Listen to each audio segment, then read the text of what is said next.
Disclaimer. The information and education material contained herein is meant to promote the general understanding and dialogue of GAN's processing. Such information is not meant or intended to serve as a substitute for a healthcare professional's clinical training, experience, or judgment. For patients and individuals, such information is not to be a substitute for professional medical, therapeutic, or healthcare advice or counseling. For medical issues or concerns, including decisions about medications and other treatments, readers, viewers, listeners should always consult their physician or, in serious cases, seek immediate assistance from emergency personnel. Prescription information, procedures, and use of medical devices information should be undertaken only by properly trained and certified medical personnel. We specifically disclaim any warranties, express or implied, including implied warranties of merchantability or fitness for a particular purpose. Such information is provided, as is, and is believed to be accurate at the time of its publishing, but it is the viewer's job to evaluate the accuracy of any information found in this presentation. Every case presented is of their own experience, applied by themselves for themselves, and it applies to their case only. Every person experiencing health problems should seek professional medical advice and consult their course of treatment with a doctor. The processes of plasma balancing described herein are a natural process which supports the body but does not replace medical advice or therapies one is already subject to.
Hello.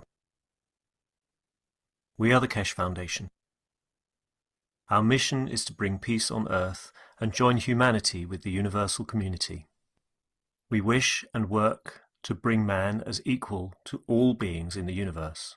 By teaching plasma science and technology equally to everyone, no one is left out and no one is abused due to lack of knowledge. By donating to us, you can help achieve this goal. keshefoundation.org/donate.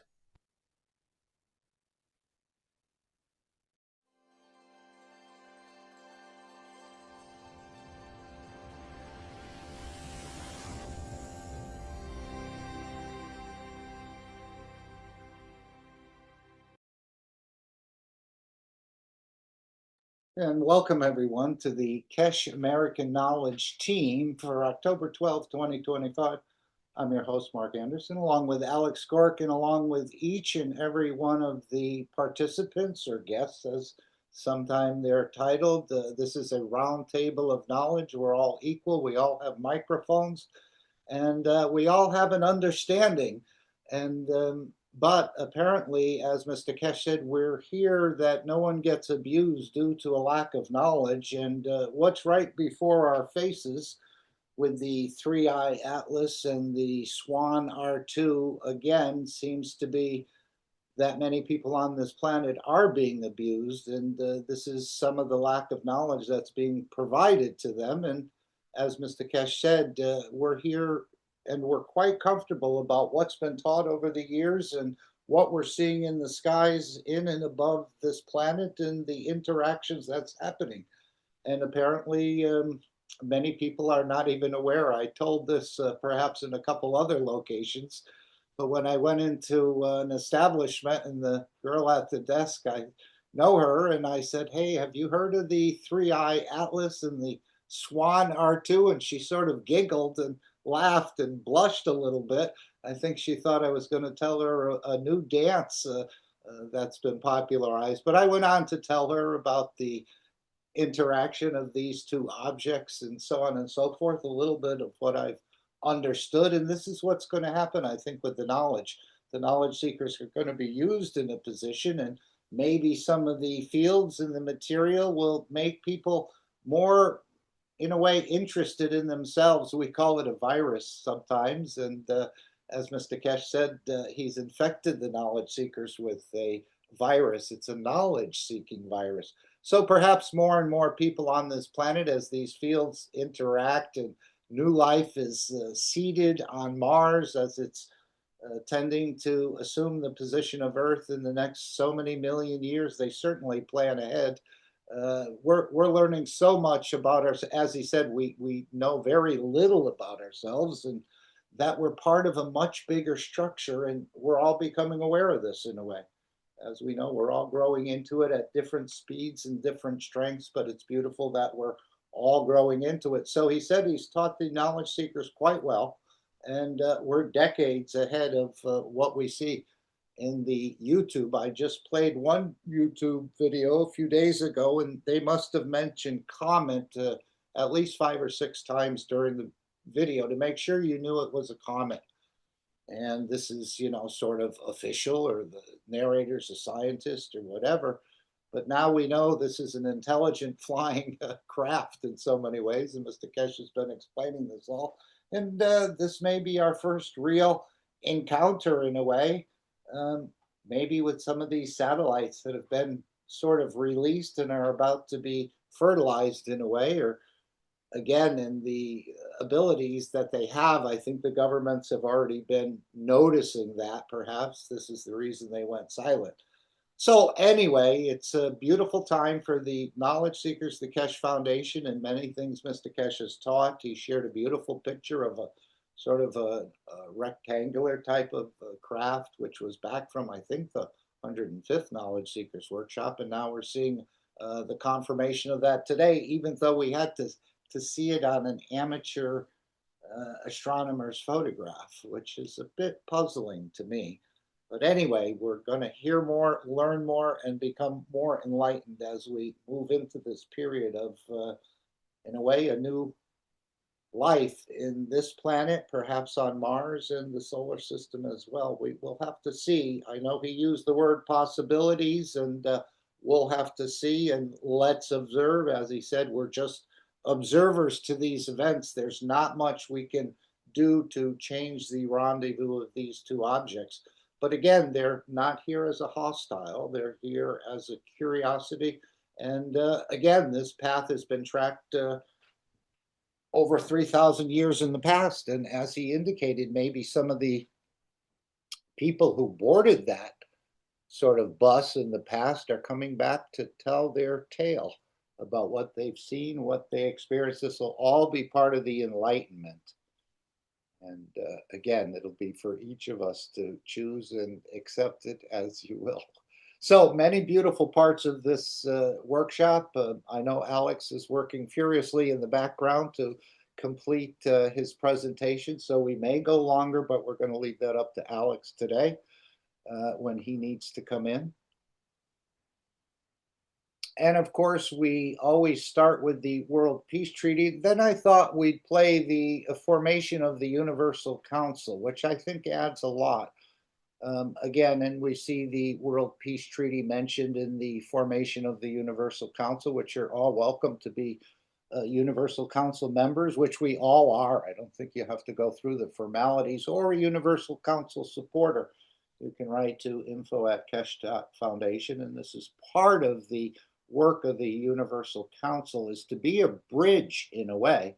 I think we're all going to be that bridge between the Universal community and the planet Earth. That's one of the functions of the Universal Council, and the energy dimension, which we're very sort of, we're just coming up into, let's say. And this is our World Peace Treaty. We're just reconfirming our ethos, and we need to do that often because he said we've achieved some transmutation on this planet, or some understanding of commanding the emotions through the soul, but we have not become full men of peace. And we're moving in that direction. I think some of these fields and these interactions will help us to move in that direction. So this is the World Peace Treaty, going to be signed by the world leaders and others, and whoever wants to physically sign it with a pen, or you can sign it with your emotions, with your pen of your soul, let's call it, that you do agree with the statement without even having to sign it, or maybe just put an X there. Would anyone like to read our World Peace Treaty, which is becoming more and more popular? We're seeing more and more people talk about peace, even with the objects that are coming in. Mr. Keshe sort of had a pause for a moment, wondering if that swan was here to collect, or it often appears in the universe at points of perhaps disasters or other things. And you know what everyone's been talking about on this planet, and the threats of using such weapons against nation against nation. This has been our condition. So anyone would like to read the World Peace Treaty? Just reconfirming the ethos. And again, you don't have to be perfect to read it. That's for sure. Sometimes we're a little bit hard on ourselves, but we're moving in this direction of trying to be peaceful with other people, but furthering that, it's peace with other and all entities, and respect for all entities as I see it. And again, whatever I say here is just my simple understanding. As Mr. Keshe said, we've been very simple or narrow in the teachings. We haven't really expanded it. I think he mentioned this in the last workshop. So we're just covering some very simple topics, but it's all enlightening. And again, it's for you to open the door. Anyone would like to read the World Peace Treaty?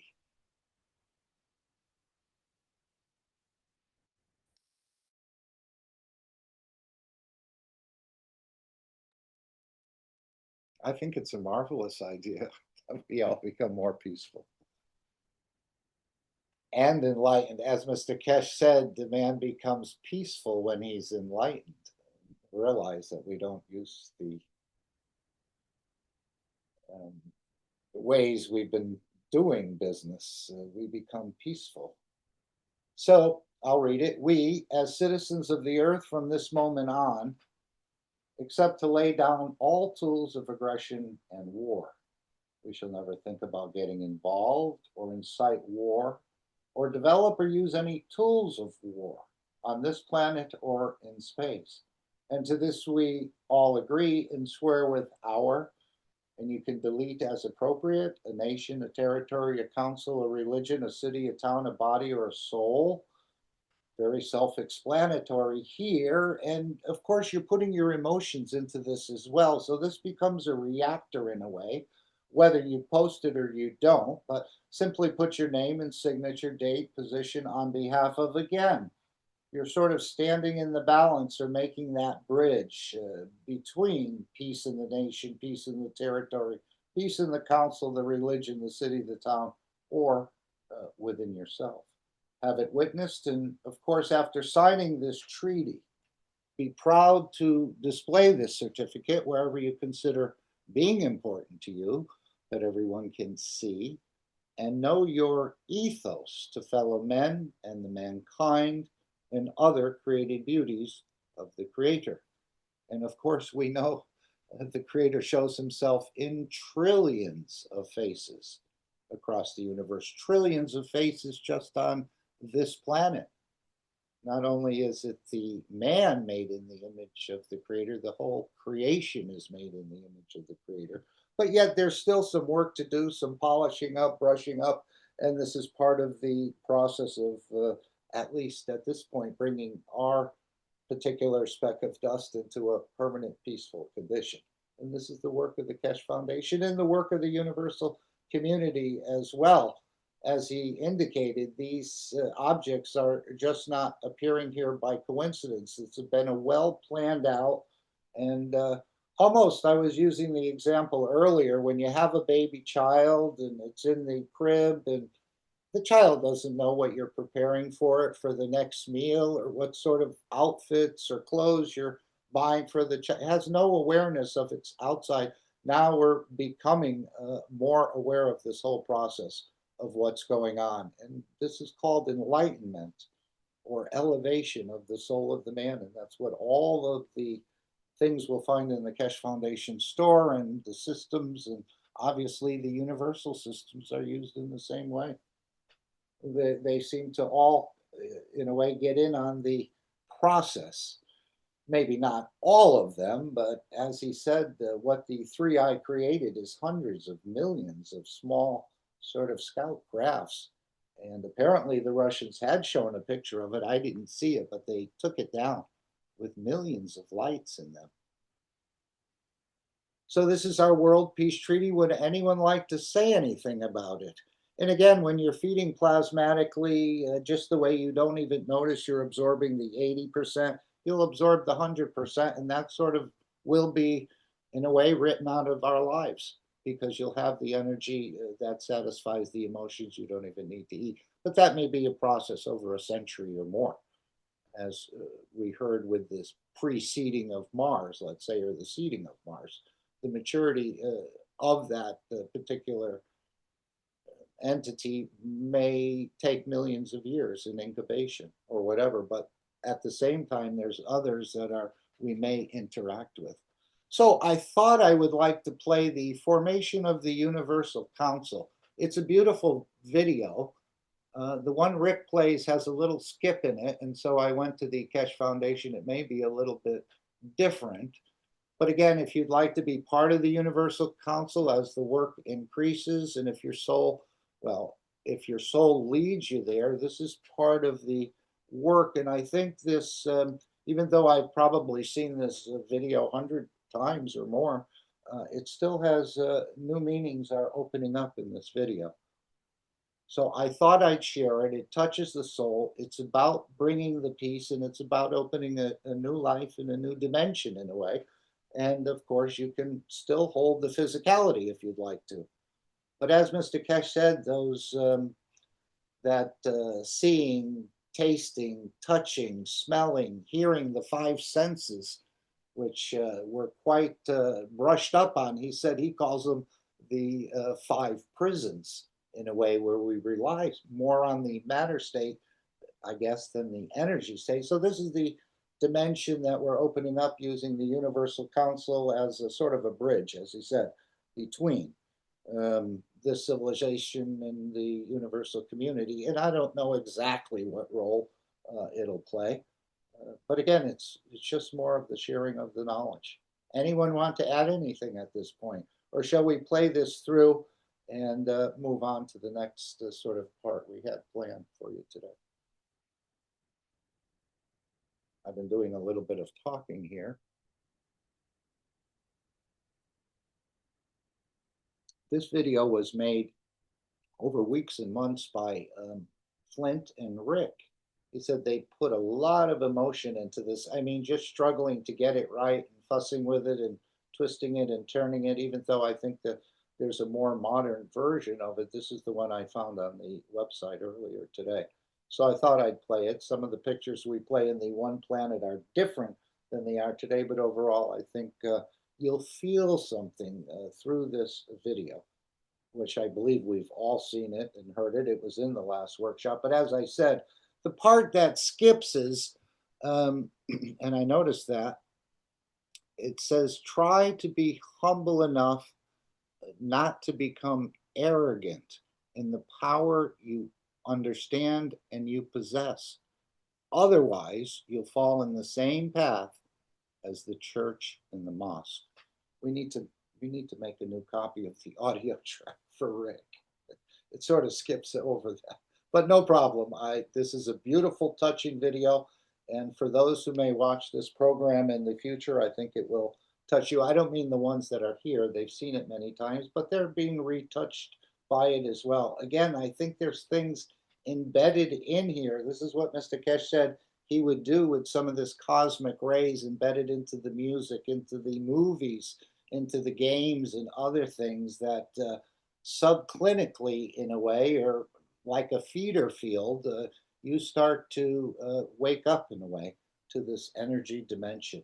So I think this is a very beautiful video, and we thank those creators of this video. Namely, according to Rick, it was Rick and Flint.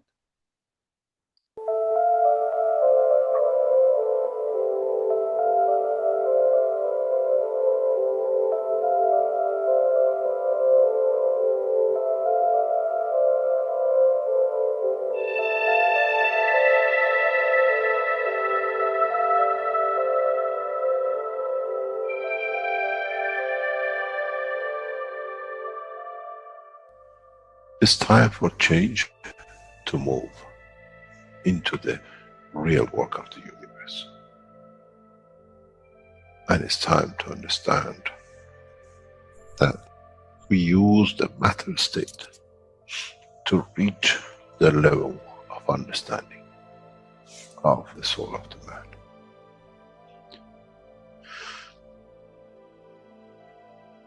Now you understand maybe why the Creator has sent his messengers in the name of whatever you have had. Is that they bring the ears, that it can be used when the time of the Messiah comes. They can teach the soul and the message, not to oppose, but by them understanding through those who have become messiahs, to give from their souls to these to elevate, the job is made easy. The school is there and the students are devotedly there. Then there won't be any fight between what they call the Muslims and the Christians. The lamb and the lion will eat and sleep in the same nest. The Christians and the Muslims will sleep and pray in the mosque and in the same church in the name of their souls, not in the name of religion that is used to create so much conflict for the benefit of those who were the hyperactive children. The time has come, the time of change is here. And as I said, my wish is my command. If it's your wish to see peace, the path of peace is laid very clearly. It's the soul of the collective awareness. By giving will create that position of change. No other thing. There is no pen in the soul of the man. And I'm sure once you go into the universal community, you will never see anything written but the balance of the fields of the soul of the existence. Try to be humble enough not to become arrogant in the power that you have understood and you possess. Otherwise, you'll fall in the same path of the church and the mosque.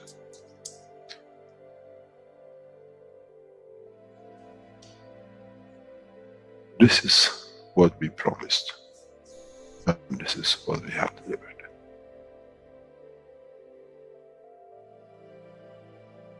We have to understand the operation of the soul, and we have to understand the soul of the man is a star in the cosmos of the universe. If we compare the soul of the man and many of us, 7 billion in one collection, Earth is like a galaxy with so many stars. When we look in the depth of the universe, we see galaxies with hundreds of millions of stars in it. So is the planet Earth. It carries 7 billion beautiful stars, which are the soul of the man. Carries with it soul of so many trillions of of animals, plants, and everything else. So if you look, when someone who does not see the physicality of the earth and its content, what do they see? They see a galaxy with so many beautiful lights shining, each one according to their strength, each one according to their position.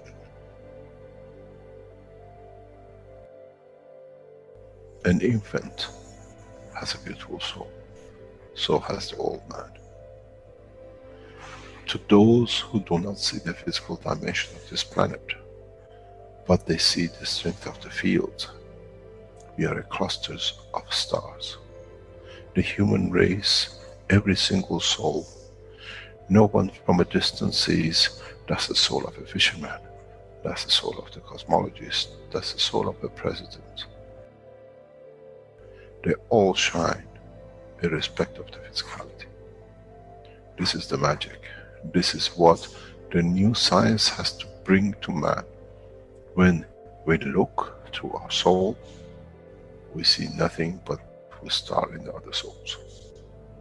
And this is the break. This is the understanding. This is what all these teachings are about. Coming to mature to the next level, to understand in the deep space, the universe is the oyster for those souls who serve. Then man is ready to go into space. Then man is ready to become part of the universal community which has been promised. I never promised you heaven. I always promised you the elevation of the man to join the family. And now you have the key. It's you who has to open the door to understand, if I can raise the soul of these people or millions of other souls, that the physical life on this planet changes, then I'm worthy to be part of the universal community. To be there to serve, to expand, to be there, to be part, that in the cycle of life of universe, I become, in being part, I become part of the totality. When man reaches that point, a new dimension in the strength of the soul of the man will appear, which is beyond imagination of understanding of the physical life. It's the gate to the opening of the new life, in a new dimension, which is beyond imagination of what you might call a new beginning, a new cycle.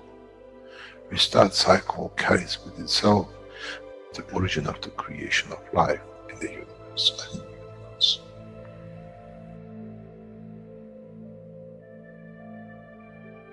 It's the elevation of the soul to serve become the key, not a throne of the physical life.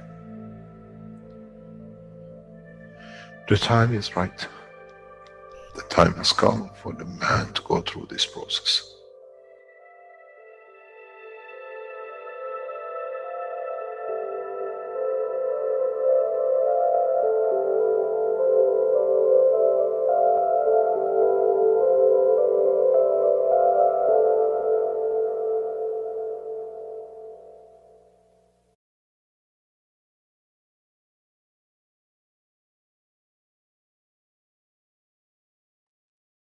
Okay, well, I hope that video touched you in a way, and this is the idea of giving to elevate the others, and that's what we do in creating this peace dome, whether we're using the matter state of releasing Gans waters or we're collectively sort of giving from our souls. And I know there's a video we have, perhaps we'll play part of that before we continue to create this dome of peace. But I thought we'd go to the store and just to review some of the offers in the Keshe Foundation store. As Mr. Keshe continually indicates, we need support to get this sort of gaming coin out into the public. And as you play an enlightenment game, which is on a decentralized network of the Keshe Foundation, you will earn as you, I guess, get to different levels. I've never really played a game, although life has been a game in a way. You get to different levels. You can shop within the Keshe Foundation store for many things, such as cosmic ray material, or perhaps other mystery packages. We'll hear about those later. Again, and there's all sorts of cosmic ray soul connect, a cosmic ray communication bundle. So as you earn Keshe coins, you can shop in the store and purchase some of these systems in a way, and they're more than simple systems than the knowledge seekers make for the elevation of the soul.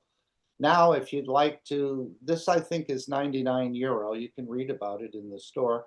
And of course, this is the decentralized network where you would play that game, Enlightenment, and perhaps review some of the teachings of the Keshe Foundation or look at some of the books. I know Mr. Keshe mentioned book number 2, I think, in the 611 teaching. So this is sort of a decentralized network, and more pieces and parts will be added, but this is not a crypto coin.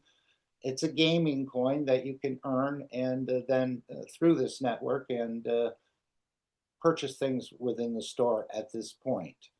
And again, this is your wallet. This is where you'd store things. And of course, you can buy Keshe coins as well by making a donation to the Keshe Foundation. What else has been offered? Of course, we saw the mystery packs. There's one for Halloween, and I think there's one for the New Year. Let's see if we can find a little video on that, and we'll just play that. These are the new Cosmic Ray mystery packages, and of course it's a mystery because you don't know what's inside there. As Mr. Keshe said, there'll be a limited number of these, but I think they'll be sufficient enough. And as he said, you may receive more than your donation of 250 or 500 or 1,000. I think there's different sort of levels that you can interact here. You may find some surprises in there, as many people have attested to. So let's just hear this new offering in a way from 610. It's about a week or so old, but this is the latest offering for Halloween and the New Year, which is coming up rather quickly.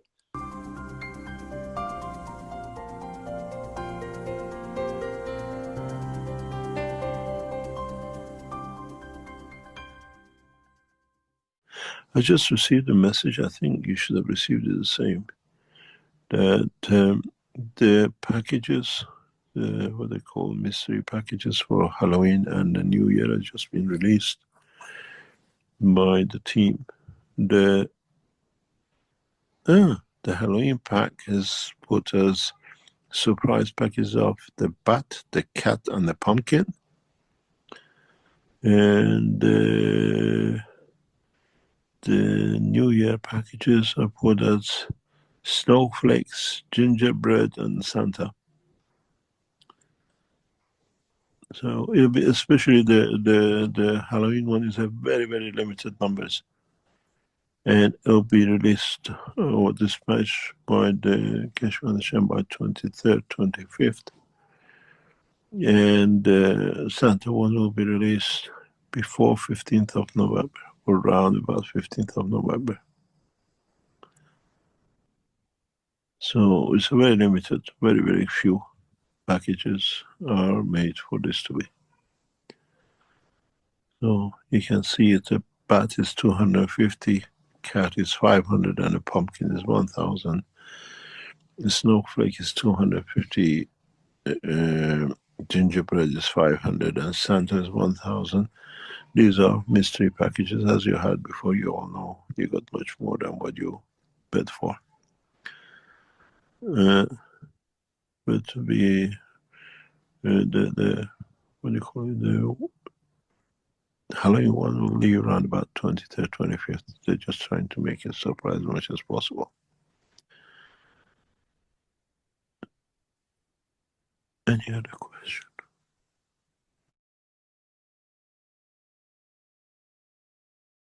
So that's the mystery surprise package. And again, you'll probably get more than you sort of ordered, even though you don't know what you're ordering. You take a chance and see what appears.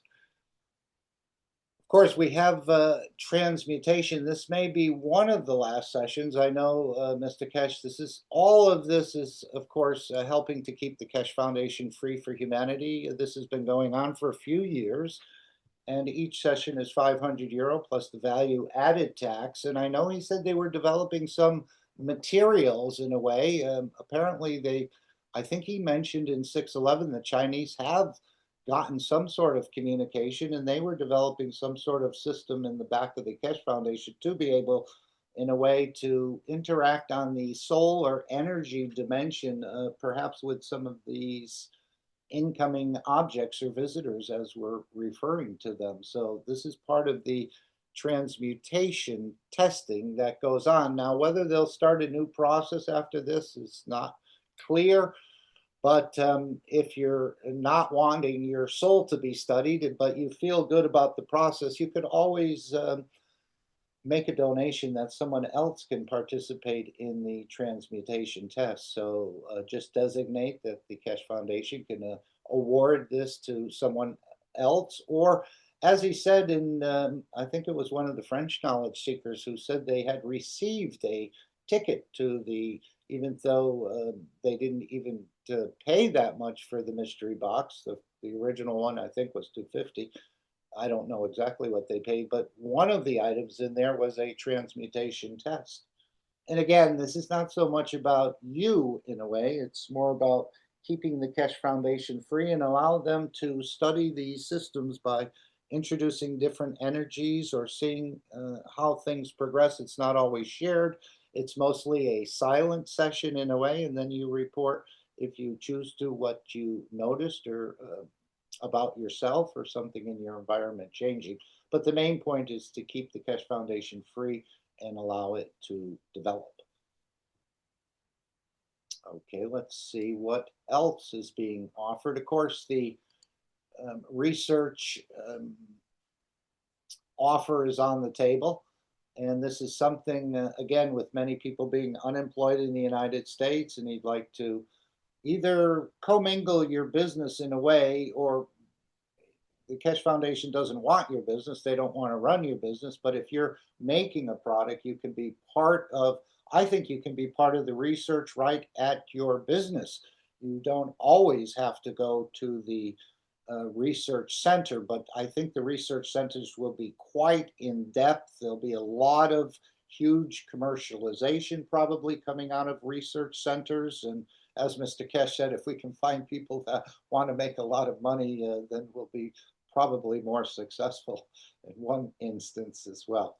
So we have a research center which will remain undisclosed, where people will go there and live. Some of the top scientists in the world you may be, in a way, interacting with and sharing breakfast, lunch, and dinner in a beautiful environment. As he said, I think this will be beautifully appointed, as well as I was thinking of the question about the interior design that was asked of Mr. Keshe in the 611, and he said people that understand interior design and how to understand the interaction of fields will be very useful in the future. So I'm thinking the center may be appointed with beautiful interaction of energies. And it wasn't coincidental that we heard something from somebody at a community center earlier today about interaction of fields. I don't know if they'd like to share it. If not, we respect that.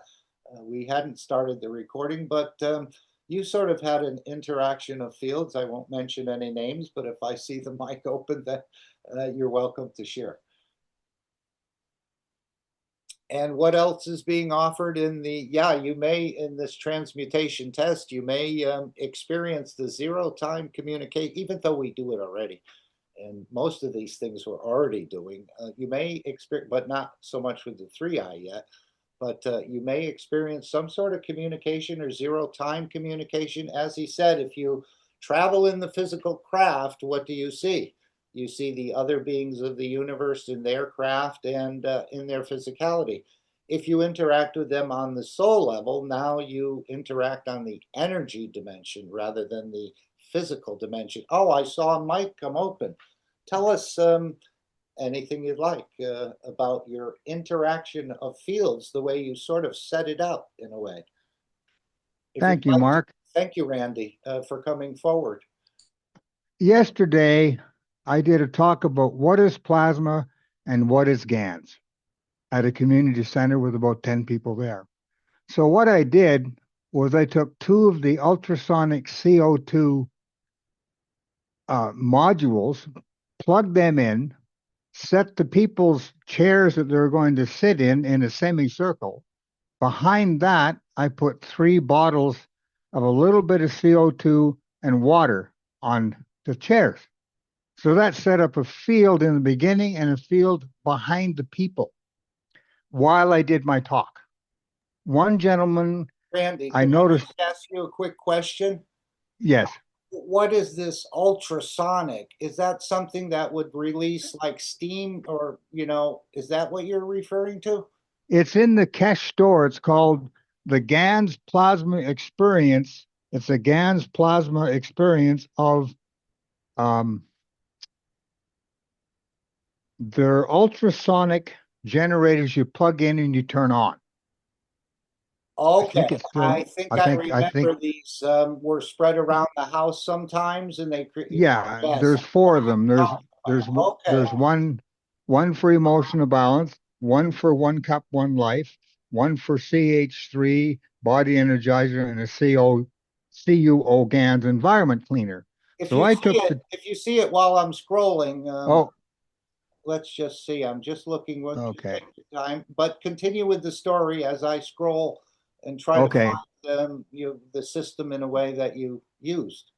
So what I did, I took the white CO2 and ZNO GANs ultrasonic generator. I put 2 of those, plugged them into a little plug-in on a chair, so they were angled, so it took like a broad beam. And I set the couches up that the people could sit to make sure that they were in that beam. Behind that, what ones did you actually use? 2 different ones or 2 of the same? no, it's one. The white one it's combined CO2 and ZNO.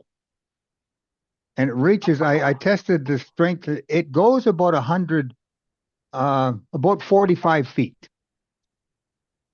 I haven't seen it yet. So then I also took some some glass jars, put some CO2. Here they are. Is this the That's it. Yes, environment balancer? that's right. That's exactly it. Okay. Now please continue. This will be great for the, in a way, testimonial, sort of. Yes, I'm going to write that up tomorrow. Plus, so then I put some actors as well. Right. So I put some CO2 GANs, maybe 10 mils, and then filled the rest up with CO2 water into 3 little glass jugs. Put that behind the couches, so it set up 2 different fields. And we had an intermission because I talked about 4 hours, educating all, I run through very, very simple stuff. An older gentleman, he was probably, I would say 70 years old. He came up to me and I could see he was really emotionally set. He said, I want to thank you very much. I feel like crying because now I'm emotionally charged up from what's going on. He said, I can't explain it, but I finally released the grief of my wife leaving me. Thank you very much. I'm looking forward to the rest of your lecture. That really moved me, and it really moved him too. So that's just one person just sitting in the field and experienced it. So to me, that made my day. That really did. That made my day. I changed one person's life. So and this is the thing, is it's just a simple little thing, and I explained it very easily. I didn't get too scientific so that people could understand. They had lots of good questions after, and then so I've invited back to do another one. So we'll see we'll see what goes from my next plan. So. And there's probably a few people that felt something, but yet sometimes we're a little too shy to come into the public, aren't we? That's true. That's true. You're not supposed to, in a way. How did you change my emotions in a way without me agreeing to it or elevated me? That's true. That's beautiful. True. And they invited you back. Yes. And then after we had like a little Thanksgiving dinner. All homemade food, all, all farm stuff, no store-bought stuff, and it was an excellent meal. And then we had lots more discussion around the table after about everything. Now, the interesting thing is I talked about what Mr. Keshe said about Three Eye Atlas and the Swan. Everybody really paid attention to that part. So I think that's what I said. Just be careful what happens next week, guys, and look for the little subtle things that may change. So beautiful. Yeah, these I think are the things that are going to happen. And that was great, Randy, for staging in a way this video of that we made from 610 that I would love to collaborate with the Foundation for Research and Development. And Mr. Keshe was saying in this video how people that could manipulate the fields or knew about interior design could be very, very useful in the future. I would imagine if you can create a work environment where people don't sort of fly off the, get out of balance when things go wrong or the copier's out of paper or their internet is not working, you'd create a beautiful, and so many other places that this could be applied to. Again, let's just hear this short little clip. It's only about 3 minutes, but I think that's a great way to sort of segment into this research in a way. This is part of it, I think, as well. There'll be, remember, the foundation is showing so many faces that sometimes it's hard to really put the puzzle together in a way. You have obviously the peace. This is what a lot of these teachings are about. And then you have the agricultural dimension or the feeding. You have the energy production. You have wellness. You have travel, leisure time. So many different faces, the Keshe Foundation, plus all the subcategories that go with it. So there'll be room enough for everyone to, in a way, be involved in this whole process. But there'll be some very concerted and sort of isolated research.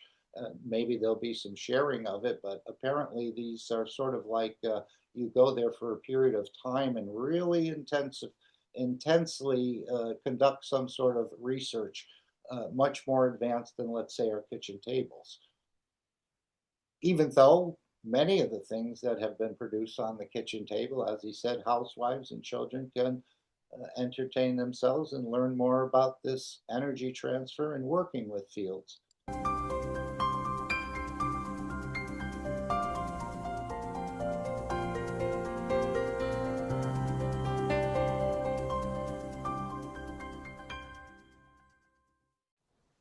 Yes, we had a hand up with Ricardo here, and I believe he would like to probably express what he put in the chat here, which is, hi and greetings from Mexico. I'm a master product and concept designer, graduated from the School of Design of the National Institute of Fine Arts here in Mexico, with a specialty in interior design.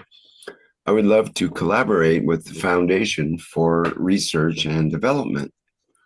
So what would you suggest to someone that has those aspirations, Mr. Keshe? Interior design will be one of the ways of, actually, one of the most fundamental ways of interacting the fields and humanity. Somebody who understands the work of the fields and can design systems that we can be in it, you're going to be very, very useful. Send your CV to info@keshe.foundation. We might get in touch with you. If you understand the work of the plasma and you're an interior designer, you could be quite useful in the work of the foundation.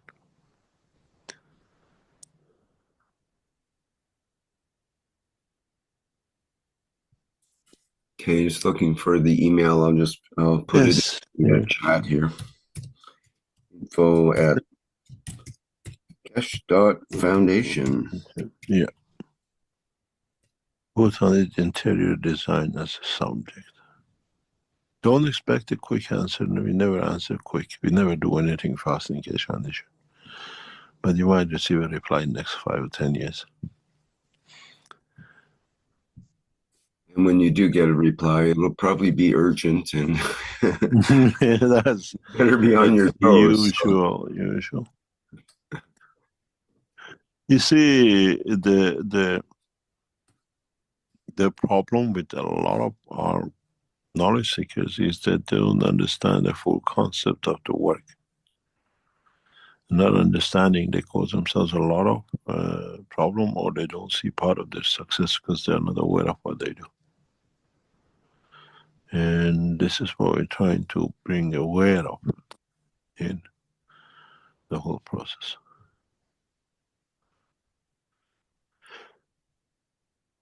Any other questions?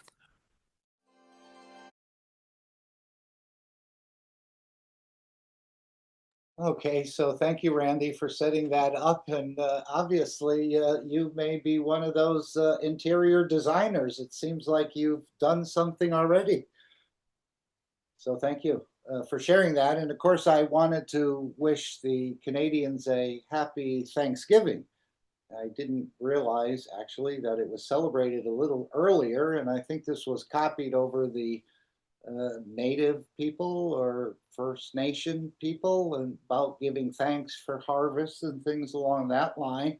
But as Mr. Keshe said in this last workshop, maybe we'll start to give thanks or even have a holiday in a way to these entities that are coming in. He actually suggested that it could be a possibility that we thank them for what they're doing in a way in advance or what's going on now. Apparently the process is happening, even though it's in a way subclinical. This is what he said about some of those releases of energies behind the sun, that it would be more of a feeder field, I think, something along that line. But anyone is willing, if anyone is willing to share anything before we go into the next section or what we'd like to cover here. Shall we explain a little bit more about the 611 Knowledge Seekers Workshop, or shall we go to the announcements of Mr. Keshe? And then, in a way, what he had shared from workshops, hundreds of workshops ago, and what we see appear in some of these amateur pictures that were shared in this workshop. Anyone have anything they'd like to share at this point? So the One Nation Network, the wallet, you don't need a One Nation Network box, even though we're promoting that. All you need is a wallet, a Keshe Coin wallet, as they say, which is 99 euro. Maybe we'll go back up to that if we can. And this is how you will play the game of enlightenment, where you teach yourself to become peaceful. I mean, I think I'm a bit peaceful, maybe not totally for sure. As he said, we're not carrying that total peace. Let's see if we could just get back up to the top. So yes, to play the game, to get into the decentralized network, everyone will need a Keshe Coin ID wallet. This is 99 euro plus the value added tax. And this is what it is at this point. And as I said, maybe you, in those mystery packages, you might get 2 wallets or 3 or plus a number of other things. So this is one of the reasons they set up these mystery packs. They're quite generous for the most part. No one will get less than what you donated to the foundation. So yes, you'll need this. This is a beautiful, easy way for everyone to start playing the game, earning credits in a way, or coins that you can then shop in the foundation store for all sorts of products that are made expressly for the elevation of the soul. Even though it might be an ice pack, even though it may be a communication bundle, I think these are all waking up some of the processes within us. And of course, if the governments were more exploratory in this energy dimension and not keeping it hidden, I think we'd be all more comfortable with the energy dimension, but yet it's sort of been hidden. There's been a few things that have come out with the remote viewing, or Ben Rich at the Skunk Works, where he lectured a group in, I think it was UCLA, his alma mater, where he became an engineer, but he worked at the Skunk Works for 40 years, and in the 1990s, 35 years ago or so, or around there. He said, we have the ability to take ET home. If you know how ESP works, you understand what I'm saying, but he wouldn't say any more. So they were already exploring, again, the energy dimension of our capabilities, which have been rather dormant. They're there, but we just haven't used them. They've become, in a way, a bit rusty to our consciousness. But I think those dimensions still operate, as we heard with daydreams and other things. We heard a beautiful testimony earlier about a daydream. And so these things are, we call it a daydream, we call it a night dream, but it's all the work of the energy dimension to us, but we sort of shrug it off in most instances. But this is part of what we're opening up in the Keshe Foundation, the mystery of the matter state of the entity to its energy dimension, or to its energies overall. So where shall we go from here? Any suggestions?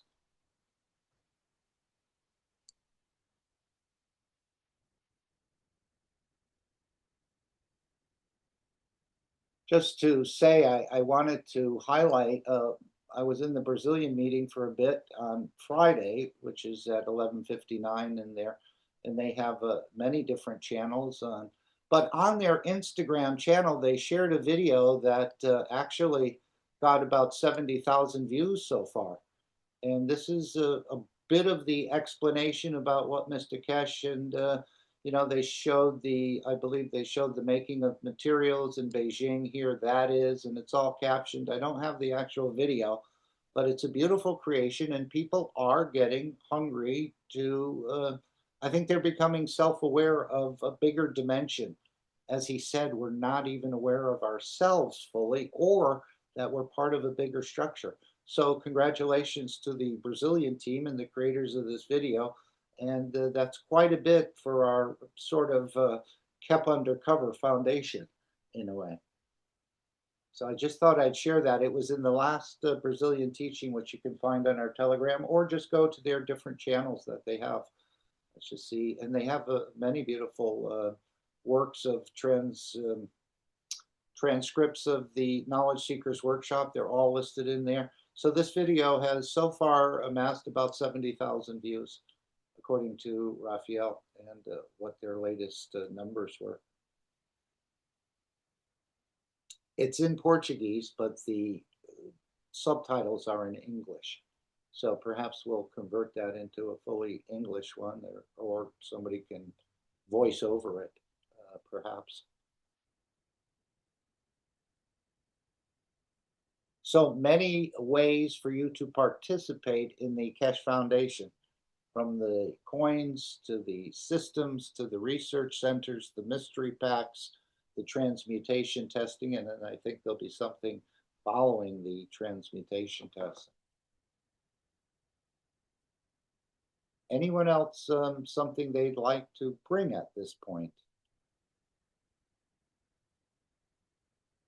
So if you have a sort of a skill or a specialty, as Mr. Keshe said, they're looking for people to bring into the research, very much of an expert, perhaps in a control system, or not just a knowledge seeker that knows how to make GANs. Not to discourage you, continue testing, and as he said, there's many people working in the background.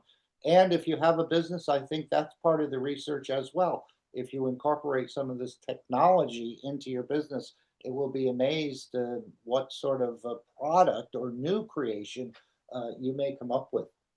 And of course, the store will run into tens of thousands, maybe even more, of products in the future as the artisans add to it, as the commercial people, whatever's commercialized will hopefully get placed within the store, and so on and so forth. And of course, this is just not a sort of a hearsay. This is our licensing and financial arm of the Keshe Foundation, as I understand it. This is the Mark Ray Corporation, which is the home of cosmic ray technology. And this is part of what's baffling the scientists of the present day. They don't understand the energy dimension. When they were talking about this comet, it had to be hit by something because it's all these objects sort of came out of it. But as we've been clued into it was the absorption of energy that allowed the object to then, in a way, divide itself. And then, of course, we heard the other part where there's all sorts of water coming out of this comet. And again, another misnomer, as it's been explained in the teachings, that this object in our solar system, let's say our solar system, has a propensity, or in a way, it's been designed to create liquids. So the interaction of this object with the design of our solar system, it actually creates water. Maybe this will be part of those fields that come into this planet. So it's not that they're releasing water, that they have billions of gallons of water in the ship and they're releasing it. It's or from their crust, it's the interaction of the object with its environment that's creating the actual water. And of course, this has been explained in other ways, as we know, with pneumonia and the rest, where the lungs are filled up, they get drained, and within hours, they're filled up again. If you're a person that has pneumonia and you're sick like that, and again, there's been no fluids added to the patient, but yet the interaction of the field is creating the water in the lungs. And of course, there is a simple solution to that as well, which we've been advised about. So this is the Mark Ray Corporation. It actually has penny stock shares that you can actually purchase and watch it go up and down and up and down. It's sort of been on a sort of yo-yo, but it's slated to be one of the more powerful companies. And this is just one of the Mark Rays. As we know, I think there'll be many, many different Mark Rays, as there's already been a Chinese one announced. So there'll be different aspects and different parts of this Mark Ray Corporation, which works in conjunction with the Keshe Foundation to license and distribute the technology across. So many, many things going on in the background. Let's see if we can go to the announcements. There's always something special. And of course, in the announcements, we'll see a video from, I think, the Brazilians made. And let's see if we can just find that from the 611. No, that's not the one I'm looking for. Let's see if we have it in another location that we can sort of pick it up here. And we don't have it on that one. So what we're going to do is just manually scroll it up to about 5210, I believe it is. It landed on 5222. Giving unconditionally. And this is what we do when we create this dome of peace. I remember Mr. Keshe saying that in this one, the giving is quite important. But at the same time, we know you don't give without receiving. I remember him talking about the cups, and even if they made a cup for a person or whatever, even before you touch the cup, and this would be with the Gans waters or perhaps other things in there, he said that the cup would take from the body what it doesn't need and give to the body what it does need. But in this one, he seems to be indicating a lot about giving. This is our position, like the sun. And of course, you'll get back your confirmation of existence and the rest. But it's the giving which leads to the elevation. And that's why we work in this dimension and elevating the others. And again, it doesn't have to be a world leader. You can elevate anything. And by this fertilization or this elevation of your energies, the entity will, when it decides to pick it up, show its more of its beauty, let's say. And we can practice with this energy dimension.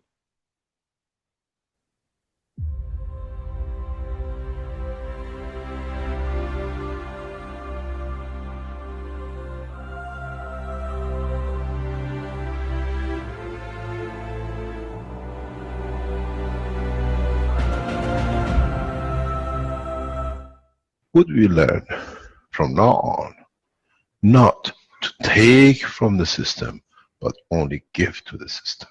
Because we know we take what we need.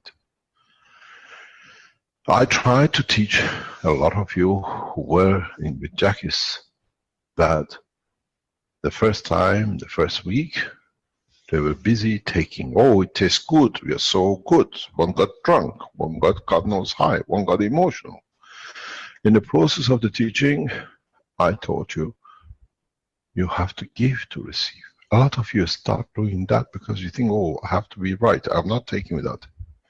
But now go to the next step of maturity of the man. What about, I only give. I want nothing from the system.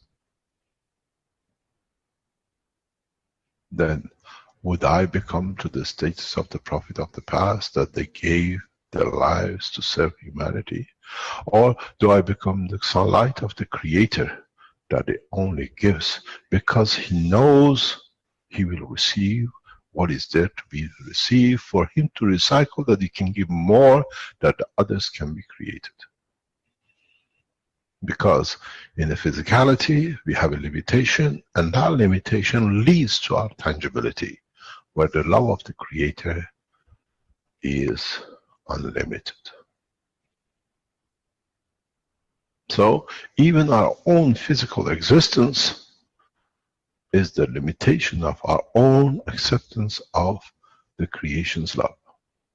It's us who has limited us with our physical condition, where now if you learn the process of the creation, you can elevate yourself to the soul of the love of the creation, unconditional, untangible, and equal to the rest.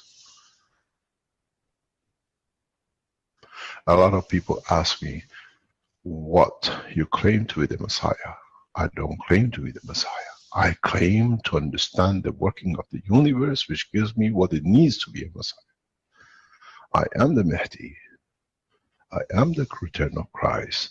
I am the return of Buddha, or any name you want to call it, because I understand the work of the soul of the servants of the God. Which means you got to be part of to be able to understand it. So next time when you stand in front of your system, just give. Without the worry what I might take. Then, and if you can keep to that path, you will understand the totality. You understand that how come I don't get fat? Now I've learned I can tap into universal energy, whatever I want. Why don't you have a feast of every food you could ever imagine and not get fat? Because if you haven't seen, the key is that in this position with this new structure, your body only takes what it can bring balance between its physicality and its emotion that become at peace. And this sees the change of physicality and in coming near to each other, balance with the peace inside man.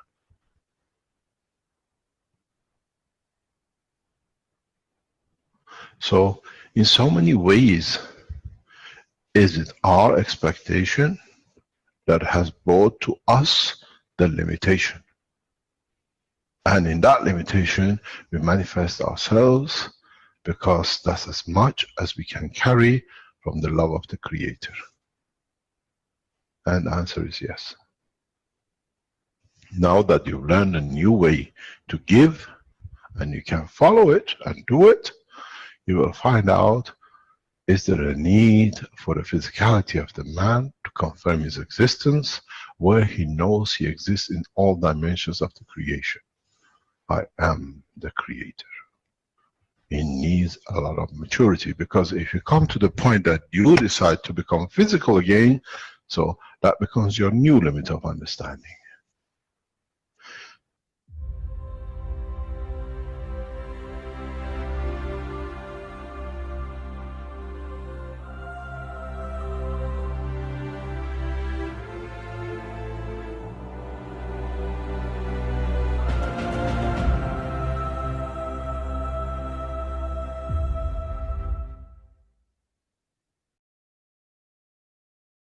And of course, that was one of the lessons we learned in a way when these transmutation tests originally started. They titled a couple of the sessions were Dining with the Creator.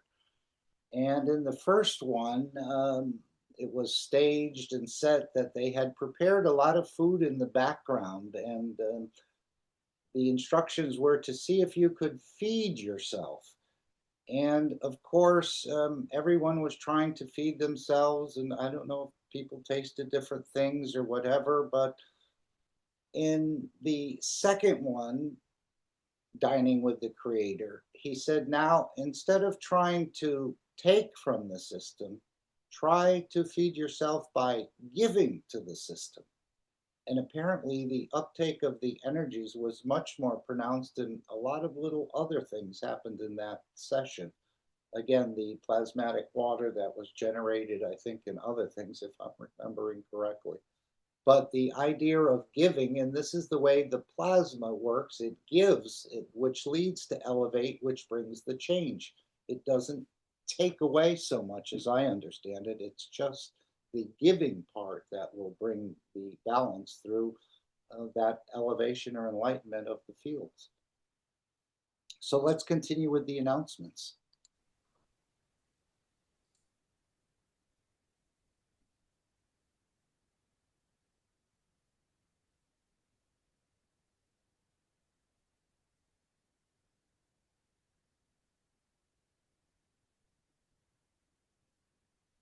Thank you very much.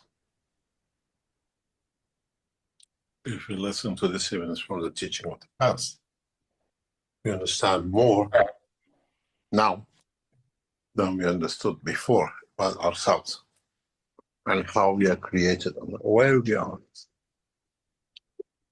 In a way, we are part of a bigger structure, and we become so self-centered that we see that the structure is us. Sooner or later, we understand more about this process. What will be interesting is to see what we see next few weeks, and if what we don't see is what is set to be for another cycle of life on this planet. And maybe some of us join this structure to become, like, as we say, it's like a cruise ship. It goes to a port and then another port. Some people come off one port and some new ones get on. And then it goes to another port and some other ones get on. Has some of us, or have some of us, learned to embark on this journey through this, or have some of us have already embarked on this journey with a 3i into the depths of the universe to come back later on? Is it that what we call our ancestors who talked about the coming back in 3,000 years of this, they themselves... Disclaimer: the information and education material contained herein is meant to promote the general understanding and of GAN's processing. Such information is not meant or intended to serve as a substitute for a healthcare professional's clinical training, experience, or judgment. Something going on in the For patients and background. individuals. And I think we've all experienced that as hosts. Sometimes these videos do start up by themselves and then you can't find it for some reason. So that's what happened. There was a little glitch there, or something triggered something. Maybe one of these apps interacting without permission. I don't know. But anyway. Individuals, such information is not to be a substitute for professional medical, therapeutic, or healthcare advice or counseling. Okay, it's the background YouTube video just started by itself for some reason. Yeah. Sorry about that. Go ahead. Thank you very much. So what does it mean?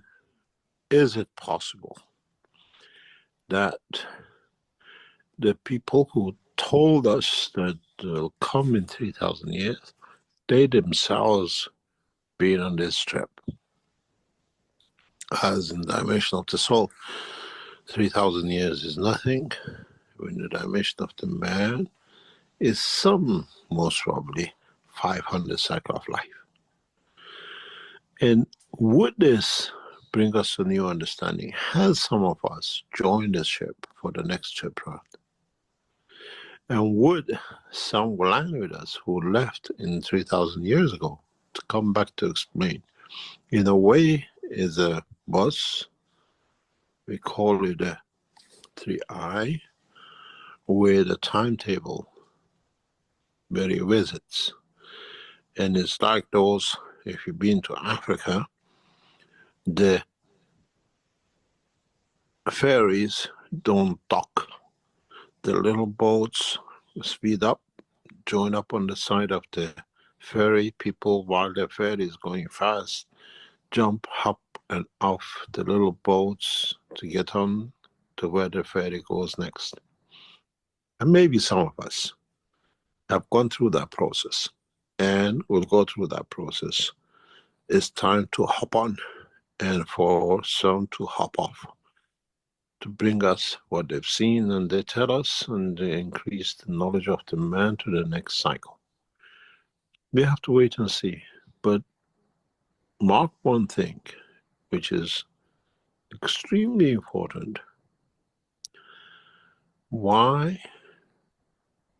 What's the reason? That what we call the advanced technologies and superpowers of today, with all the conflicts they have one with each other, commonly decide to go silent on one thing. I'll explain the reason very soon. Maybe it'll explain itself long before I explain it to you.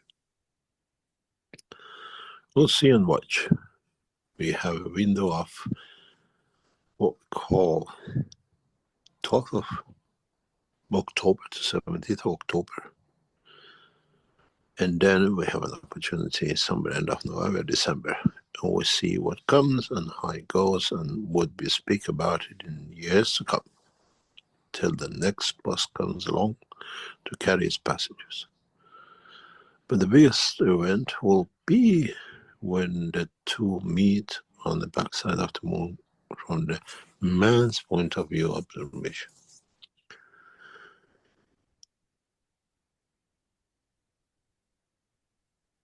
Try to answer any questions.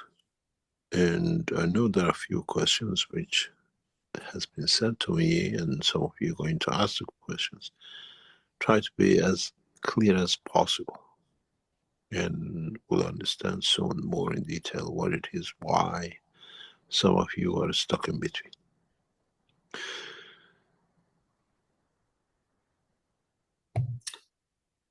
Okay, thank you, Mr. Keshe. Okay, so that's another revelation right there, that some people from thousands of years ago had joined this sort of cruise ship in a way. He referred to 3i as that cruise ship, although he referred to the Swan R2 as a zoo as well, in a way, with millions or hundreds of millions of citizens on that ship. But this is a continuing pattern, and some of those who left 3,000 years ago, which he said was 500 cycles of the life of the man, maybe, they're coming back in a way to tell their story. Will we believe them? Will it be something that's just a fantasy to us? But they're coming back, and some new ones are going to be boarding this for the next number of time until they come back again. Maybe they're going to change their ports or go to different places, or I don't know how it works, but we may hear from some who have been passengers on this craft. So that's a totally new revelation about this this interaction occurring pretty regularly, I guess, since we've been trying to record it. Some have left and are coming back, and some perhaps have come back in the past, the previous 3,000 years, and have started to explain more. So that's a beautiful enlightenment in a way. And as he said, and I think the world leaders have a message, the amount of energy that these objects have absorbed and allowed them to handle that is not a destructive thing, but the world leaders are wondering if they can draw energy like that from the sun in billions of megawatts to themselves and divide in the rest. They can do some other things, but we'll have to see how the world leaders respond. And this is one of the reasons we continue to elevate the world leaders. They will make some sort of decision, or hopefully the souls will make the decision.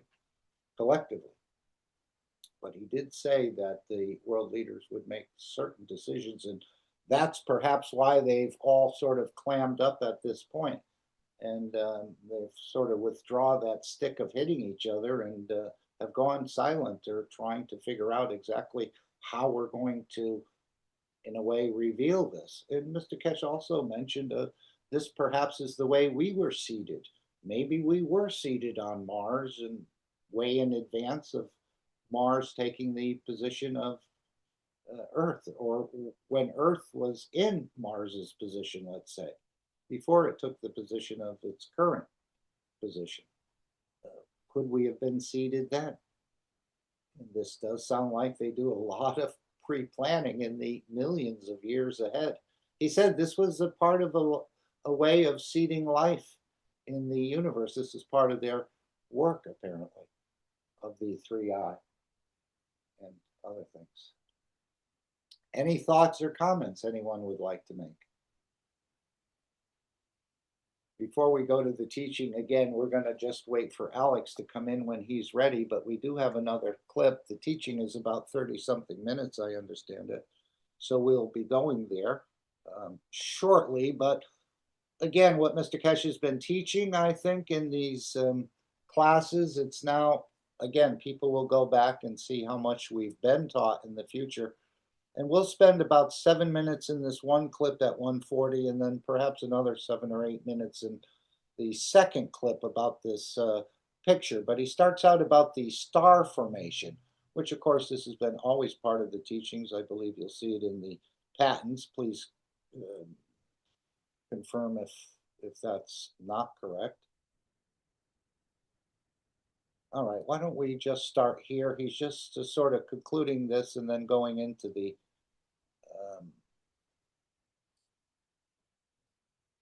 pointing out a little bit more about the star formation.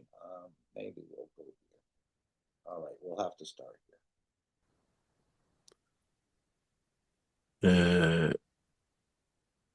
For example, let me see if I can do it here. I close this. See if I can move.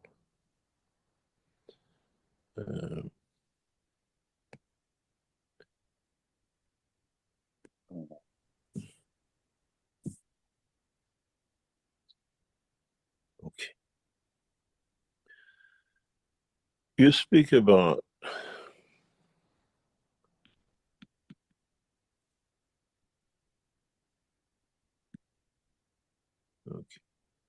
we speak about the star formation.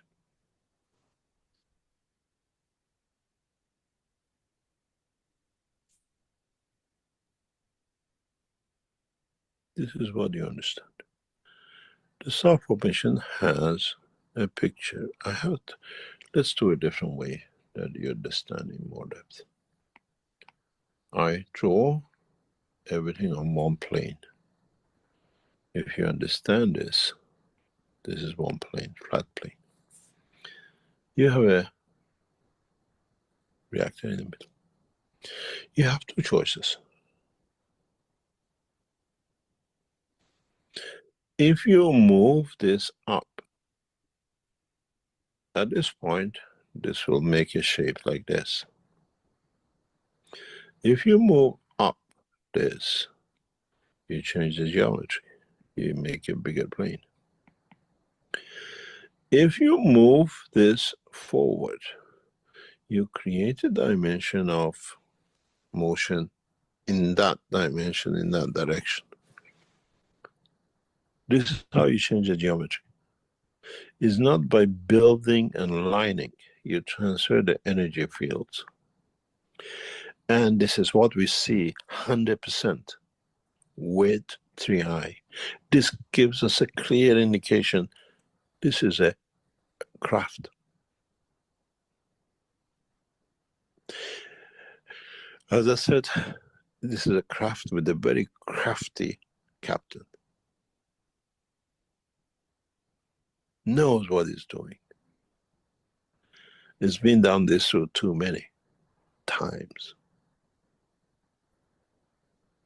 He plays with the geometry, and he uses manipulation of multiple geometries. And when I looked at the structure, it knows exactly what it's doing. This is an intelligent life. Because it's very simple. We saw how it stops, changes the speed, and then it does not actually stop. We don't see any brakes. All it does, it changes its magnetic field in respect to the sun and 3 other parameters. One of these parameters is outside our solar system. It's not in the solar system. He uses the sun to keep his distance. He uses one of the planetary system to push itself in the direction he wants, but is connected to outside. This is his destination, or the sling effect in the universe that uses that position to go. But when you look at the pictures of it, the fields of it are like this. We see like a bent tail on it. These are the way the fields come in and the fields go. So in a way, it tells us which way it's going in the galaxy. It's already destined to its next position. And the system uses a geometry of a constant speed and reduction in speed by magnetic field interaction and not by brakes and jet propulsion. We see it reversing. It doesn't. All it does is weaken the strength from the gravitational point of the sun. When it weakens the gravitational, the pull is less. So when the pull is less, it comes. But we have to see in a way where it came from, because it's still connected with, increases the power on the back end. And then we see this tail wagging. People, scientists, are not aware of this knowledge, so they don't see. But if you, let me see if I can find a picture. It's very easy to see, actually indicates where it came from, this thing. Okay, we're going to leave that up to you to explore a little bit more, and we're going to go to the picture from the amateur astronomer. Apparently there was one released by the Russians, but they took it down, showing millions of these objects. And of course, Mr. Keshe refers back to, I believe, the drawings in the 105th. And I think this was a question from the Brazil group. And we'll lead up to it. Why don't we just lead up to it? Any other question? Yes, let me share my desktop here, which is a couple of images that were sent to me by Cristiano from the 92nd Knowledge Seekers Workshop. If you can cast your mind back to 2015, that's 10 years. Okay, 92nd. The 105 was the video we saw earlier before the announcements. Ago. I remember very well, yes. Go on, tell me.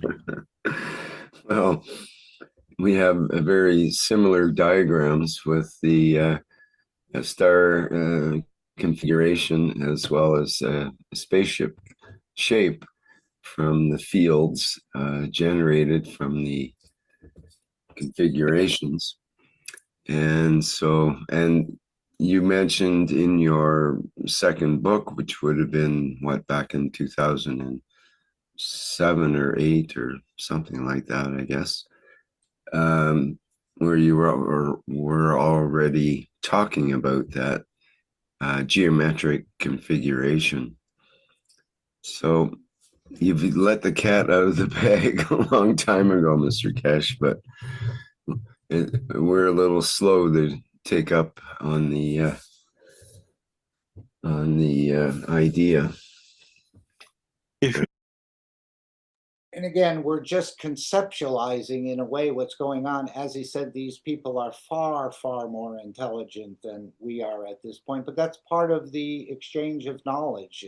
These are very advanced, even though they're ancient systems, advanced matter state magnetical gravitational positioning. I can't build one. I'm just understanding a bit of the concept of it. Look at the picture which is released by non-NASA group this week. We see this picture. We clearly see, they actually bring this picture out of 3I near Mars.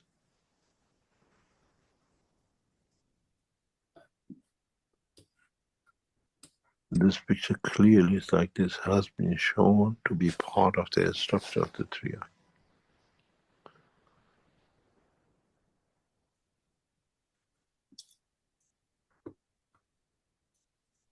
So what we see, I have the picture, but I don't know if we can use it because it's in public, but I don't know if it's a copyright picture or not. I send it to you, you check, you tell me, and then you put it next to this, you will see it. Yes, What they've seen. Pardon? someone might just need to give the acknowledgement who did the picture. Some of the space pictures and so on from various telescopes can be used, but they need it's to. It's taken from the Earth. It's done by an amateur. Well, he's well-known amateur, what do you call it, with a telescope. In the picture he's released in past 24 hours. And I used to see some pictures on the internet by John Walston. I think he was over in the UK, but they sort of stopped him or didn't want him showing the pictures. But you can see many similar pictures from John Walston, I believe his name is, from the UK. And he figured out a way to use his computer and magnify different things and saw some of these, again, whether they're, I don't think they're AI, this is before the AI, but you can see a lot of very similar, at least it was similar to me, in some of the structures that were, in a way, photographed. Gives exact this picture.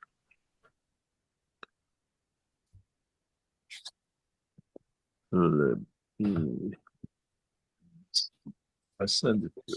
No, if we can publish it, we can show it.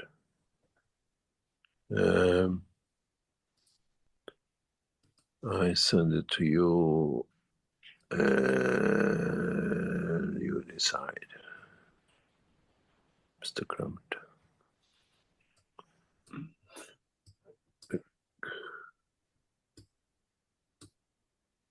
The picture is very nice on your chat.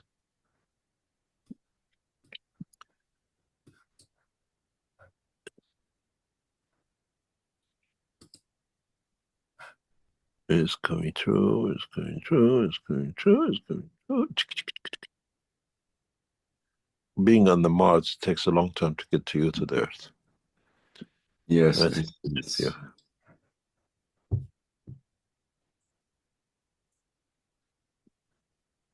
I think we could share that. It's seems okay. If you put it next to each other, you see it. Let's get it downloaded here. This is what we had in past 24 hours, and that's from 10 years ago. They see a central light in it, which means it carries a reactor.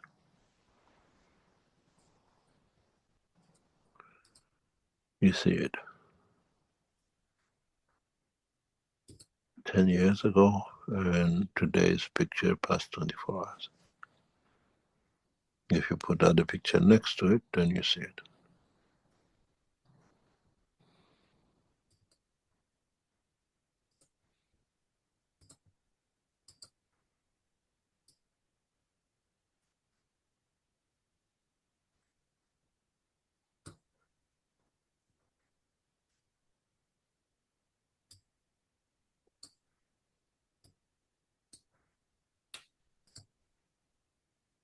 I think this comes from teaching in training, if I remember.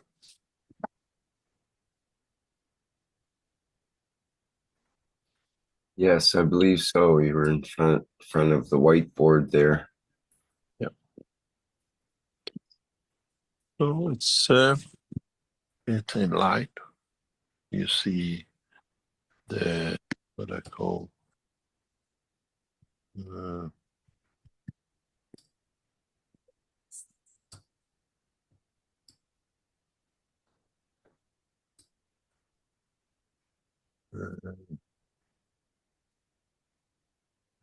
if you look at it, you see what we shown 10 years ago. I tried to use a blue, very clear. You see the light, and then you see what they put. And it sits in the dip. That's how the systems work that way when you got this stuff. The rest of it, the preferability is the protection. It's a jacket.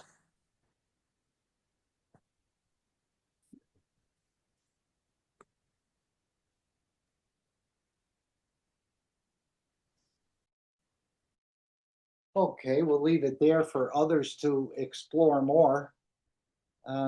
We're going to do the Dome of Peace before Alex, but I thought we'd play. I think he may need some more time. Let's just check in with Alex and see if he's put the frosting on that cake yet, or he's in the process of creating it now. All right.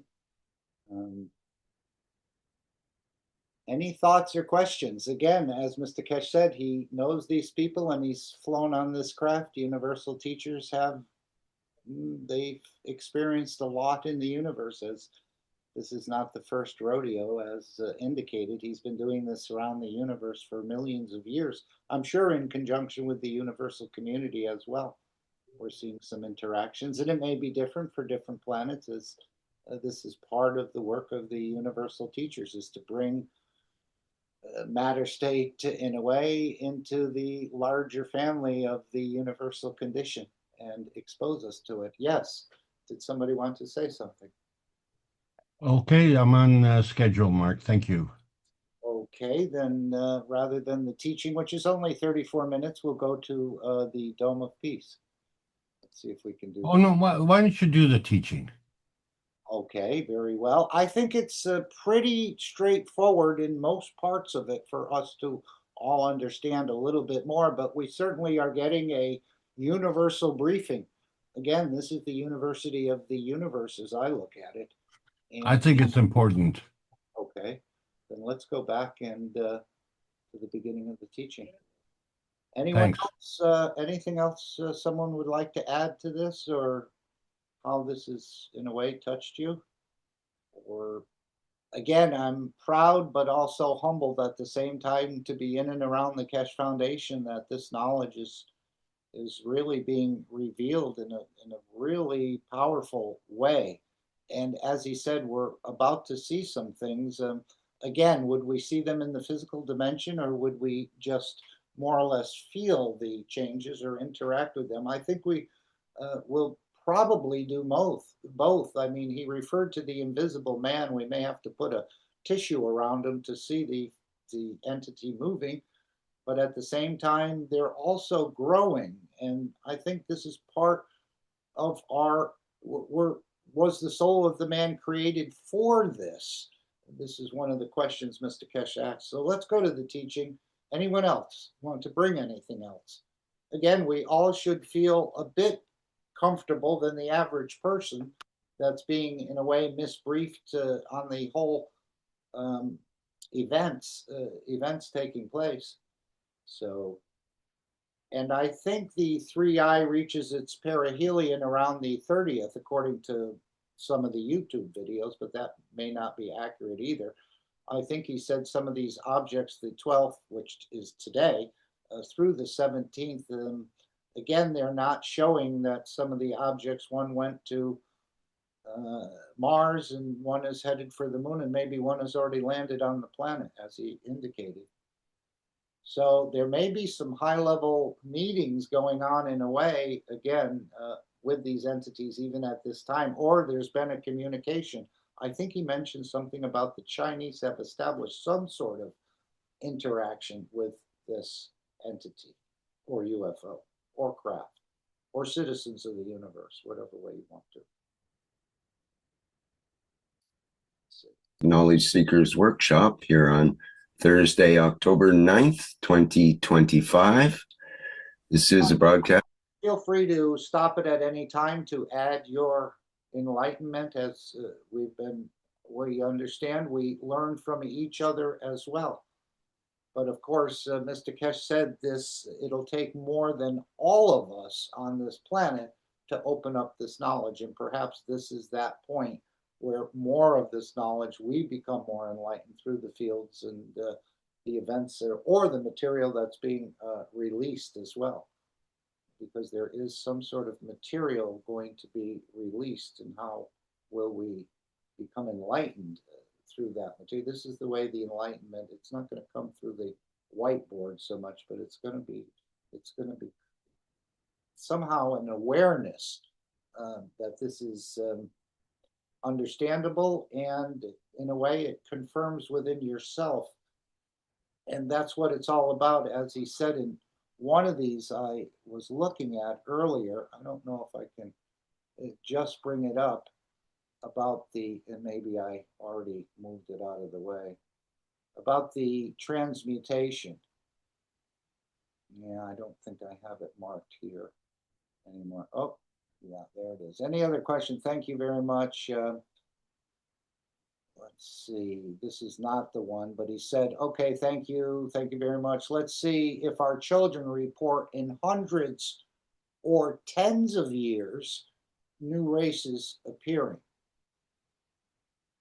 Maybe we see it in our own time. We've got to see. So there's still a lot of possibilities, but he was talking about the transmutation, and it's just you that basically decides it, no one else. As you start to work within, let's just see if we can quickly find that before we play this. You probably.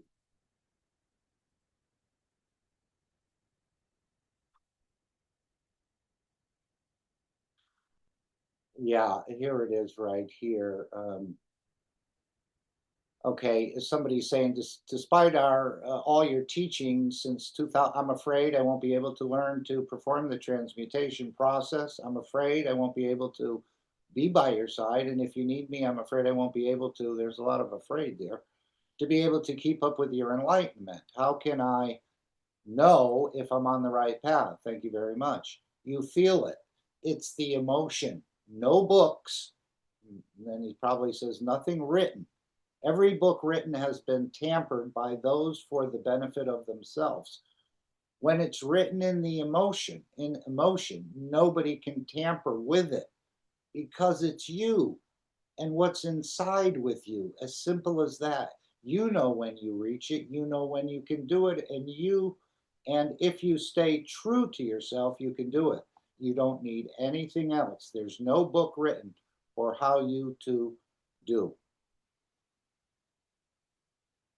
So again, it's all, there's some techniques, I guess, to it, but basically you have to want to do it to begin with, I think.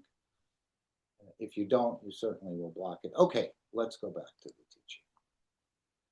Of the Keshe Foundation, Spaceship Institute, Education Department, and part of the public teachings in English. My name's Rick Crammond, and I'll be host once again in this and seemingly endless series of workshops. And once again, we have his endlessness, Mr. American Keshe, as presenter today, and we welcome you, Mr. Keshe. Please go ahead. Yes, thank you very much. Good morning, good day to you. As usual, wherever and whenever you listen to Series of Knowledge Seekers from Keshe Foundation Spaceship Institute, we welcome you back, and we hope we can start something new and carry on with what we've done in the old time. As in the past 2 weeks, we've been explaining the situation with what we saw as object in the sky, as our own planet is another object in the sky of the universe. We have learned a lot, and the progress and the process has been so fundamental that will bring many changes to us. Short term, we have to see long term. It definitely brings new knowledge, and it forces man and the science to look at different systems and than what we've done up to now, which is we relied on energy, on trying to overcome the gravitational forces. And we have burned fuels and everything else, but we never looked at the structure within the way that the universe works. And what has puzzled the scientists of the man today in the past few months, and especially in the past few days, is that they have seen the work of the energy and they do not recognize it. Whereas knowledge seekers, you have seen the work of energy. You call it the magnetic field of the GANs, the magnetic field of the dynamic systems. And you see it, you understand it. So as knowledge seekers, you are years ahead of the present science. Because to you it's normal, you talk about it, you see it, you have seen different angles of it. And especially in the past 12 months and 2 years, we have demonstrated technology in a very dynamic way by producing materials. So congratulations to all the knowledge seekers that they're quite comfortable and quite ahead in the knowledge, but we're only ahead, again, to serve the others and share what we think we understand about this whole process. And again, the way you understand it may be slightly different than the way I understand it. Or the depths may be different, and so on and so forth. But we've been, in a way, he's done this purposely because I think there'll be a huge groundswell of wanting to know more. And maybe this is why it's sort of being blocked. They don't want to let the cat out of the bag, even though the cat is already out of the bag.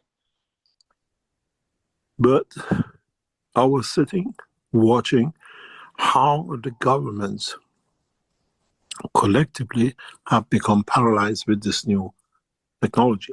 Now they're looking for new technology they don't understand.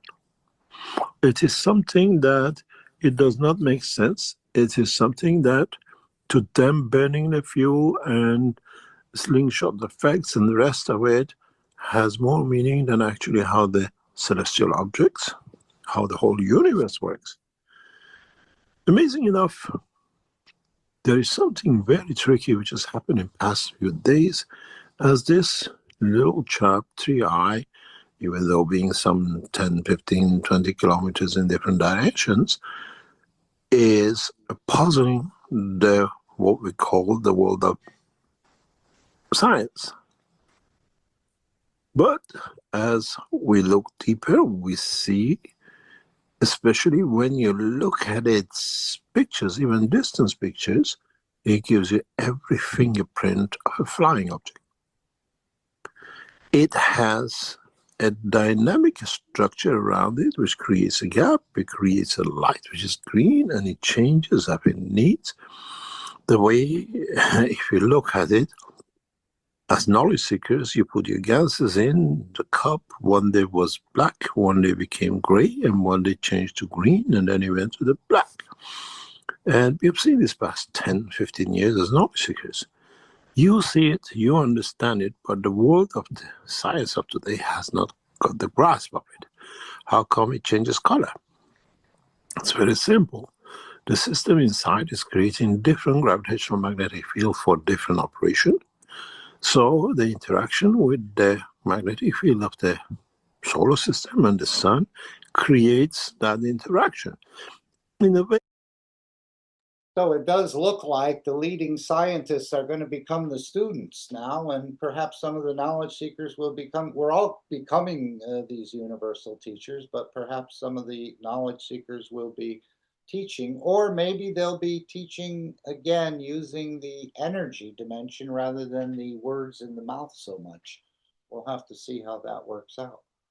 I know that it'll be a shock in the research centers for some of these leading scientists to start working with cosmic rays.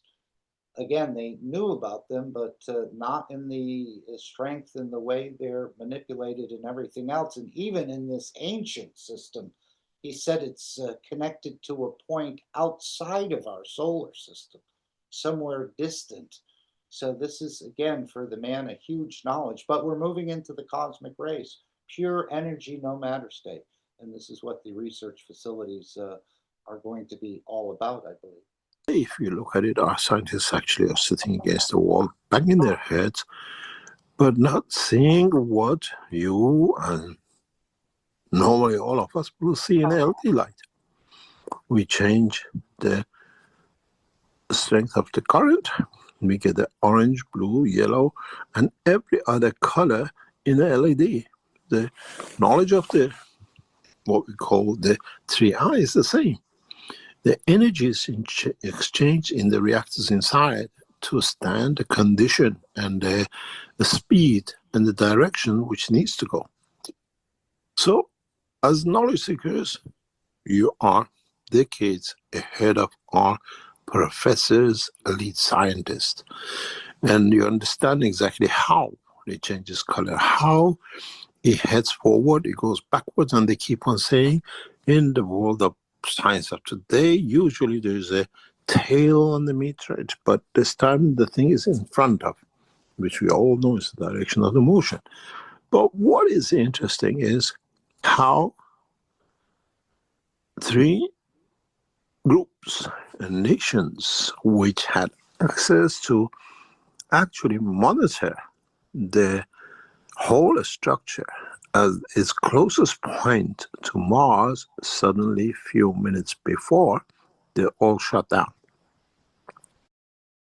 So this is the point like we saw with the three clowns or something, in a way, where they don't want to see any UFO, they don't want to hear any UFO, and it seems like they don't want to speak any UFO either at this point. The whole structure shut down, apparently. The monitoring end of it. Americans, NASA has a good excuse. Because of the financial cost. The financial cost does not matter. What's there is there. It hasn't changed. And then why the Chinese gone quiet? Why the European Space Agency systems have gone blank for those times which was the most crucial to look at. As we've seen, as we explained before, when the system absorbed the energy from the sun, it did something very funny. It absorbed a huge amount of energy, and then it used that energy to incubate and released with it more and more pieces. Funny enough, we expected one of these satellites actually followed the system through Mars. The other two are heading for Earth and for the Moon. Why was everything with the governmental system, which could look, goes silent minutes before it actually, when it's the closest they could take? Days pass now, we haven't seen not many pictures, one or two from amateurs, but when you look at amateur ones, it gives you every indication this is what we call a UFO on travel. And as I said, these systems don't change their line just because there's an obstruction. They find a way around it, but going a straight line in a bit of deviation. But we, as scientists of plasma technology, start looking at another position, creation of life, and how new cycle of lives will manifest itself on this planet, on this solar system. Because, as we said before, Venus used to have the characteristics of the Earth. As it's moved forward, emptied, Earth has taken its position. Now Mars is on line to come in. So Why Mars was chosen for the first landing? Because Mars is to structure a type of life which in the future can support the new life which has entered the solar system. In a way, is seeding for the time when Mars is on the orbit of the what we call Earth. In the future, life on it is already predetermined. Which means now we have three opportunities. One, what is in space traveling. One, which will come to us between 12th and 17th of this month. We know there's a satellite on its way to Earth. And then one, how life will take shape on Mars. In a way, colonization from the space on Earth. We colonized different, what we call, part of this planet in different ways. And now we're getting, in a way, pirated by others from the universe on this planet. The continents has become planetary systems. And it shows the extent of knowledge. What will be interesting to see is how much from sometime next Sunday, the world media will obstruct and will not show what is about to happen. You're expecting a window of a time that it comes back again sometime in December or before that. And we have to see how the structure takes place, make shape, which way it'll turn, and the energy which we releases in interaction or becoming close to another object of the same, as we explained last time, releases a subtle energy which with it, in interaction with the sun, will become the new cycle of life in the solar system. If the energy of the two would have met by the sun, it would have been a big condition, a lot of people would have thought. But you're talking about energy of matter, not matter energy. So the energy of these two objects in the matter will release a very subtle, we most probably will see it in a very, very low strength in nano and microteslas, which will create the vibration and a condition for creation of new life. There are two choices or two options, or maybe three, is that this release of the interactions we talked about again last week will set the scene for a new life to mix with the what we call the solar rays for beginning of a new life. Then, in that process, new cycle of life will start anywhere on this solar system. The best candidate is and can be the Mars, the Earth, and possible Venus. Venus will get too hot, it cannot go. So Mars and Earth with our moons are the best candidates for life. Consistently being there will come. In a way, when you look at the process, it seems that this cycle repeats itself every around 3,000 years. There are track records of this. And because there were track records of it in the past, we know such an encounter should have been made sometime now. It's been predicted in some literatures in the past. Therefore, in a way, this, what we call flying objects, pays its annual cycle of 3 years to the solar system. Delivers, is done something routine for maybe thousands of years, and with it replenishes the life. In the future, in the past, millions of years back, millions of years forward planning. Therefore, us as human beings will be, in a way, by getting pulled to the sun, will not be here. But The technology which is left behind, the life which is left behind by these kind of interactions with the meteorites, guarantees the cycle of life, the intelligence. There are rumors, there are talks, the what we call the Chinese, the Americans, and the Europeans who had the tools to encounter this have already opened the channels of communication in some way or another. This will be.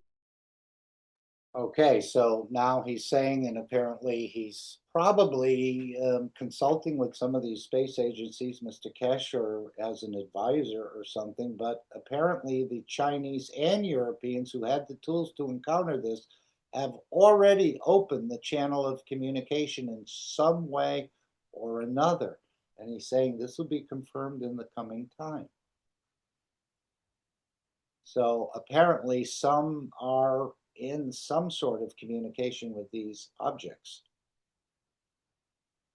And again, many people would say, well, gee, wouldn't they tell us, or wouldn't it be on the news?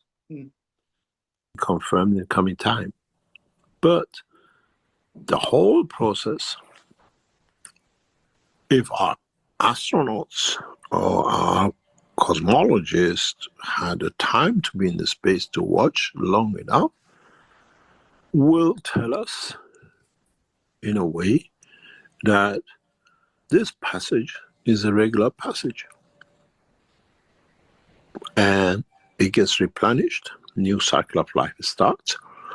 And by the time it takes for Mars to take the position of the Earth, the life will be mature enough that can take over and run and be the same as what's on the Earth today. The most important part for us is, would we in next months or years encounter physically with the lives which has started by the interaction and entry of this object, this system. When we analyze, especially the pictures coming out by the world of people who watch it, we see, especially in past 48 hours, a clear picture of a UFO inside this block. And of course, we just sort of viewed that one picture that was taken by an amateur. Mr. Keshe explained a little more there. So we know what the block is he's talking about. This is the material that they use to jacket themselves or protect themselves as they travel the universe. And of course, shed it as they get into a cleaner environment. It has a base, it has a top, and it's around about 10 miles or so, they say, or maybe 10 kilometers. And the edges of it, what we see is actually itself with a field around it. It shows a track record of magnetic fields, front and the back, which means where it's coming is pushing it away, and where it's going to is pushing into, moving into the space gap which is created. This object will never be touched by anything. No meteorites, nothing else. First of all, the speed is going. Secondly, the gravity is producing. It has a repulsion. And we see this in many of the pictures released. There is a space around it empty, which means it creates its own atmosphere. Where with meteorites and whatever used to come, we see direct hit of the magnetic field of the sun on the object, vaporization and everything is a tail. We don't see with this, which is characteristic of the system, which has gravitational magnetic field. It has intelligence because it can change itself according to the place and position in field strength. And we have seen is it divided. In a way, what we see for the first time is in our cycle of life, a direct encounter with the life in the universe. In the next few days, the next few weeks, we will learn more about ourselves, how much little we know, and Would this affect And let's a get lot into of it with our lives? I think that must have come up in the background. I thought somebody opened their mic. But again, another important, how much in the next few days, weeks, we will learn more about ourselves, how much little we know. And would this affect a lot of our lives? Would this touch our lives? So in a way, we're seeing what they do. We don't know how they do it, but maybe that's part of their process in coming here, is to share some of it. And again, do you need to make a system if you can board a craft with the system on it? This is another indication. Do you have to build the jet aircraft to book a seat? No.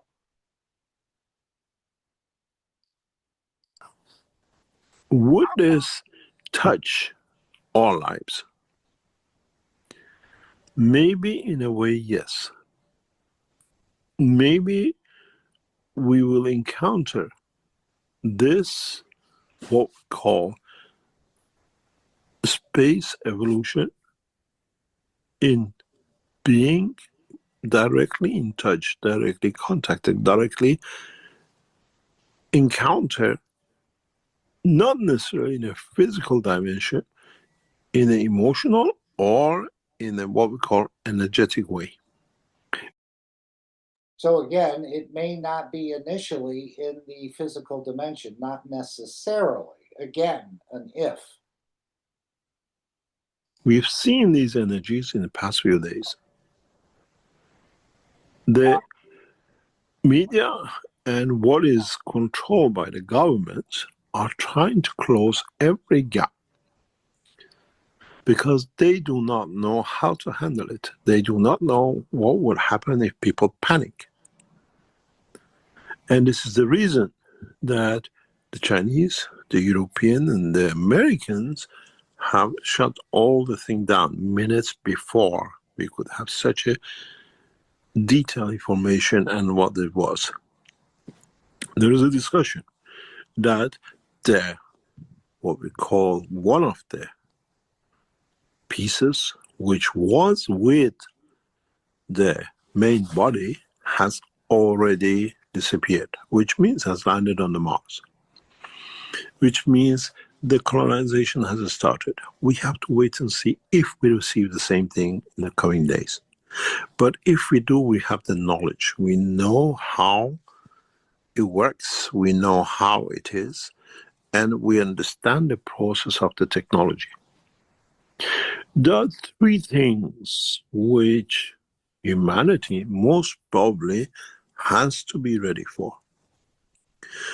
Would we see an increase in a certain type of reaction of the man, very much like COVID, as a space viruses across human race? Would we see in that process physical structures that we have to get used to? And at the same time, would we see a cycle that the presence of foreign entity brings man to come together?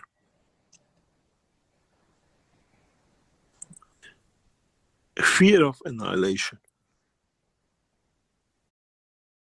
That's another beautiful aspect of this whole thing. Again, they're going to think that this is more of a threat than the other nations. So let's all sort of huddle and get together over this. Because again, there's no annihilation. If there was, we wouldn't stand a chance. As he said, the world governments have already been warned by this. We do what we like, or you're eliminated. This is, I think, was in the last teaching. So they already have the ability to do what they want to do. And again, this is a dictate of the universe. This is a continued cycle. We should not want to even interfere with it, as I understand it. Anyone else? And all indications since last week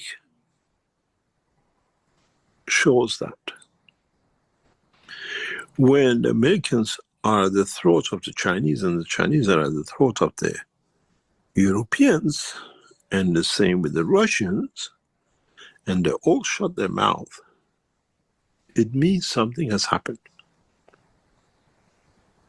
They were shown the power of what they can do on Mars, that when it comes to us, you know who we are type thing.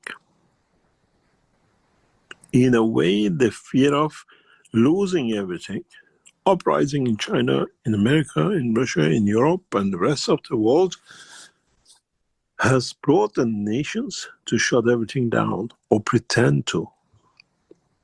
They are still processing what data collectively they are going to show.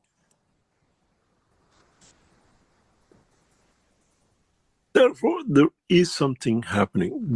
Something has happened. And the normal run of the mill of the every day of conflicts and what we see brings the nation at each other's throat and borders fighting. But this, for the first time, even in a time of conflicts, the way they're at each other's throat for past months and weeks and years, brought them all four to shut up, not to say a thing, simultaneously close all the windows, which means we are ready, they know, for an interaction. Would that affect our systems? There is something very interesting which indicates that these interface interactions, as we saw, huge energy was delivered to TI, is carried on by the subsatellites, which means they can direct a huge energy from the star of the solar system toward themselves. And this is a threat. This is a threat because, as we saw, billions of megawatts delivered to one system. Anyone have a concept of billions of megawatts? But apparently it's, as the old saying goes, it's put the fear of God in some of these. This is what Mr. Keshe has always said, that the humanity would accept this technology not out of the love of it, but out of the fear of their own demise, and perhaps they're sort of feeling in a way threatened, although these are not hostile entities. It's just that their technology is so overwhelming compared to our little matter state toys. And this is why I think the governments don't have a position to interfere. And according to our knowledge, they should have been exploding to pieces. As is a dynamic plasma system, it absorbed it and mixed it to itself, and it regenerated itself. If the same energy, and we have seen amazingly out of nowhere large activities of solar radiation, which some of it is towards us, and they tell us it's going to be a very busy year. It wasn't a busy year, suddenly become a busy year with this. They are connecting to these satellites, which have come out of the division of the 3i, which one is heading towards Earth. So is showing a direction. Is it possibly, quietly, in a way, the world leaders of there today have been given what we call a warning? Could it be that this warning is that we do what we like, if you don't follow, you're annihilated? And they are watching the huge eruptions on the sun. And as I always said, the thunder goes from the base up. And as I said, this may not be the threat of killing, but the threat of the enforcement of peace on this planet, as Mr. Keshe has indicated in other locations. The base is traveling towards us. How much are we going to see? Are we going to see the end of a lot of things we had? Would it bring disruption to our, what we call, radio frequencies, the satellite operation and the rest, or will deliver an energy which change the emotional intelligence of the man? Is this why he told us in the past, again, when he was talking about the interference with these chips and magnetic fields, to have certain things downloaded from the internet that you could bring it up in case the system won't be there? I think he mentioned this several months ago, more than once. So this could happen as well, that we have a big interference. I think they're trying not to do this, but we'll see. Or perhaps some people who want to play with the system on Earth may unplug it themselves and blame this on these entities. We'll have to see. That because of it, man matures into a different dimensions, different being in the coming time, because we mature from this point onwards. There are a couple of indications of this, especially in past 48 hours. But we have to see, and if it has been, we'll explain in more detail. So in a way, it goes back to the teaching of 3-4 weeks ago. A new time has started for the citizens of this planet. A new reason, a new dimension. And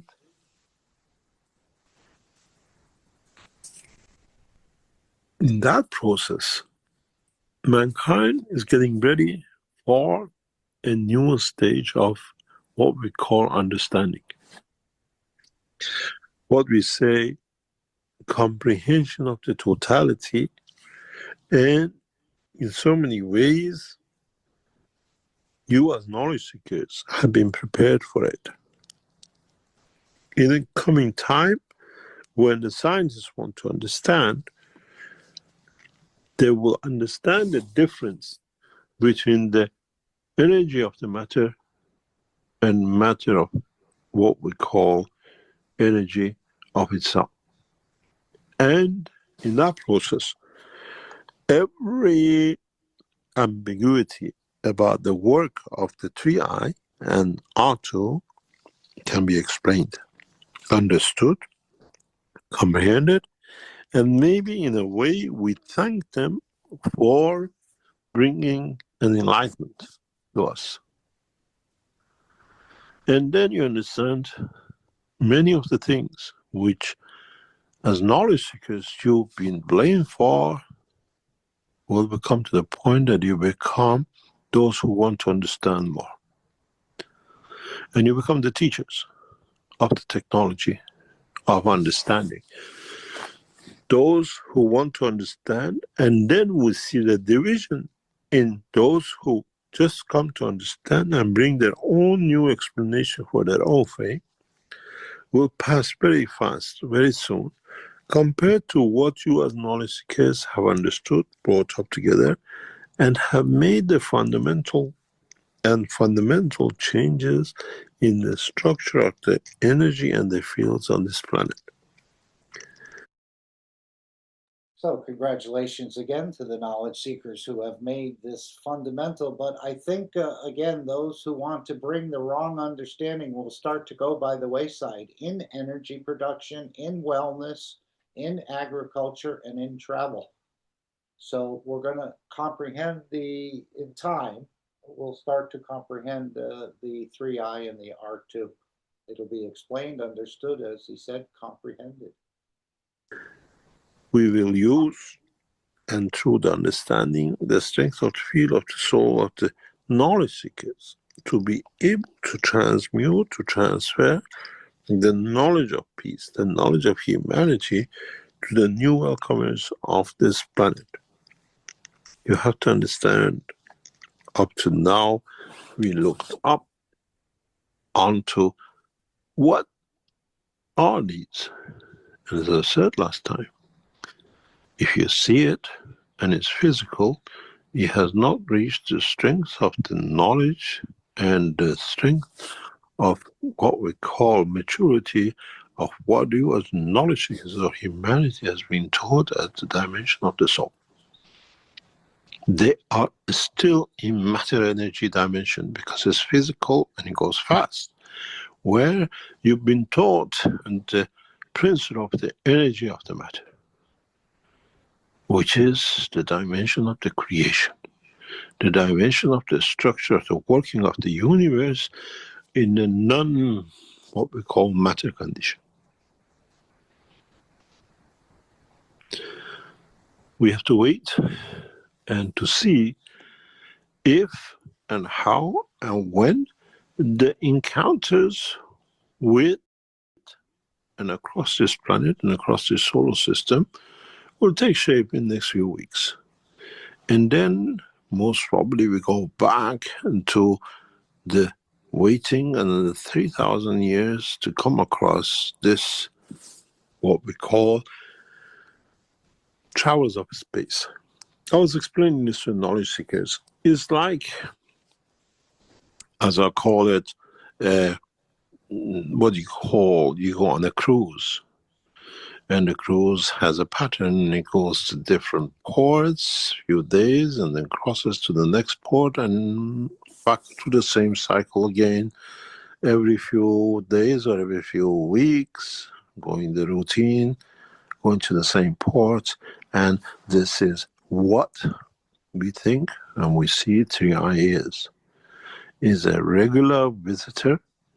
It has been recorded 3,000 years ago by those who understood it, and is appearing exactly in the same spot, in the same direction, and through the same structure as what was seen, recorded by the men of the time in caves and in stones.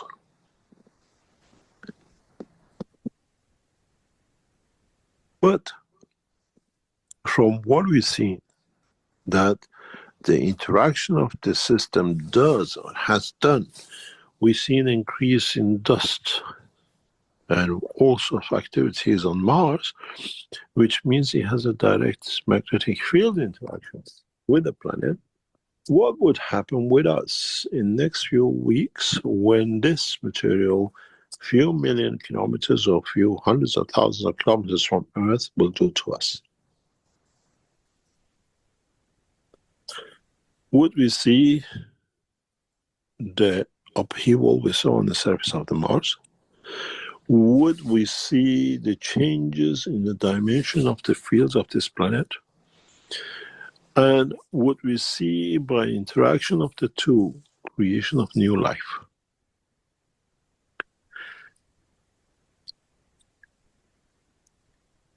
It's not necessarily as it's going to be a head-on collision and we have a meteorite hitting us. Is how we're going to get hit by the energy matter state of this system. You got to realize what could absorb such a massive surge from the sun can give out such a massive surge from itself to the sun. And this is what and how what we've seen, especially in the interaction with the moon, and what we see and we have seen in interaction with the Mars. What will be interesting for us to observe is, would this satellite will come to meet us face to face in the next few weeks?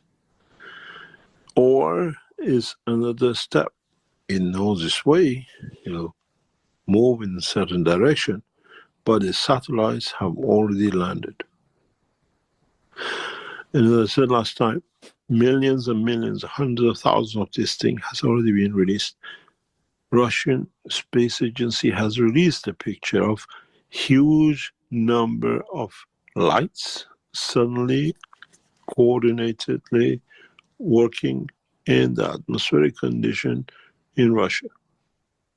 So what was shows intelligence and what was shows life, because they all emit the same light frequency. And if you've seen the confirmation by the Russians is enormous. It's like hundreds of jellyfishes in the ocean.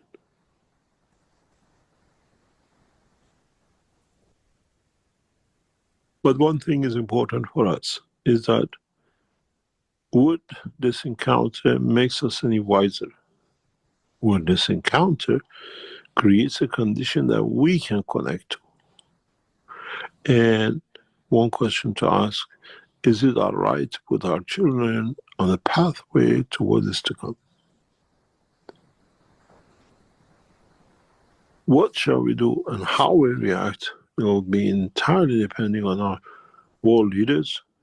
As knowledge seekers, you know what is the next step and what is to happen in the next step.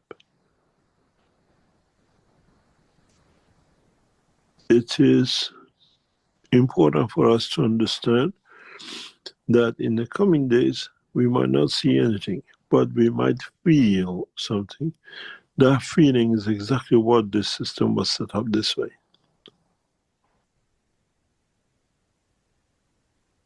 My hope and my wish is that humanity will survive this, we should do. And my wish is that mankind become wise to become to its own man. And then we have to find a way to move forward. Everything has a cost, and man has paid too much for cost of living. And maybe with this knowledge we gain, with this knowledge and energy which come to us, we'll learn to live a better life. As I said, the day of judgment is not that everything will be on the table. The day of judgment is that I made everything ready. Let's start a new cycle, because what has been in the past will be judged by itself.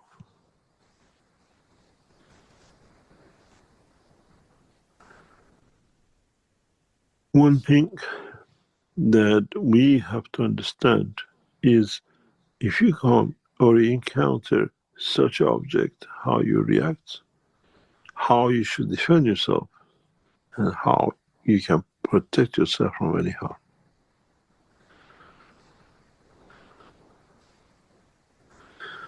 I hope that mankind can see a new time has started. From last week, from what we see, what we call the clock is ticking, and the mankind is getting ready for a new evolution in the world of life of the man. And we hope that mankind has reached a point that has matured to peace. We are part of a structure bigger than ourselves. And maybe for the first time, we start understanding the working of this structure. And to what extent this structure will bring us peace is according to what our scientists understand the meaning of the peace. We go for a break and we come back and try to answer any of your questions as we wait to see what happens between 12 and the 17th. If we receive the same encounter all the way to December, or before December, before we see the effect of this celestial body on the body of the man. Rick, would you like to take us for a break and we come back? Okay, was that fairly plain enough? And again, I don't think we have to worry too much that they're here for any hostile reasons or for destruction. I was thinking it's almost like the big elephants when they have a baby elephant and they're all sort of surrounding him. They're all aware and they never crush the little baby. It's just, in a way, a protection that they use, and they keep it within their structure, but they don't step on the little elephant or anything like that, even though they may weigh 10 or 20 tons. So I think in a way it's the same thing. We sort of have a very powerful structure coming in. They realize their power. I think the leaders realize their power as well, and they'll sort of do what they want to do, as Mr. Keshe said. This has been a continuing pattern. We just haven't been aware of it, and I'm thinking that once we do become aware of it, maybe we will have a holiday celebrating or welcoming back this object in the next 3,000 years, or we'll look forward to it, or even give them thanks about the enlightenment that they brought in the bringing together of humanity in a way. And maybe this is something the knowledge seekers didn't have to see, but the leaders on this planet had to see, and in a way, reanalyze their position as leaders on this planet. This could be quite enlightening for them as well. Any others want to share anything before we go to creation of this dome of peace? We're getting a lot of help from our friends, I think, in the universe. But we continue to explore our energy dimension at the same time and what we can do with it.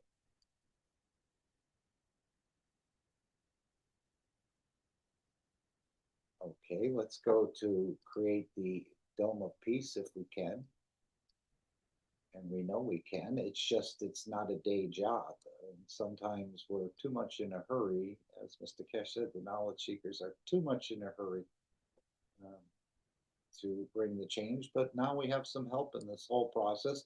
But we can bring it through the release of the Gans waters and the collective power of the souls.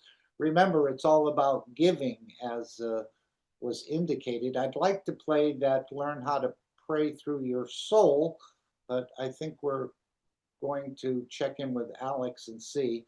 I know ICAD suggested that we play that, and that's from the 23rd Knowledge Seekers Workshop. So if you go back to the 23rd Knowledge Seekers Workshop and you go to the end of that workshop, the last 15 or 17 minutes, you'll hear an understanding of how to pray through your soul. And it's very similar to what's happening today, referencing the Middle East and the elevation of these leaders who are more or less just spokespeople for the real operators who are behind the curtain. We never see them, but through that process of elevating the world leaders, we can also touch the souls of the ones that operate behind the scenes. And as we mentioned, the Brazilians with that video that we played at the break from the 105th, and also that their beautiful work on this in the Instagram, and I'm not on Instagram, but apparently they've gotten over 70,000 views. We sort of showed that. So if anyone has a website, I'm sure they wouldn't mind you posting it on your own website. This is what we were showing a little bit earlier in the session. But beautiful work. And as Mr. Keshe said also, that they're going to be doing some teaching between the Chinese and about the technology. So maybe we'll find something, perhaps a little item that we can start to produce, something along that line. He said it'd be more focused on technology than the knowledge.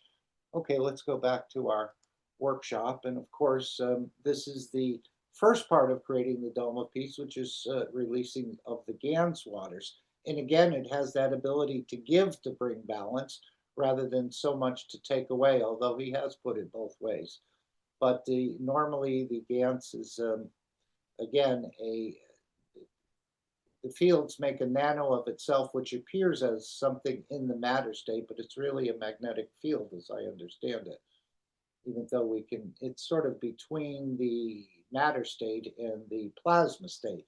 Mr. Keshe said this material has been on the table for it to be recognized by the leading scientific community on the planet, but yet I guess it's still on the table waiting to be recognized. But the knowledge seekers have recognized it as a superconductor, and there's many, many uses for it.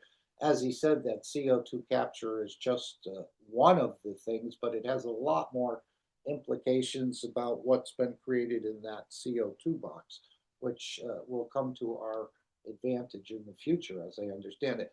First step of the Dome of Peace is to something for the physicality to do, and that's to release the Gans waters into the environment. They know where to go, they know what to do, they have an intelligence, and they know how to bring balance. And this is what the Chinese have been doing for years.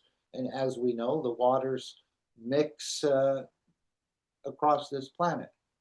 So I think he gave that example of that cargo container where all these little yellow plastic ducks Apparently it went through a storm and the container broke open and they found these ducks all over the world, all the way up rivers and the rest. So it's the same with the GANs. And put your good intentions in it and release it in any shape or form you'd like to. Collectively, we're doing this at 12 and 6 p.m. and or 6 p.m. on Sunday. But you can release GANs waters at any time. Let's hear from Stefania. I will look for it. I don't know if anyone want to read this demo piece. Anyone want to offer? I will With a nice read it voice. for you. Okay. This is what came in and what is now become a pattern. This from a guy, I don't know him, but he says, please remember this Sunday and every Sunday from now on, till we raise the soul of this planet to a peaceful planet. Keshe Foundation knowledge seekers worldwide will spread the gas waters around the world at 12 p.m. Central European Time and or 18 p.m. Central European Time every Sunday at the same time as they choose which time to suit them. Thank you for participating in this greatest movement by the soul of the man to bring about the peace on this planet as the permanent feature of the life of this planet. And you know, I've been thinking that this releasing of GANs waters may have some sort of interaction with the material or the energies that is being released by the 3i and the swan. Perhaps this material, he said there was actual material, or the feeder fields, as he said, may even supercharge the GANs water. We're not releasing the GANs, but the GANs water, as I understand it. And that may continue its work in sort of a different way with a different energy, but you've already laid it out there. You've released it. So again, this is part of the work of the knowledge seekers and those who want to see peace on the planet. So that's the first step. And if you're not familiar with making GANs, it's quite simple. I mean, initially it seems rather foreboding, but as we know, it's a rather simple process, the interaction of fields creating another material. And we've seen that, of course, not hugely extended, but we've gotten the idea of the fields and the interaction can create a material. And of course, Mr. Keshe has shown this in a couple of the videos with the gold and other things. So that's the first step of the Dome of Peace, something for your physicality to do. Now we go to the collective work of the souls, which again, the mission is to extend it from your physicality into the energy dimension. So let's hear from Shweta. Thank you, Shweta, and thank you, Stefania.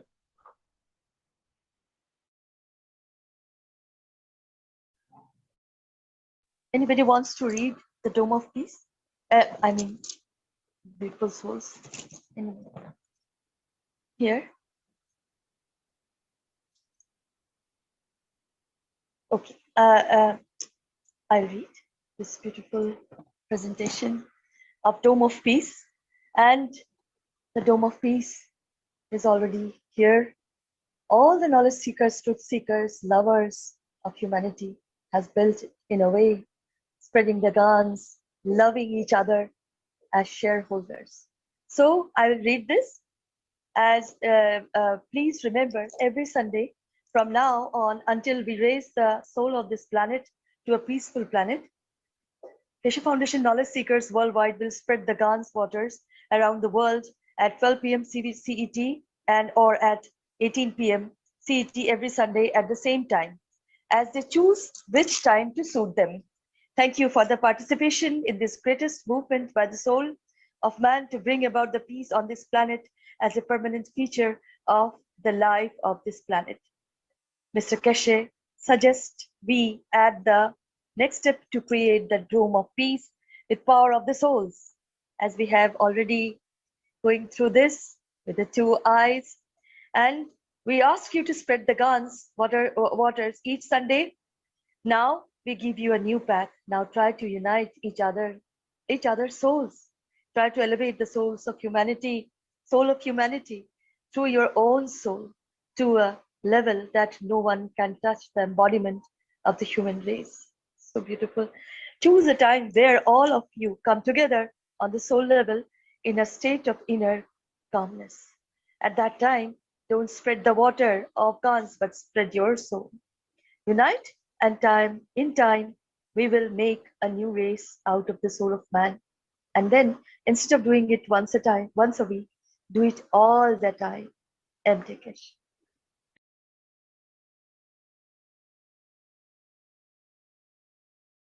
Okay, why don't we take a minute, but you can also join the Brazilian Intentions. They have quite a beautiful program going on every day.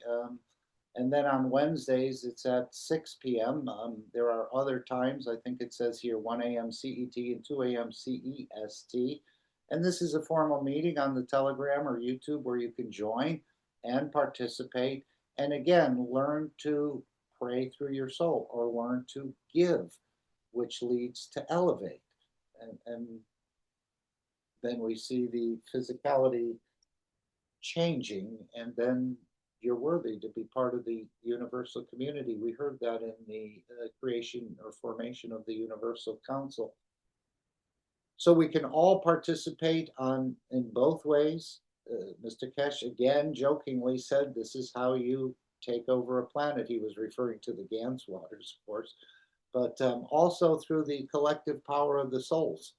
And as we heard, this giving will create a position of change. So we're trying to raise the collective awareness that the souls decide and elevate the leaders to peace and kindness and the beauty that their soul can show its beauty and not be sort of abused by the physicality. But as he said, the souls are very low and they need elevation, and we're here to elevate through the Gans waters, through the collective power of the souls, through the systems that are happening, and through the interaction of the three-eye atlas and the swan. It appears that this is also participating in this whole process. Again, it's not an easy task, and you need to be quite a specialist and use as he said with the captain of that craft, he was very crafty. He knew the geometry and how to manipulate certain reactors and certain things. Well, as universal teachers, I think we have to consider even more than that, that many things have to be understood and come into play. But we can achieve that, and we are achieving it, and we're certainly in a very good position right now to explain a little bit more about what's happening. So join the Brazilians, and again, they have a beautiful program, and they will, I'm sure, welcome you with open arms. And again, they're looking for you to be part of this as a collective awareness. So they've been continuing this process. We continue it. Again, it doesn't need to be perfectly quiet. The physicality is really not involved in this process of the soul elevation collectively. And you can be working, dining, and again, just give a nanosecond of your life and build upon that. And if you find that giving is not too comfortable for you, which again, we're more or less takers than we are givers. We're learning to be givers, but find something to serve, not something that serves you. And this will help you. And then there's other ways too. As I said, the 23rd Knowledge Seekers Workshop at the end, learning to pray through your soul or give through your emotional aspect, which is energy and motion. So there's many ways for you to participate in and around the Keshe Foundation and bring the change if it's your wish. But we're certainly in a very good position, I think, as knowledge seekers, that we have some understanding of what's happening. And as he said, we're going to gain more and more. So thank you in advance for participating in this process. Why don't we just take 1 minute of silence, just so we can sort of practice that a little. That'll give Alex another extra minute, and then we'll go right into the teaching from Alex. Okay? So we'll start now. As you apply collectively, we apply our emotions and energy dimension to bring the change by giving.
And this is how easy it is to work through the plasma. If we had to bring the change in the matter state, it would take a lot of money and a lot of physical effort. And of course, we know the game is rigged. Through the energy dimension, we can touch the souls of the world leaders, add to their fields in a way if they decide to pick it up, and of course, touch the ones in the background as well. So that's why we're working in our true nature in this aspect, which is the energy dimension. Remember, the energy is before the physicality appears. So the physicality more or less is an afterthought. So thank you in advance for your continued participation. And as Mr. Keshe says here, instead of doing it once a time, do it all the time. So we thank you in advance for your continued participation until we see that permanent peaceful. But now, in a way, other energies are coming in to facilitate the process more in a stronger way. Okay, I think it's we're overdue to hear from Alex, and hopefully he's still there. And the frosting has been applied, the teaching has been embedded, and now, Alex, we thank you for being here, and may your teachings spread far and travel widely. And thanks for bringing the gang here, Mark. It's a very important time in our existence, obviously. And before we get into that, let's just take care of this business and get right to it. Disclaimer: the information and education material contained herein is meant to promote the general understanding and dialogue of GAN's processing. Such information is not meant or intended to serve as a substitute for a healthcare professional's clinical training, experience, or judgment. For patients and individuals, such information is not to be a substitute for professional medical, therapeutic, or healthcare advice or counseling. For medical issues or concerns, including decisions about medications and other treatments, readers, viewers, listeners should always consult their physician or, in serious cases, seek immediate assistance from emergency personnel. Prescription information, procedures, and use of medical devices information should be undertaken only by properly trained and certified medical personnel. We specifically disclaim any warranties, express or implied, including implied warranties of merchantability or fitness for a particular purpose. Such information is provided, as is, and is believed to be accurate at the time of its publishing, but it is the viewer's job to evaluate the accuracy of any information found in this presentation. Every case presented is of their own experience, applied by themselves for themselves, and it applies to their case only. Every person experiencing health problems should seek professional medical advice and consult their course of treatment with a doctor. The processes of plasma balancing described herein are a natural process which supports the body but does not replace medical advice or therapies one is already subject to.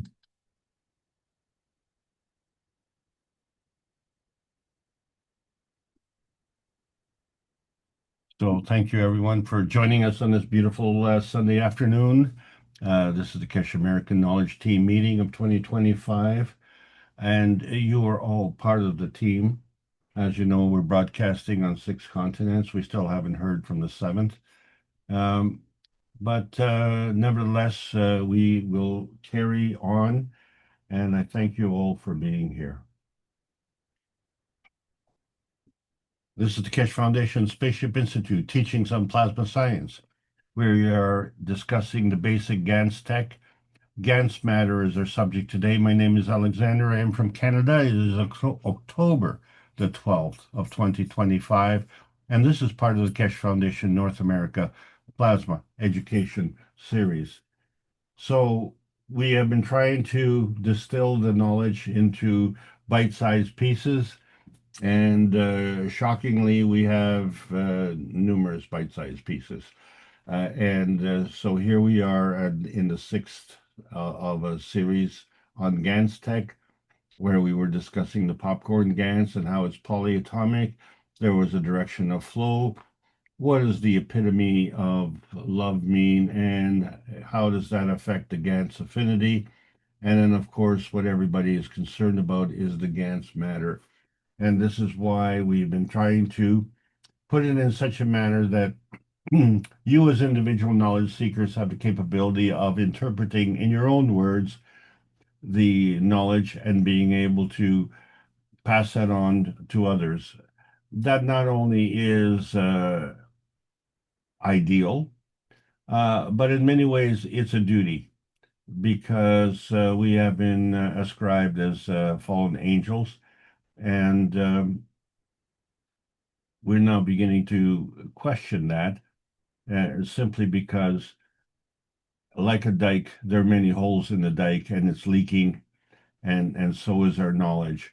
And unfortunately, many of the irregularities and anomalies that we've experienced in life have gone unanswered for so long, but they are being resolved today.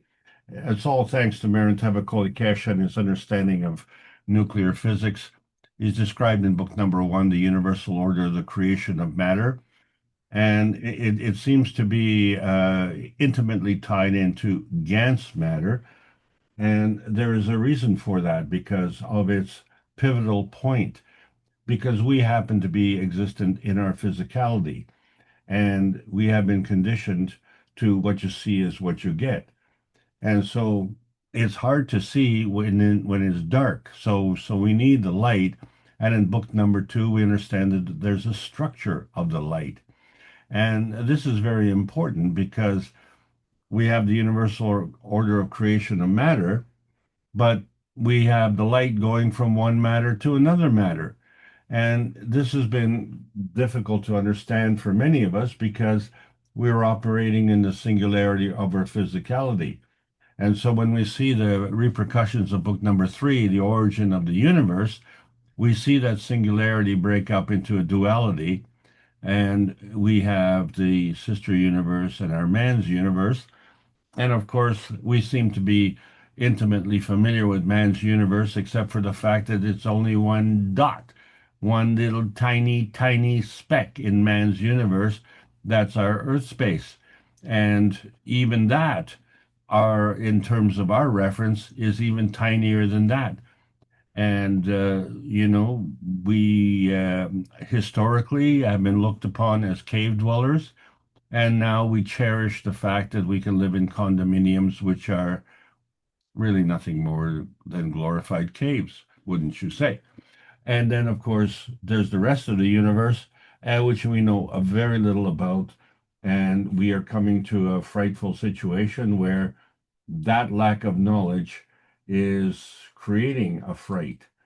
So the point of the matter is that there are other visitors, and for 399 weeks in a row, Rick Crammond and the Universal Council of Earth have tried to bring the one planet, one nation, one race for justice and world peace together, so that we have an understanding that our fingerprint with respect to our soul and our emission spectrum indicates that we are the humanity race of the Earth space. And from that perspective, the color of our skin is irrelevant. And in fact, our position on Earth space is also irrelevant. We are the major part of the humanity species on this planet. And we, as I say, we have been described as fallen because we didn't understand the plasma rule. We seem to believe that the higher strength eats the weaker strength, whereas in the plasma science, the higher strength feeds the weaker strength. So fundamentally, this exposes a conflict point. But a conflict point in another point of view is a binding zone, because it could bring two armies together, or it could bring two fields together, or it could bring through two points of view together. And depending on the field strength, and there are various field strengths, and they come in different states of energy. Each time we come into a manifestation that increases the density, that becomes part of the inertia density manifestation process. And to understand that process is to understand the nature of physicality. So that means that the physicality is a concluding process of inertia density manifestation. It is part of energy binding. And this is extremely important because it's self-serving. And no one cares for your self-serving needs more than you do. And when you abdicate that responsibility, it is confounding to understand the logic behind that, because that self-serving binding is your dimension point.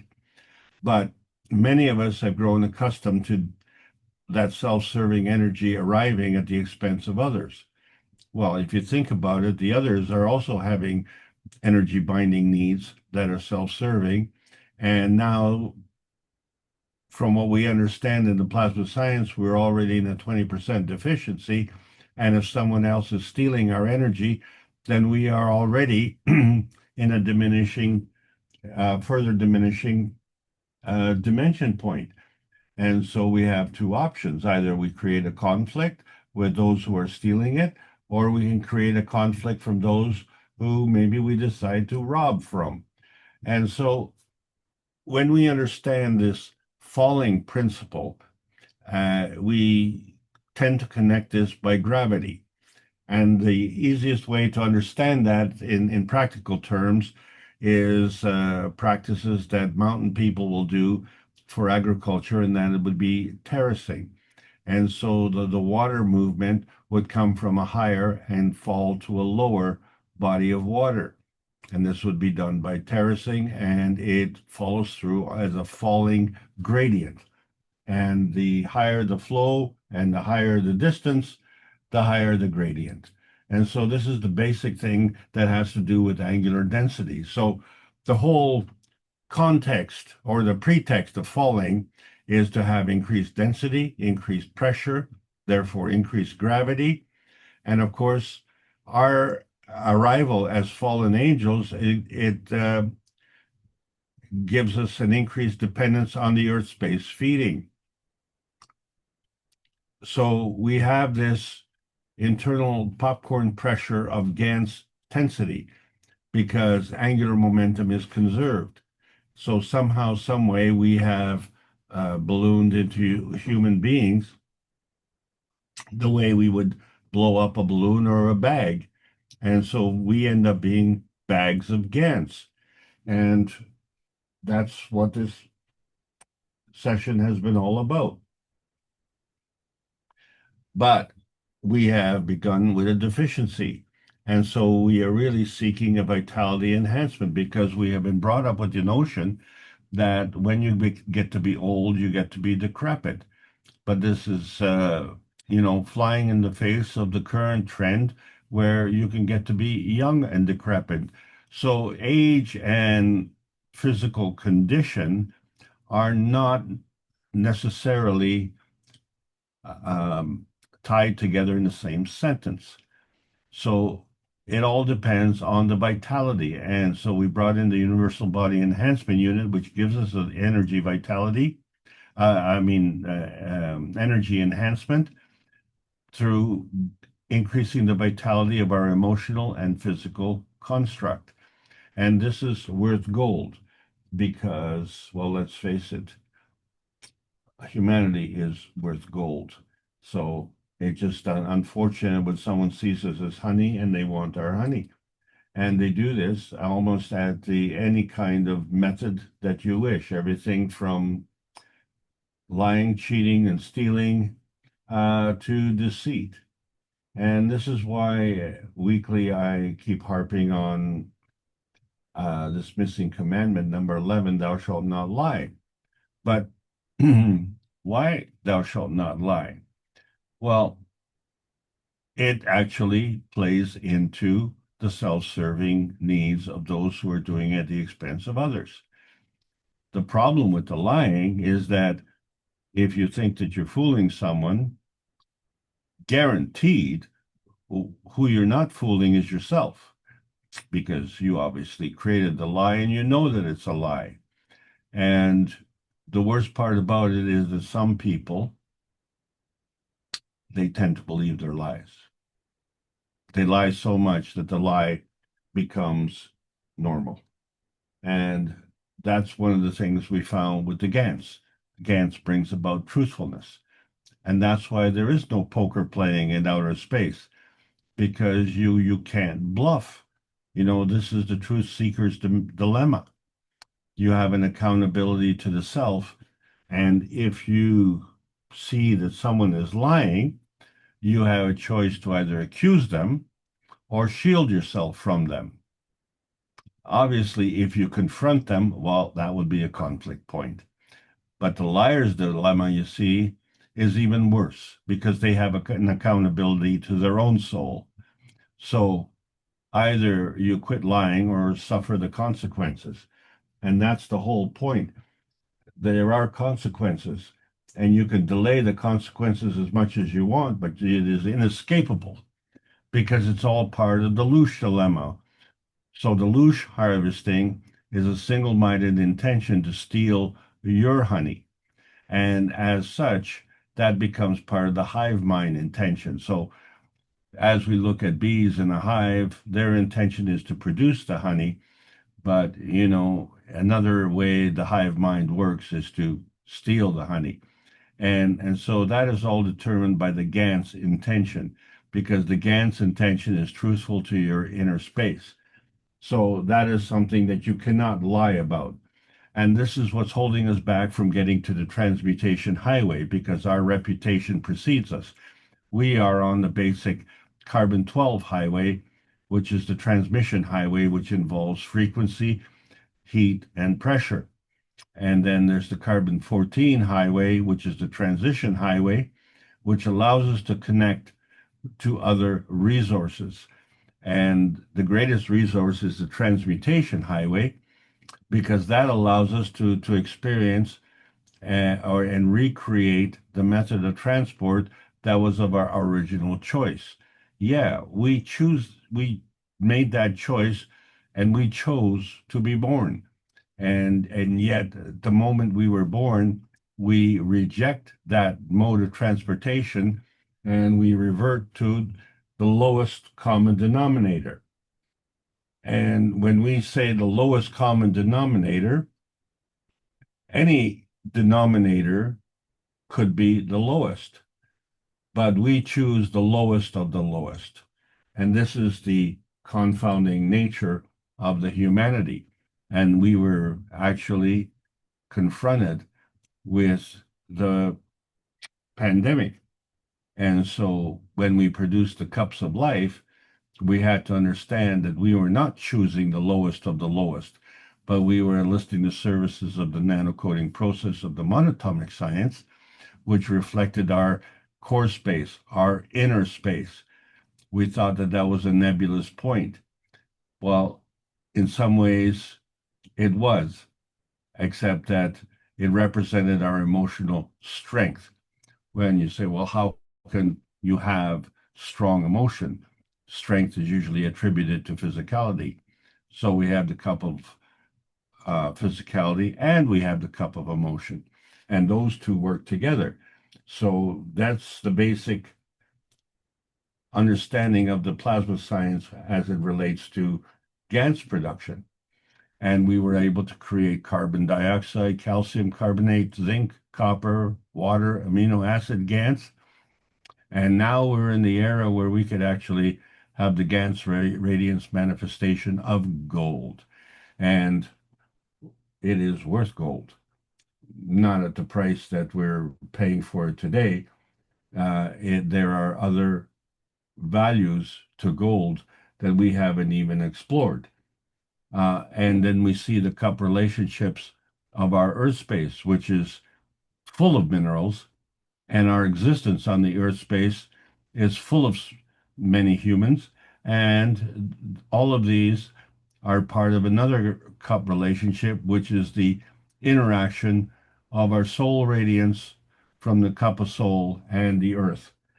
And then, of course, the Earth represents our environment, and the environment is the inertia density manifestation of the representation that is coming from the universe. And the intermediary there, of course, is our brain. And the brain has two hemispheres that represent the coming together of three fields: the copper, which is physical, the zinc, which is emotional, and the carbogen, which is the connection of the carbon 14 to the universe. And we have a product, and it isn't the sum of the three, but we have a physical body attached to this one-track cup of the universe. So we keep the one, we keep the other one, and we keep another one. And then we have a product that is more than three because this is a continual process of existence. So there's a giving and taking of energy, and we've seen that with the nanocoating process because we were able to align the nanocoating. But we started with a copper wire and we nanocoated it with a carbon nanocrystal.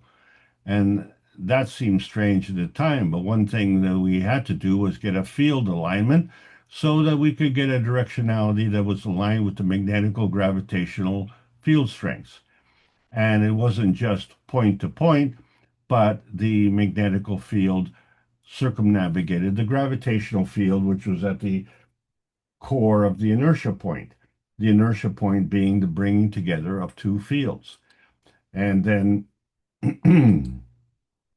we have to understand that the conservation of energy is the bringing together of these two fields. And when you do that, you create this MAGRAV energy transfer state.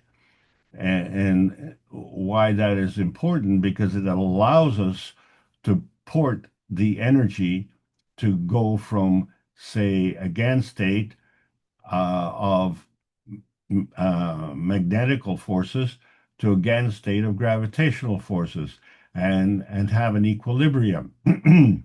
But also it can go from a GAN state to a nanostate, or it can go from a GAN state to an atomic state.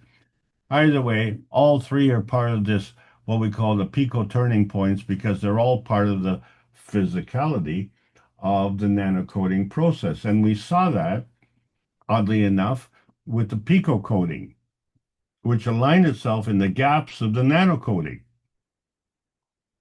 So the nanocoating, we said, was monatomic, but interestingly enough, when we look at the pico popcorn, it's kind of just like the Gans popcorn, except that the pico popcorn is roundish, but it has many, many points. So although the pico is 3 orders of magnitude smaller than the nanocoating, the Gans is way bigger, and it has the same characteristic. So how do we go from something that's supremely tiny to something that is now visible in the matter state? And this is the Gans matter phenomenon. So what we see is the Gans popcorn, where the charges emanate perpendicularly, and of course, the magnetical charges are negative. And so these represent the field forces that are coming from the gravitational forces, which are positive in the core. The gas is in the center. And so what we have is a Gans explosion, if you will, so that the size of the Gans is way bigger than the size of the nanocoating. And because it has so many more points, it is even stronger. It's like a supreme team effort. So when we look at the Earth and we see how round it is, we could say, well, the Earth matter is like a nanoparticle in its physicality. But the fact of the matter is that it is a product of the Gans matter. And the Gans matter is omnidirectional. It is giving energy magnetically in all directions. And of course, it puffs up. And so this would explain why the Earth is rather round. And so we can now understand better what our original atomic understanding was, where the atoms are linked together and it's very physical, just like a caterpillar. But now we understand that it's polyatomic, which means it's unchained, but there still is a binding force. And when we did with the nanocoating, it was all uniform carbon nanocoating. But then when we introduced the GANs, we started to introduce other elements. And so we find that the method of binding is the same. It's polyatomic, and it becomes, in fact, molecular. And this allows us to understand that hydrogen of itself is not singular. Hydrogen is not just hydrogen, but it is a molecule with a covalent bond. And so this hydrogen has to come from a source, which means that it has to have a Magrav-like condition. And we see that the carbon-14 is a field connection, and the carbon-60 is a connection to the universe. But, how big is large? Well, beyond the universe is the unicos, and then, of course, there's the creator. And so we see that all of these rules that apply to the hydrogen are applying to everything else. So we look at the orthohydrogen, which has the polarity in the same direction, and the parahydrogen, which has the poles opposite. In both cases, they're balanced off because there's a pair on the North Pole and a pair on the South Pole. The thing is, they come in pairs. And so we see the polyatomic GANs is the same way. So when we talk about the carbon dioxide, we started with copper and zinc and water and salt water, and we created CO2. The zinc oxide, we created ZnO2. And with the copper oxide, we created CuO. And they all involved a nanocoating, whether it was a nanocoated copper or a nanocoating zinc. And so this was the basic understanding of plasma science as chemistry. But there was a charge, there was polar energy that was emitted magnetically, and there was a gravitational charge that was absorbed on the other pole. And in between, we had a rotating field, and that rotating field could change its speed, could change its strength. And of course, it had to have a change in its direction because obviously, if it was emitting, it would keep emitting. But if it's absorbing, well, obviously, there's another approach for that charge. So the charge is not the substance. The charge is the direction of flow. All charges are positive. You cannot have a negative charge because it's always positive. It's like heat. You have abundance of heat, and cold is an absence of heat. So negative charge would actually be an absence of a charge. So the charge is representative of the direction of flow. And there have been many arguments on this particular point, and it stems back to many of the fundamental methods of education. But, when we're dealing with the plasma reality, we have to wake up to the reality that charges are emitted and charges are absorbed, and this is a two-way street. And we know this because we've been able to create ganses of all the Earth's ganses. We have a grand central station of all the various ganses in their field strength, in their color, and in their attributes. The most important one, of course, is their masses. So when we put a periodic table together of physical matter, these identify the Earth space range details. And so those range details represent the fundamental hydrogen, which has interestingly enough, an atomic mass of 1, and it goes right on up. And there are many that are in between.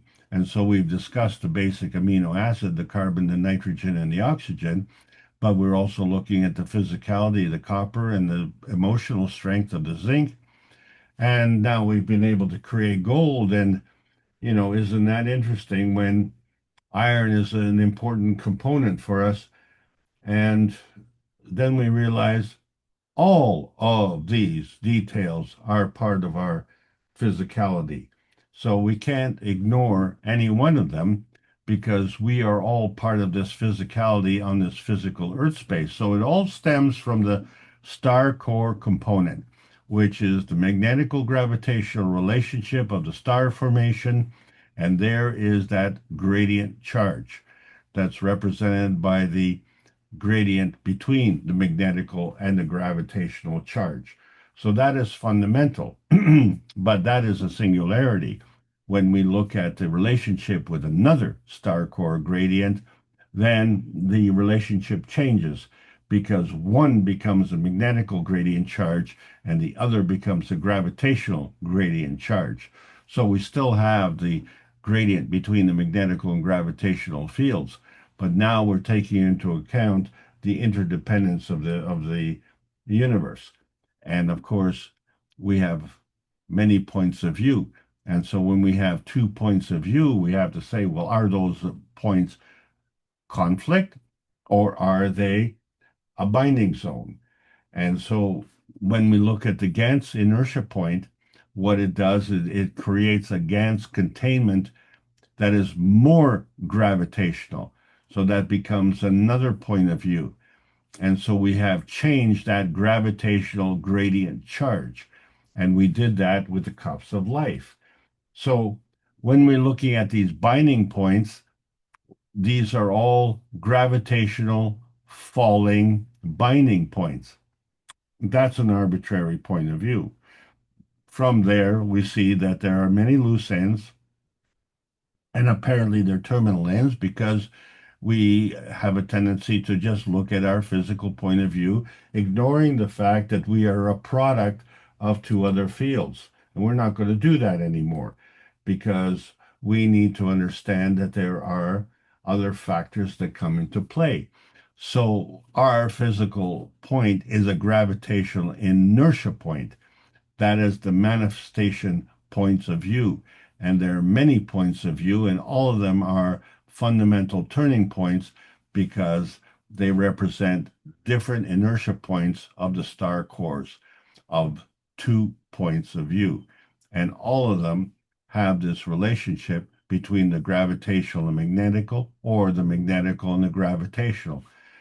And fundamentally, they become a gravitational inertia point. So what's missing here is the magnetical point, isn't that? So when we look at these inertia gradients, do we have to understand they're susceptible to increase or decrease? Well, if the gravitational one is susceptible, then the magnetical one is also susceptible. And so now you have the changeability. This is where these turning points come into play.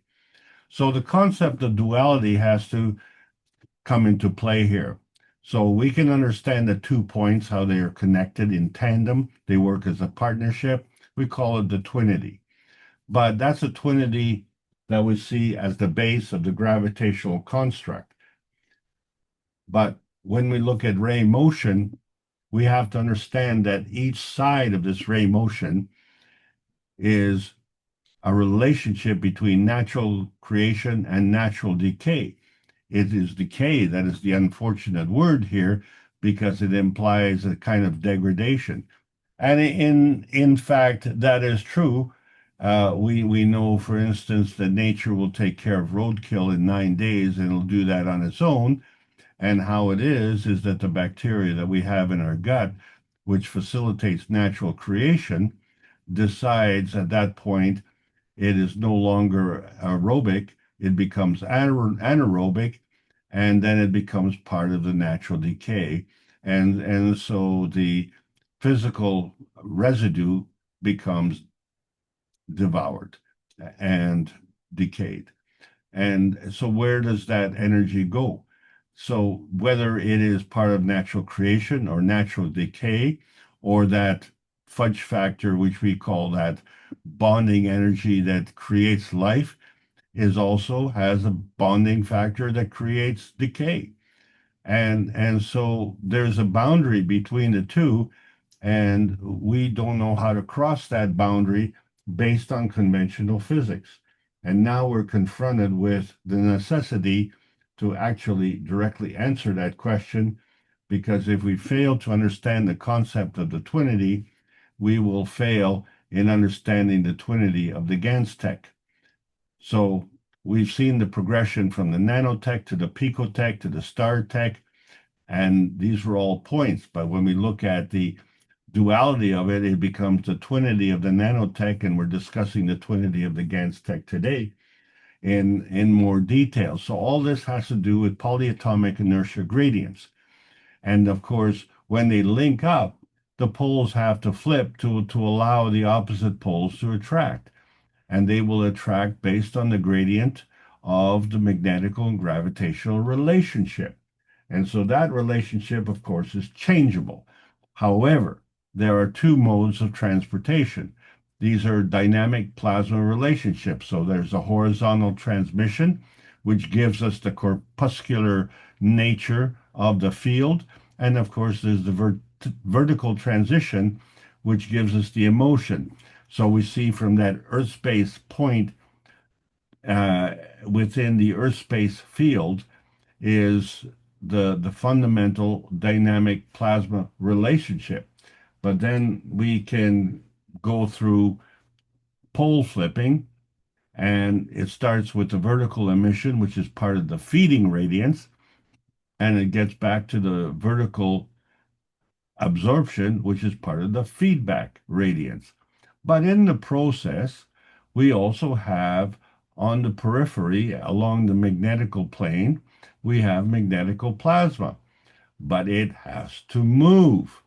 And in order for it to move, it can only move from a magnetical to a gravitational field.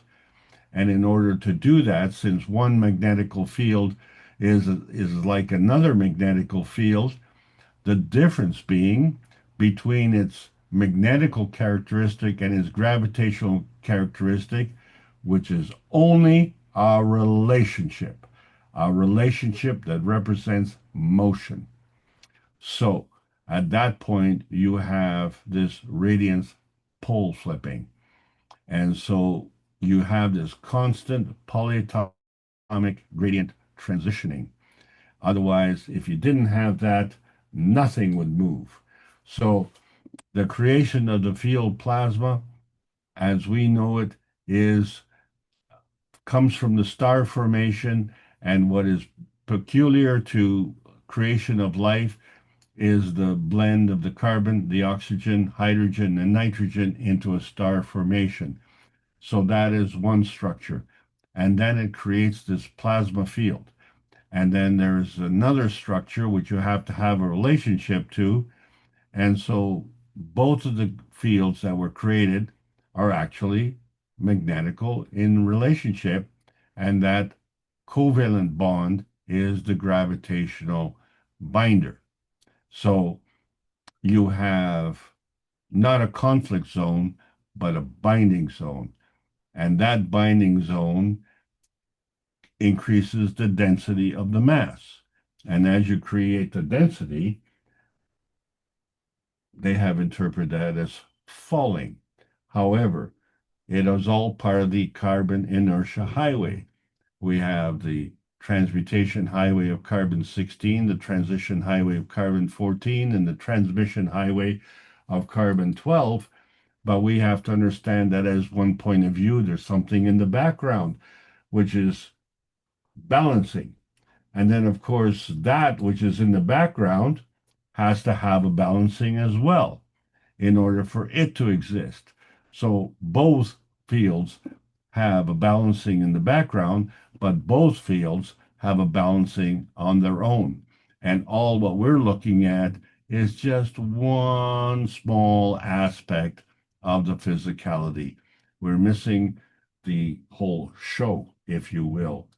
And so when we look at the 603rd Knowledge Seekers Workshop, when it looked at the emission spectrum of our souls, we found that vertical alignment. But interestingly enough, there was a path link on how the energy flowed. And you can see the pathway. But fundamentally, if you look at the whole picture, it's like an infinity loop where we have energy field above the soul of physicality governed by the soul, and we have an energy field below the soul of physicality governed by the physicality. And so there's a crossover point at the soul of physicality. So that is only one method of transport, but we found from the radiance emission that there's another inertia field emission. And this allows us to have this inertia threshold crossing. And this is very important because this is how we take advantage of the GANS affinity. GANS gives and takes energy. So as a solid, it's in the physical plane, but as a gas, it's in the emotional plane. So our body is a GANS spaceship because we're a physical bag that encapsulates GANS. And so there are these characteristics. Interestingly enough, we are made up abundantly of water, and we find that GANS flows in water. So water can also exchange energy, and water has to give and take energy. So GANS likewise gives and takes energy. So therefore, it exchanges magnetical energy, but we said it's a two-way street, so GANS also exchanges gravitational energy. So how does it do that? Well, we've discovered that there's a charge gradient, and there's two ways to do it. You could run along the surface, along the flux lines, like we saw with the magnetical emissions, or we can cut across the flux lines, like we saw with the vertical emission. And then there's a steepness. So that steepness represents a flow of higher energy to lower energy. Well, how steep is it? Well, we know that from our tobogganing days as children, the more steep the hill, the faster we go. And the faster we go, well, you better hang on.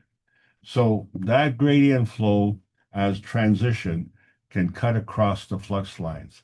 But as transmission, it has to go along the flux lines. And we are dependent on this transmission of energy.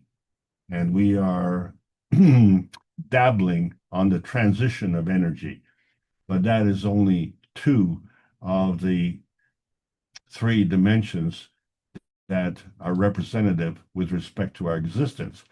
Because when we look at the GANS motion within a cup of life, interestingly enough, we can see that some GANS moves up and some GANS floats to the bottom. And it is floating and it is moving.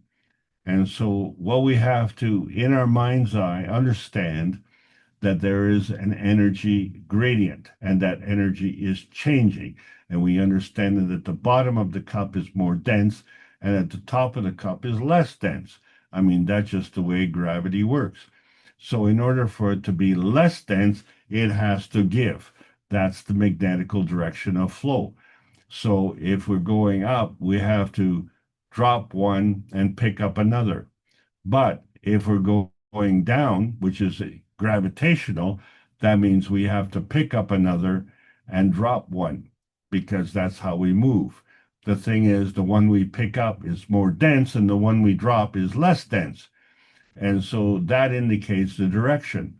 So which way are you exchanging energy, magnetically or gravitationally? And this indicates the direction of flow within our Earth space. So now we see the motion in that Earth space. So all of this energy exchange follows these MAGRAV pathways.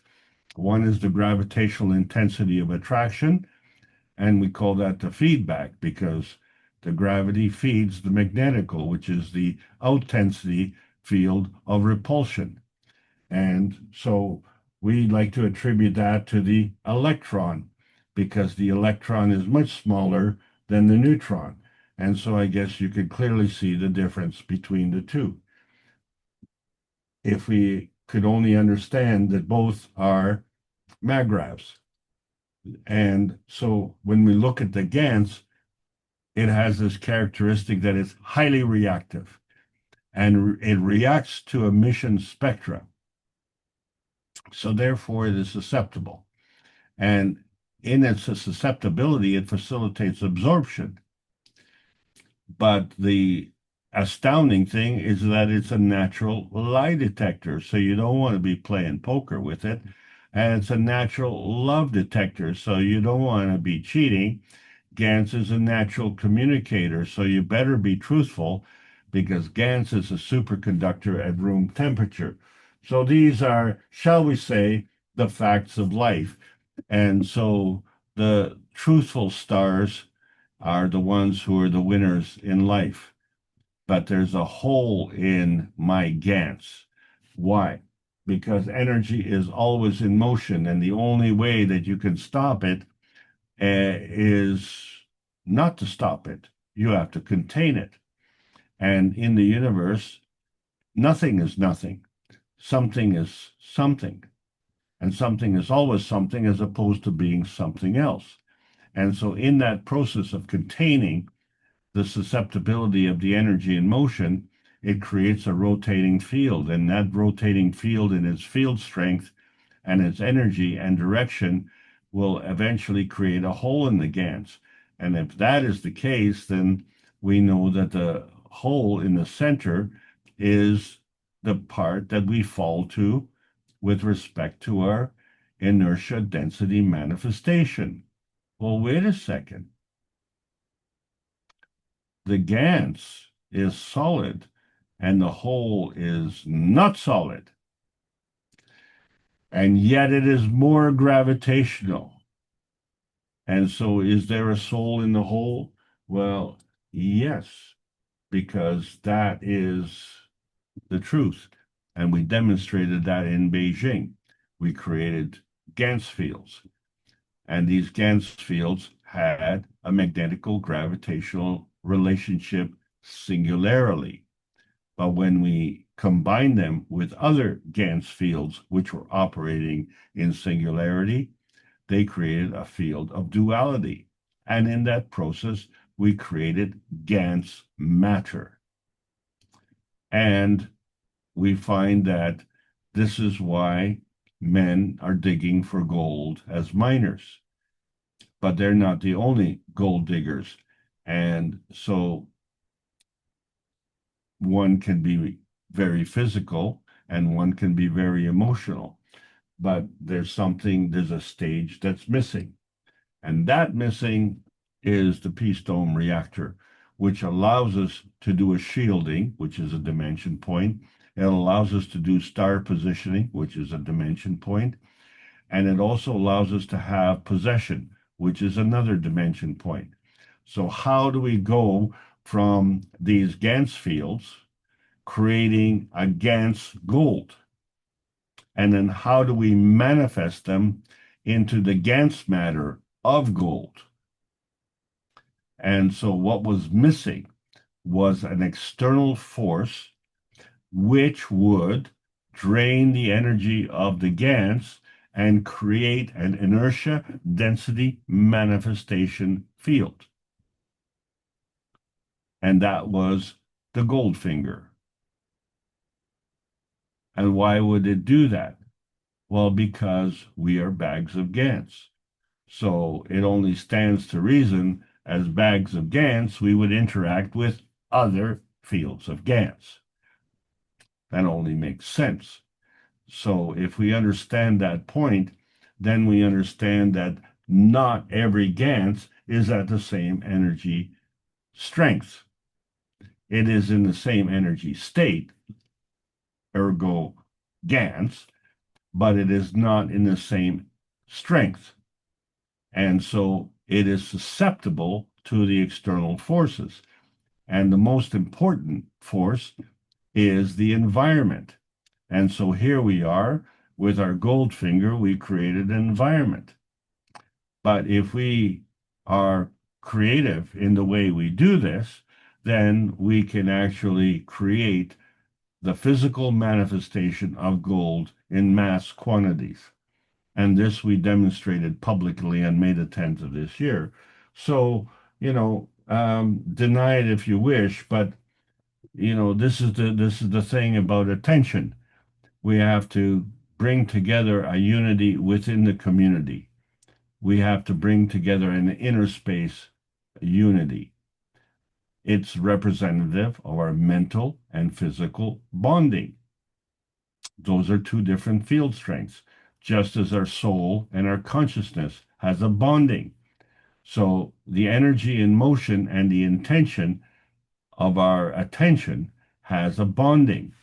So all these are binding points. And so we understand the progression now in more detail. The nanopoint takes us towards density, and the pico point goes 3 orders of magnitude into more density, making it highly, highly gravitational. But it has the same attributes as a Gans point, which is an explosion towards gaseousness. So it is less dense.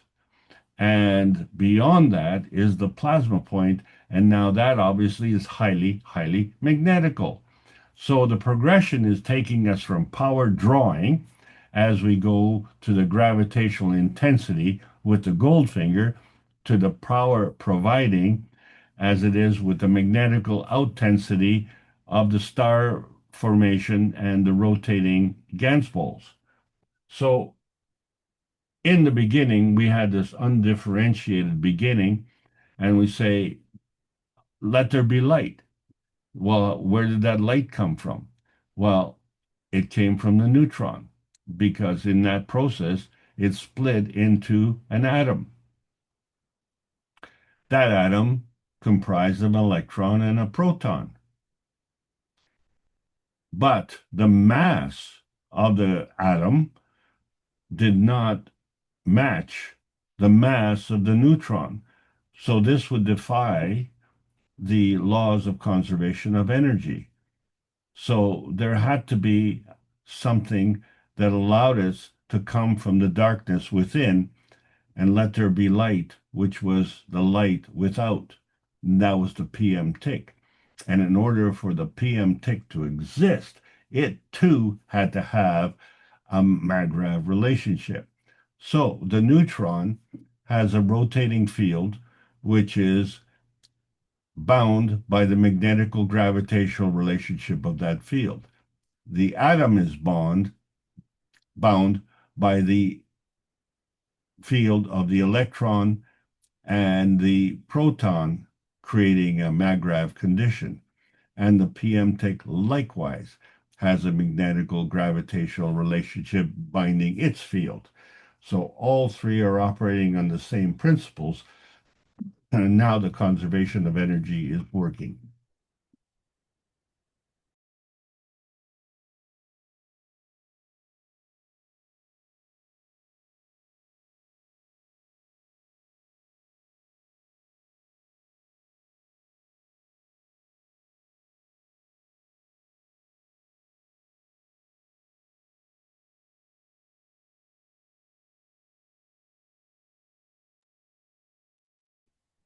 Hello, I'm back. So when we talk about the PM ticks, that's the principal matter. It is highly magnetical and is ubiquitous in the universe. So wherever it is going, it is following these force field dilutions, which is coming together in the conversion of the plasmagen, which is the bringing together of the principal matter of the antimatter, the transition matter of the dark matter, and the convergence matter of the matter gen. This creates a gravitational mag-grav condition. But when does that go past the Gans matter? Is when it has a field interaction with its environment. Then that becomes an inertia density manifestation of physicality. That's when the Gans goes into matter. So there is a plasma matter, and that plasma matter has to have a magnetical gravitational relationship. So where we would say the one field is stronger than the other. And in the plasma science, the stronger gravitational field feeds the weaker magnetical field. And that creates the dimension point that we are familiar with in the production of Gans. So the Gans itself is contained within a magnetical gravitational force field, and it is created from the magnetical gravitational force fields of two other plasma fields. So that is the fundamental part of the gravitational conformation. And so we have the hydrogen, which is a non-visible gas, but in the process of creating light on this planet, it facilitates an emission spectrum, which is a unique fingerprint and is a gravitational representation of the hydrogen on Earth space. But this hydrogen is ubiquitous in all of space and outer space and all of creation. And there is a huge difference in terms of whether something is animate or inanimate, because our point of awareness has every color, but the auric point of view has some specific color. And so when you pick your color, then your physical interpretation may show no color. What does that mean? When we look at night vision, we see the difference between an animate and an inanimate object. So life is always emitting energy. Once we put the light on it, then we can see what color that is. And that color is representative of a specific emotion at a specific moment in time. And so this becomes the representation under the peace dome, which is what's governing this planet. So that peace dome has many functions. And one of those functions is to have a gravitational confirmation of oxygen, also a non-visible gas. So fundamentally, this emission of light, which we cannot see until it crosses the magnetosphere, so it is crossing as threshold to become part of the GANs of this planet. And that is fundamental to our matter plasma dimension. So what we're looking at is two types of matter plasma. As we always said, the physical one we can touch and see, but the plasmatic one we cannot touch or cannot see, but they are all part of the feedback. So the plasmatic GANs is feeding us, and the physical GANs is feeding back. That's how we maintain the MAGRAV balance. But they're actually both part of the feedback dominance, because man is feedback dominant because of this structure, or shall we say because of the lack of understanding of this structure. You see, the physical state represented by the atomic state and the nanostate and the GAN state have this magnetical gravitational relationship, which creates these various MAGRAV energy transfer states. But there is a substrate of a plasma state. And this is the plasma matter dilemma, because it's plasma matter, the matter that is and has an affinity to the GANs. And of course, in its gravitational stability, it's represented by water because of the high oxygen content. And then water is balanced off, of course, in that high oxygen content by the hydrogen. And so in its most simplistic form, it is polyatomic to create the water, and it has the same affinity as the GANs. And so we can give and take this energy, which we now have to understand is part of the plasma matter. So the dilemma is this plasma matter is part of the feedback process, because it is part of the substructure that created the GANs in the first place. So we have the GANs state to manifest into a GANs matter, It literally has to go into an inertia density manifestation. So we cannot differentiate or segregate the physical GAN state from the non-physical plasma state. They are part and parcel of the matter state.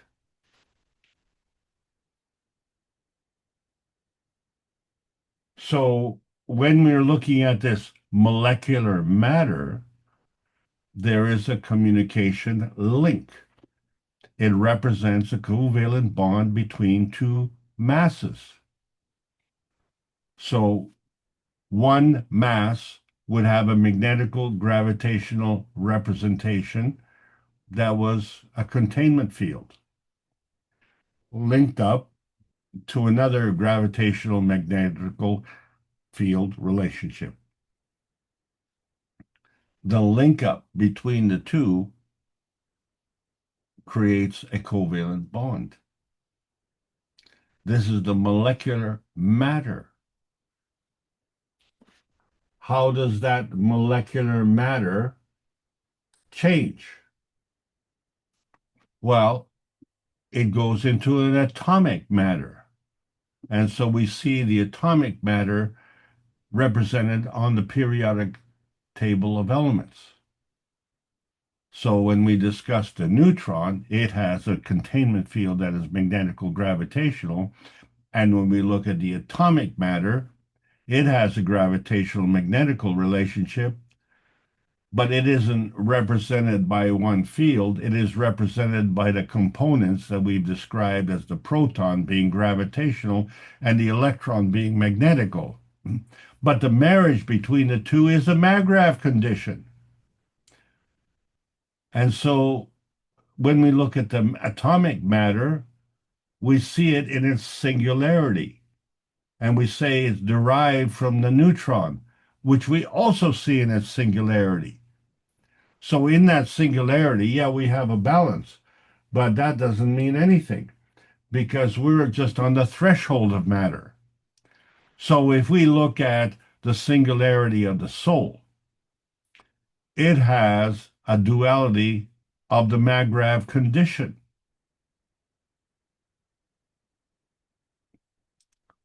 So the singularity of the soul has a magnetical gravitational containment field.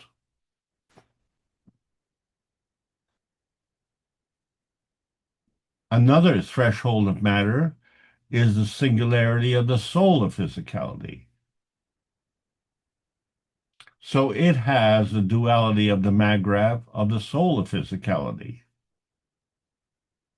as part of its containment field. So then we look at the threshold of matter, which is the matter state, which we've been discussing. And that seems to represent the singularity of the physicality. But it's actually a duality of the Margraaf of the physicality, which is a balance of the magnetical gravitational force fields of containment. So when we look at the threshold of matter, we take into account the singularity of each field and the duality of the Margraaf of the inertia field.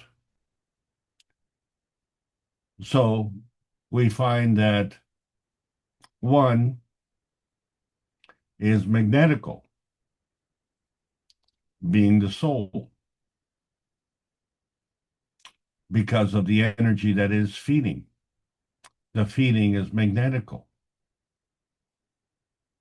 The receiving would be the soul of physicality. That would be gravitational. Well, wait a second. I thought the higher energy feeds the weaker energy. So the higher energy would be the gravitational. Well, yes, it is. But we are not sacrificing the fundamental Margraaf condition of the soul. So the soul maintains its gravitational stability, but its feeding is magnetical. And the soul of physicality does not sacrifice its magnetical field. it is now accepting and absorbing in its gravitational nature the energy from the soul. So now we have a magnetical gravitational relationship. All right. So now what happens? There comes a conversion into the physicality. This is how we cross that threshold of matter, of going from the Gans matter to the physicality. And it's based on mass. So that direction means that we have a transition matter based on the X, Y, and Z axis. In one case is negative, or in the X, Y, and Z axis of another field, another transition matter, which is positive. And the coming together of these two create a transfer state, which in fact is the negative positive junction of the transition matter. And that facilitates not only the motion, but the inertia density manifestation. So that is represented in the susceptibility gradient. And so we have a chain link where the physicality is atomic, the soul of physicality, which is monatomic, and the soul, which is diatomic. So humanity in itself is polyatomic, and it follows a path link, as we've seen already. So this is all part of the polyatomic gradient transitioning. That is the susceptibility gradient. So when we look at the arrival of humanity matter, it goes through the same process where we take the singularity of each field and manifest the duality of the magrav of the inertia field. And in order to do that, it has to be somewhere. So that would be the earth space matter. So this is all part of the nuclear feeding inertia. So all the fragments are all part of the complexity, and each one has this individual gravitational stability. So individually, they have this dimensional portability to transition from many, many dimension points. And so we have the three dimensions that come together, but they remain because they're not sacrificed. They are continuing in their magrav nature to give and take to maintain their gravitational stability, but in the process of giving and taking, they are manifesting a dimension that is of a denser state. And so it's not just the sum of the three, but it's more than three. And this is the nature. So when we're looking at the feeding inertia Gans matter, now we can say there's a singularity of each field, and there's a duality of the magrav of the inertia fields. And they're not fallen angels. They are arrived angels, because the destination was Earth space. And that was the inertia density manifestation of you being born. And we see that in the Gans matter seeds that are created, like on the dandelion, where you have the Gans of the dandelion creates the Gans matter of the seeds, and they are broadcast far and wide, and they all part and parcel of the whole. And so they all have gravitational stability. So now we understand the dimension star formations. They're all a dimension point of view of each of their magrav singularities. And each of them have a soul point of view. And each of them have a soul of physicality point of view. And that brings us to the threshold of awareness. Then comes in the physical interpretation, which is the collective point of the awareness. And it's really hard to do individually, but we can do this when we are collective. And we have to understand that although we are independent, we are all part of an interdependent awareness, which is highly, highly gravitational. So that is the knowing by connection We don't have to be neighborly. We just have to have a universal contiguous connection to truthfulness, because that transcends all the boundaries. And that's all part of the contiguous nature of the energy exchange under the peace dome. So they talk about artificial awareness, which is a generational point of view from the time you were born to the time you exist right now. And introducing the artificial intelligence, it helps us give us a rapid generational learning. And of course, we have vast amounts in our archives of our historic journey. So the artificial awareness helps a rapid historic generational learning. But we're on the threshold of transgenerational awareness, which are actually the teachings of the Creator, something we have chosen to forget. So when we look at the supplementation on our needs, it's due to consumption. And so the knowledge that we have is an acquired knowledge because it's a conditional teaching by ancient teachers. It's an unconditional teaching by the Creator, which is the supplementation that is giving us a new awareness. So we are at that historical threshold between the cosmic feeding and the Lush harvesting. And so that is humanity's cross as a burden to understand the transmission of energy through the soul of physicality and the transition of energy from the soul to the physicality and the physicality to the soul. And so here's humanity's crossing that threshold. That's what it is. And we can see that in the 609th Knowledge Seekers Workshop, how as through our understanding, we are less part of the feeding station and more, the feedback manifestation and more part of the feeding manifestation. And there is a movement, and we can see that because we are seeing the fingerprints of the amino acid of life. And there's a movement going from the physicality to the soul, literally a movement of our emission spectra. We've been able to see it in terms of that physical light emission. So as we head into uncharted territories, we are with the herd at that turning point because all of us represent many stars beyond the nano-monatomic state. So all of the representation is covering the range from decay to radiation. That's the full range. And we're all part of that ancestral intelligence. So we are the technology. We are the inertia product. And we are the image of our dimensional convergence point. So the humanity inertia GANS shielding points have to shield us from hostiles and from aggression, from environmental harm and from fear mongering. All of this is part of the emotional abuse. So yeah, we can put up that shielding, and that's what we need to do because there is a memory threshold that we need to cross, and we're at that tipping point. There is a long-term memory, and that is beyond before we were born. And so our freedom depends on connecting us to that memory.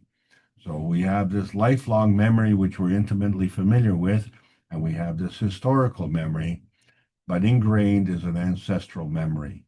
And that is representing our universal memory.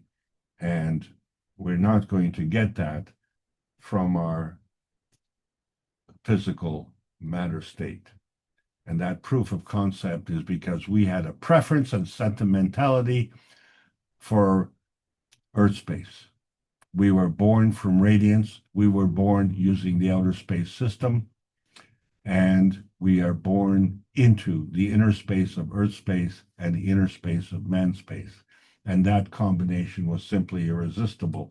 So we made no mistake about it. And it's not just us, but we now have excitable visitors who are reversing that dream, which we say is the reality dimension. And did they come from that? Or are they racists? Are they wolves? Are they sheep? Or are they Trojans and horses? We have to see. But the thing is, the vacuum condition facilitates the initiator, who is plasma initiator or the plasma receiver.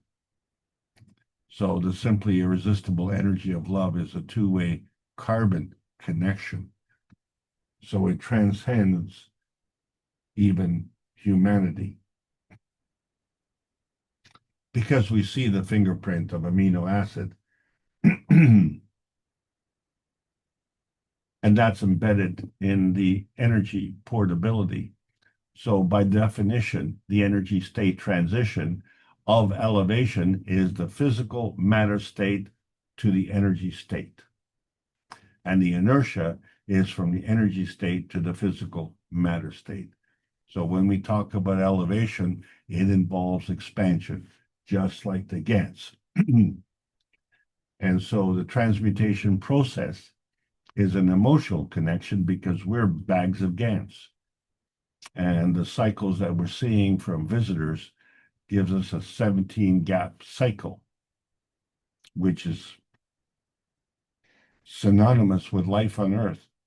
It represents an energy embodiment, an energy transition. And what is most important, it represents an epitome of love. Within that is the embodiment of love. We may call it the agape of love. But it is intimately tied into truthfulness.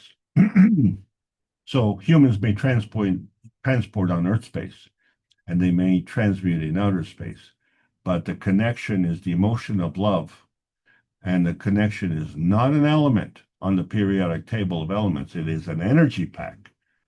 So love is not an emotion. Love is actually energy in motion, and that's why it is simply irresistible. We are all seeking that. We're all part of the dynamic soul initiator. We are operating as the soul of the creator, as the soul of the earth, the soul of the family of humanity. So that is represented the soul of man, the soul of the body, the soul of the cells within the body. They all have the representation, epitome of love and of life.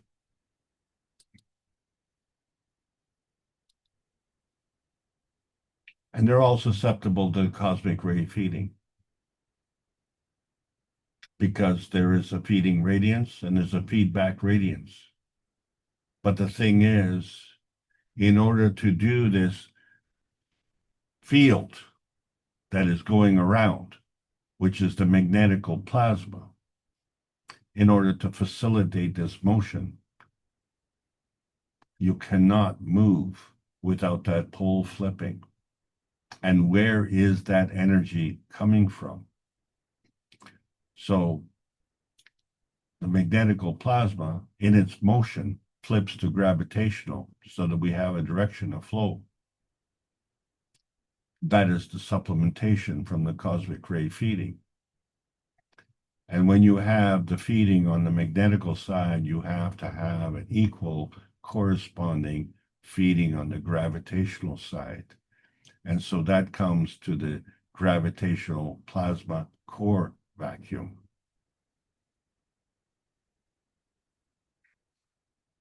So the magnetical and the gravitational are fed simultaneously so that we can maintain our stability.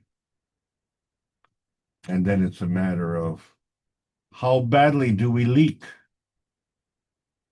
So when we are dependent on the feedback, we are missing out on the soul food. We need to tune in to the cosmic rays, plug into the creator to receive that energy, turn on to that frequency and drop out of our resistance. Then we can have that receiving inertia point And that creates a plasma field, the coming together of the three dimensions of that matter state. And you could provide that pattern and you get the energy.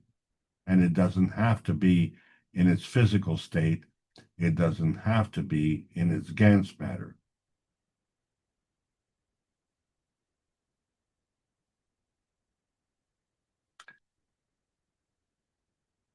You can choose the way you want to do it. Understand that the technology is advancing regardless of what your choice is.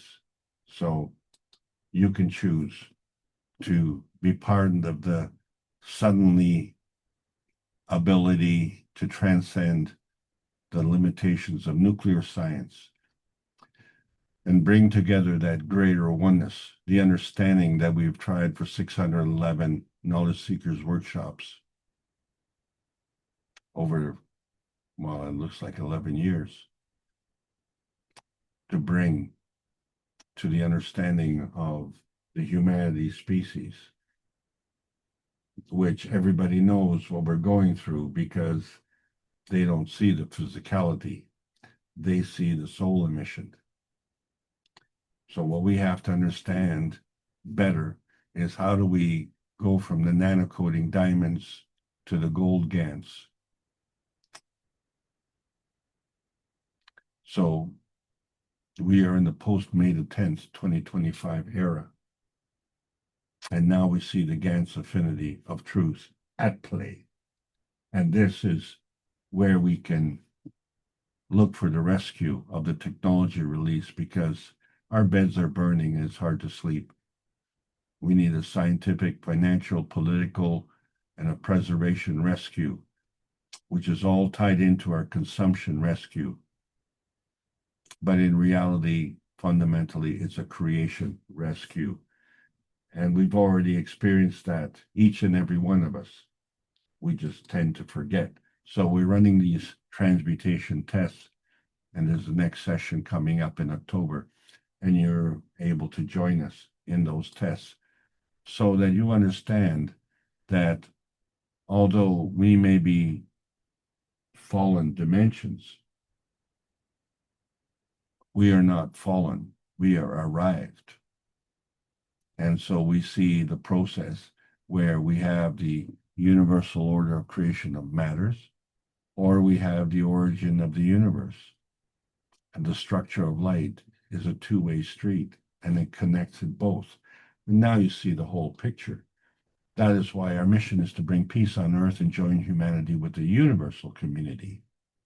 We want to bring man as equal to all beings in the universe by teaching the plasma science and technology equally to everyone, that no one is left out and no one is abused due to lack of knowledge.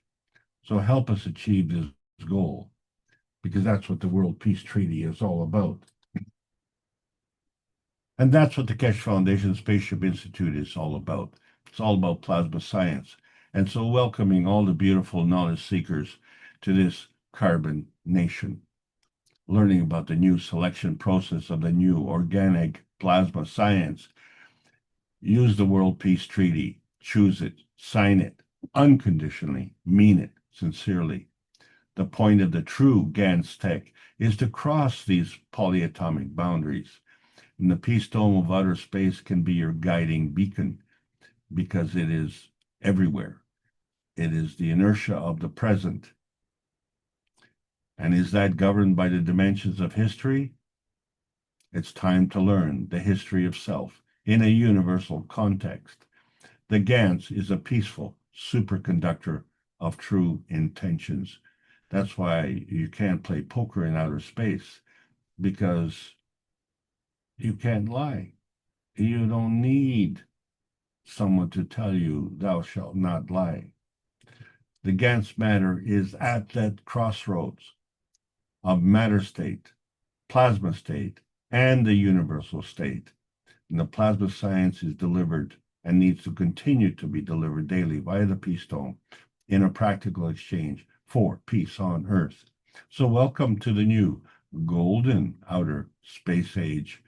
And that's the end of this lesson, and it is also the end of the basic GANS Tech series.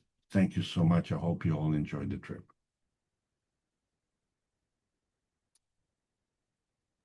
Well, thank you very much, Alex, for continuing to enlighten us in a way, and maybe a repetition of some of these classes is in order as well. As Keshe keeps saying, go back and review the teachings so we can review your teachings as well, but you can also re-deliver them just in case you don't have time to put it all together, as we saw today, putting that frosting on. But beautiful delivery, and you've made a great presentation. So thank you all. Let's see if any of the participants have a thought or a question or something that they'd like to share, perhaps.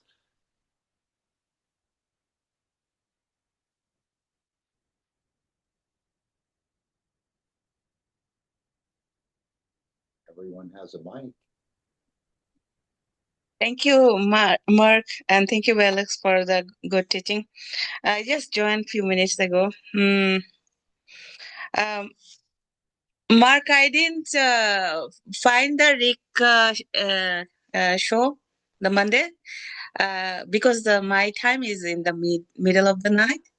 So when early in the morning, I try to join, and there is nobody. So I didn't. I can't. I didn't. It is not that. Problem. Okay. So.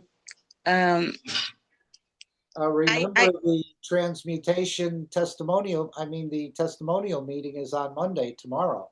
So that's 8 p.m. Central European time. So if you have something you'd like to share for all of us, please come 8 p.m.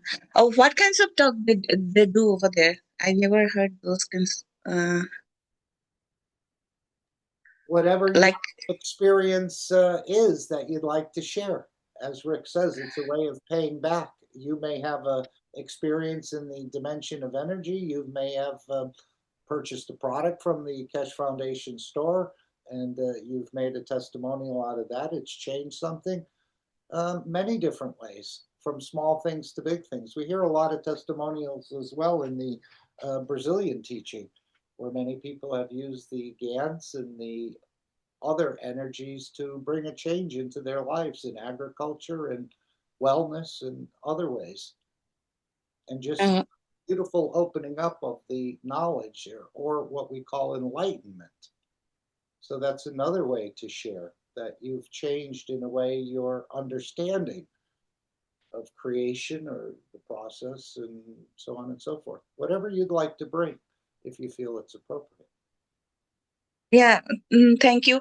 I share with your in Bengali teaching and your teaching before used to, right? Right now, only Bengali teaching. So we talk very deep. A lot of my experience as Moshfik talk a lot of teaching and those kinds of stuff. So over there we talk a lot. If yeah, we'll do that Eric one. Today I'm gonna share the third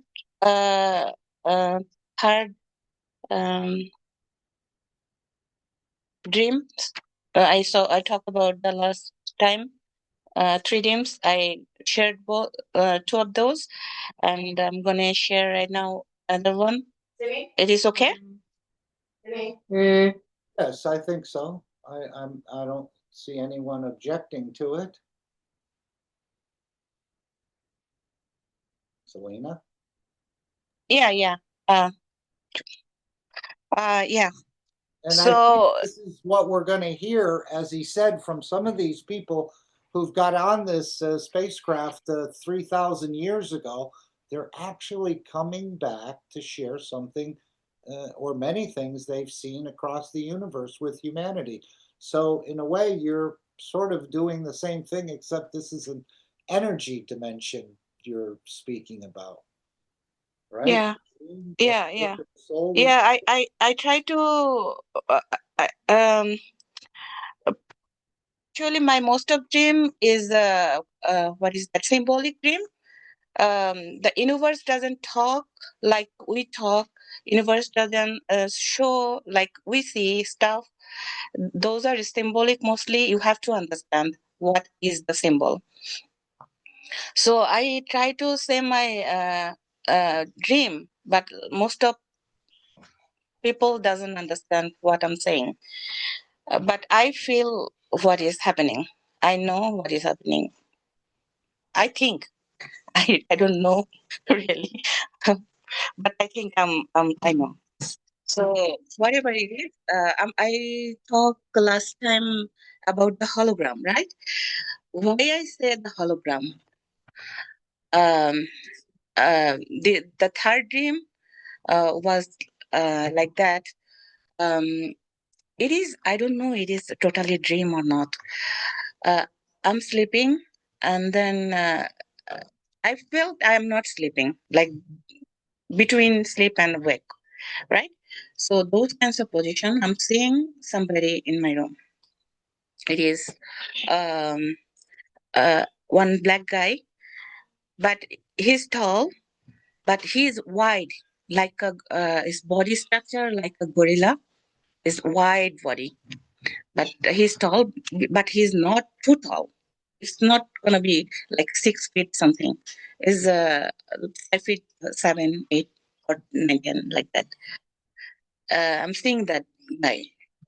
So in front of my bed, he's standing. So when I saw him, I felt he's not the real one. He's not showing his real body. So I'm talking with him, but I'm not verbally talking with my mouth or speaking both of us. Just it is what is that term? Zero time communication, telepathically. Right. Yeah. Telepathic, right? Telepathic.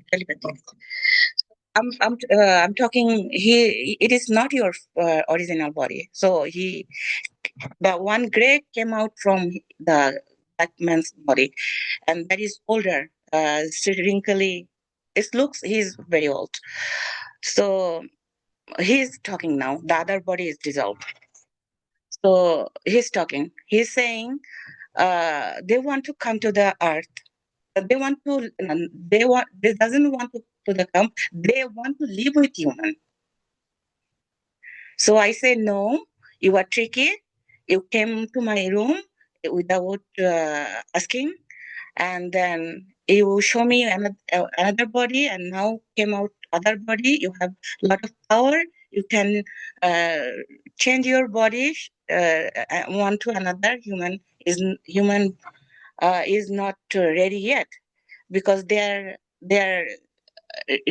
still simple people, and your technology, you are far from human. Your knowledge and your power. So we are not ready. And he's showing something. He's showing Gray's body.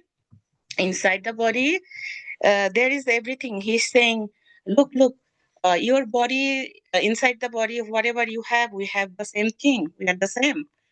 He's trying to convince me they're the equal and they can live with us. And so I say no. Finally, I say no. And then after that, after conversation over, the man again, the other body came. The black guys body came, and he uh, like dissolved inside that black body, and then the black body is dissolving in the air. And that time I opened my eyes. I'm still looking.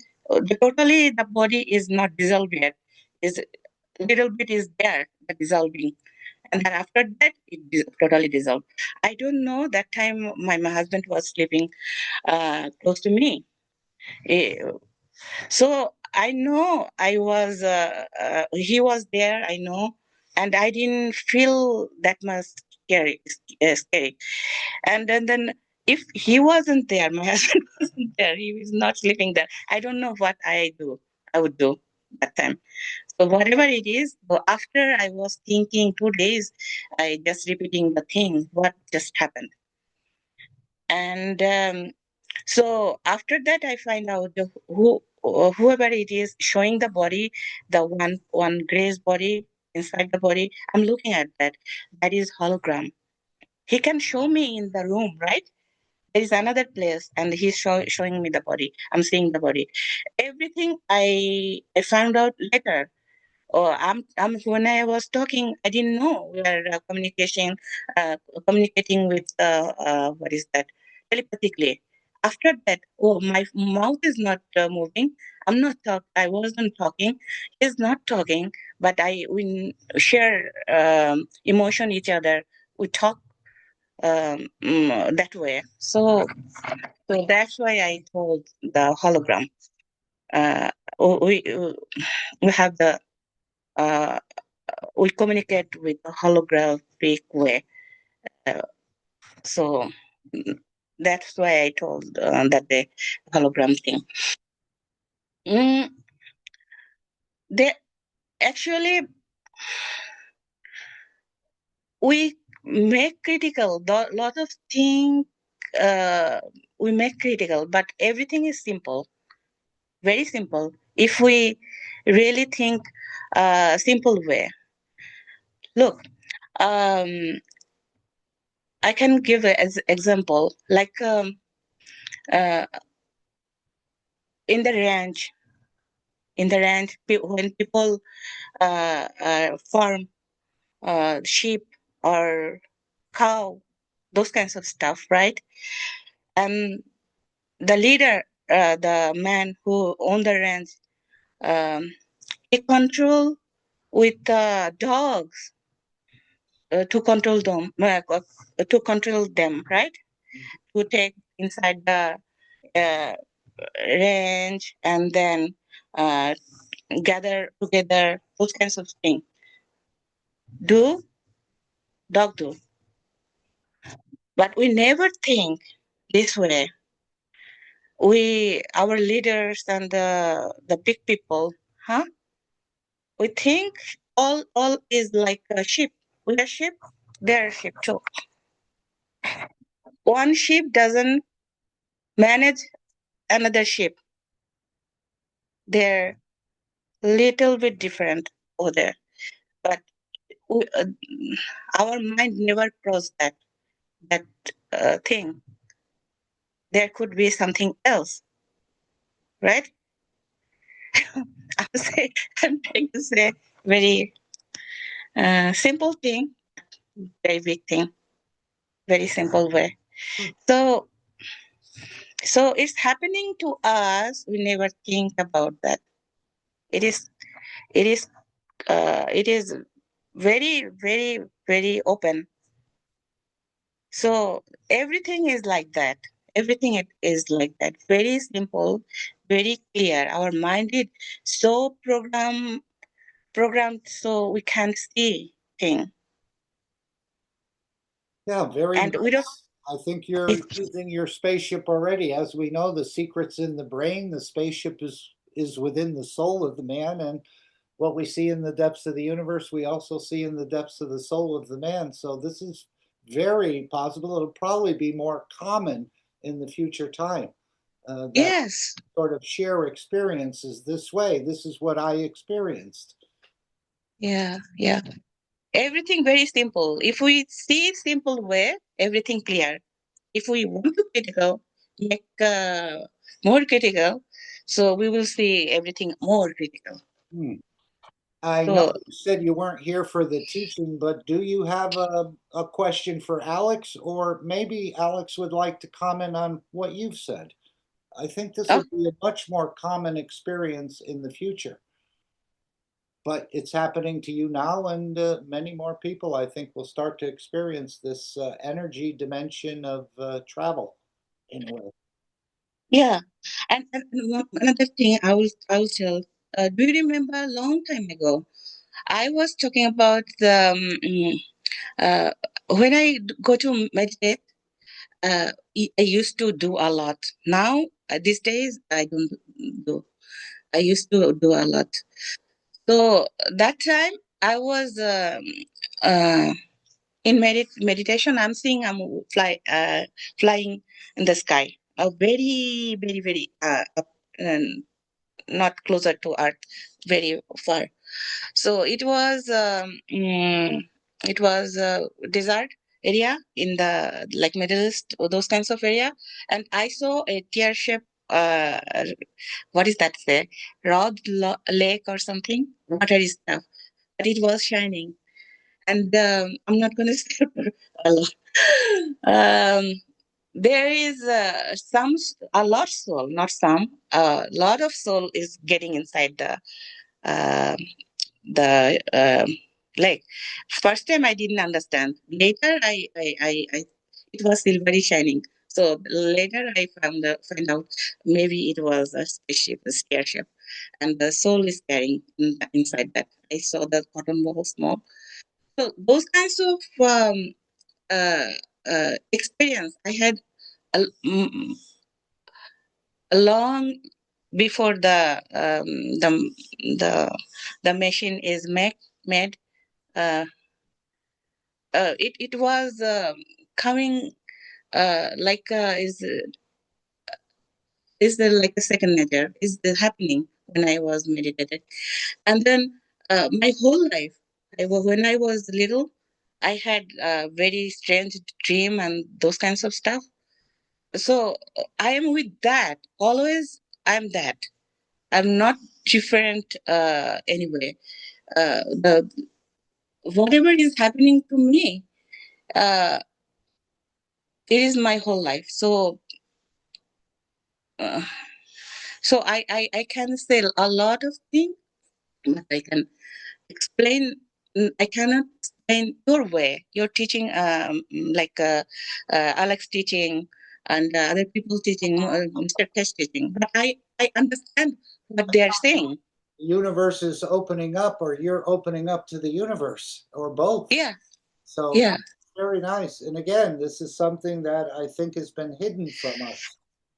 This energy side of our chameleon construction, where we have Yeah. the matter and the energy dimension, which again, we're a bit afraid of it or not comfortable with it or not even acknowledging it. But you are for sure.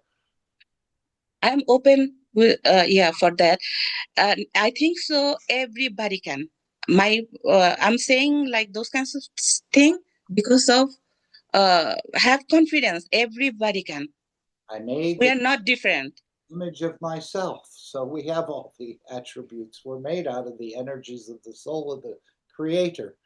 And we're all connected, and we're all connected to every other point in the universe. So this is not strange once we start to understand more. Now, let me ask you, Selena, do you discuss this with your husband at all, or family members, or is this too much for them to hear your dreams?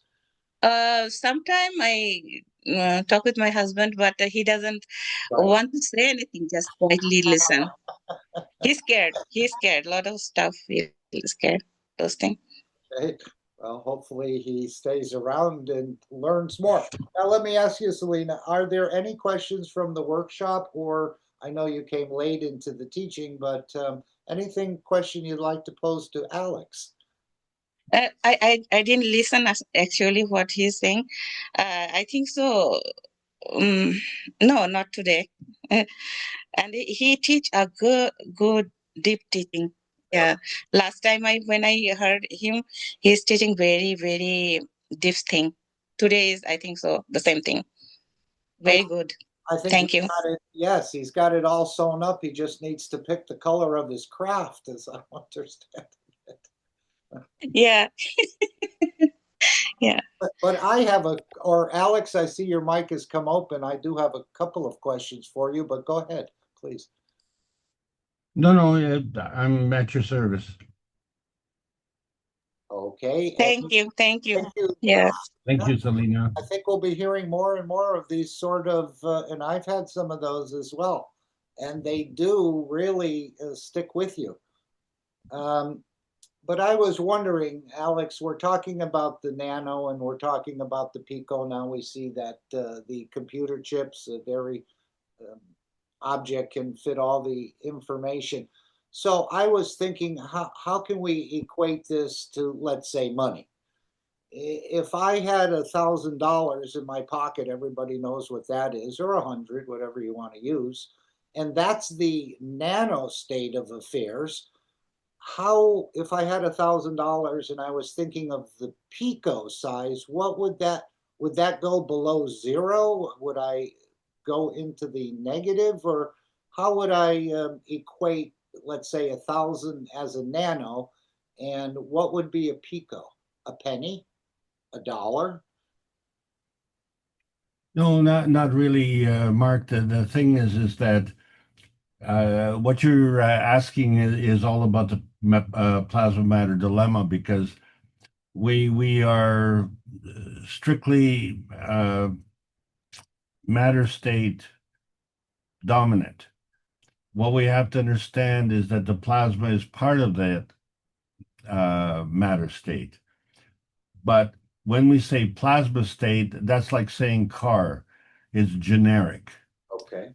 So the plasma state that supports the GAN state is right next to it. It's the next energy state. And so it is there. It is always there, whether we recognize it or not.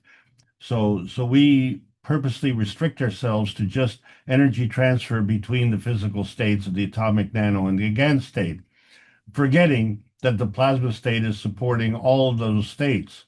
So it is kind of rendered into the background, and we may or may not choose to accept it, but more often than not, we choose to ignore it, and we ignore that at our peril.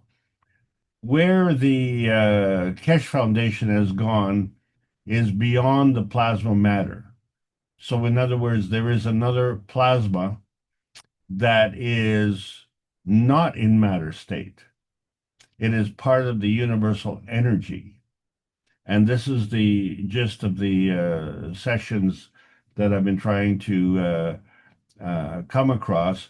So if you're trying to relate the money aspect as how it would pertain to these energy states, what you have to really relate to it is the purpose of having money. Because if you put money into the bank, you obviously don't know what money is for. So money is a convenient way of exchanging commerce, and commerce is has a mutually beneficial outcome. So if you were to exchange that energy unconditionally and as a giving, as opposed to what you can get from it, then you would find that you would be actually more wealthy in that regard. So, in other words, if you were to sit there and wish that you had more money, I think you would be minimizing your resources. So I But was trying to point out how small the pico is. He said that the Belgians are working at 3 nano and the Chinese are happy working with 4 nano, and some others are happy with working with 5 nano and the rest. But he said we're operating in or creating materials in the pico dimension. I'm just trying to get a grasp of how tiny that is. In other words, if I had a gallon of water, is it a drop of the gallon? That sort of idea. Same operation, but at a smaller field, or a weaker, smaller, tinier construction field. well, 3 orders of magnitude is 1,000th of that size. So, to see the nano coating, the only reason we can see the nano coating is because it's 40,000 layers. Right. Okay, so the micro is 1,000 times bigger, and we're 40 times even that bigger in terms of our nano coating, and that's why we can see it. But otherwise, we can't see it, and we disregard it. So the pico is 1,000 times smaller, and we disregard it even more. What is really important is the conformity of the pico, and that is in its star formation characteristic, which is mimicking the Gantt state characteristic. But the difference is one is magnetical and one is gravitational. So the relationship there is how we cross that threshold as we go from the pico to the Gantt state. So you cannot just dwell on the singularity of the pico state, nor can you dwell on the singularity of the Gantt state. There is a relationship between the two, and that relationship represents a singularity as well. So now you have to broaden your scheme to incorporate other MAGRAV conditions. And from there, you can exchange the energy. And whether you're giving or taking of the energy, that determines your susceptibility. What the foundation is now pushing towards, instead of being gravitationally feedback dominant, we want to be magnetically dominant, because that's how you enter into outer space. And so that is where the teaching is leading us. And, you know, for all the naysayers, there is going to be a rude awakening. And it's not by our hand, but is going to be by those of the universal community that have come to the grips of the truth and are applying it. It's neither a resistance, you know, nor an embellishment. They are just applying their knowledge.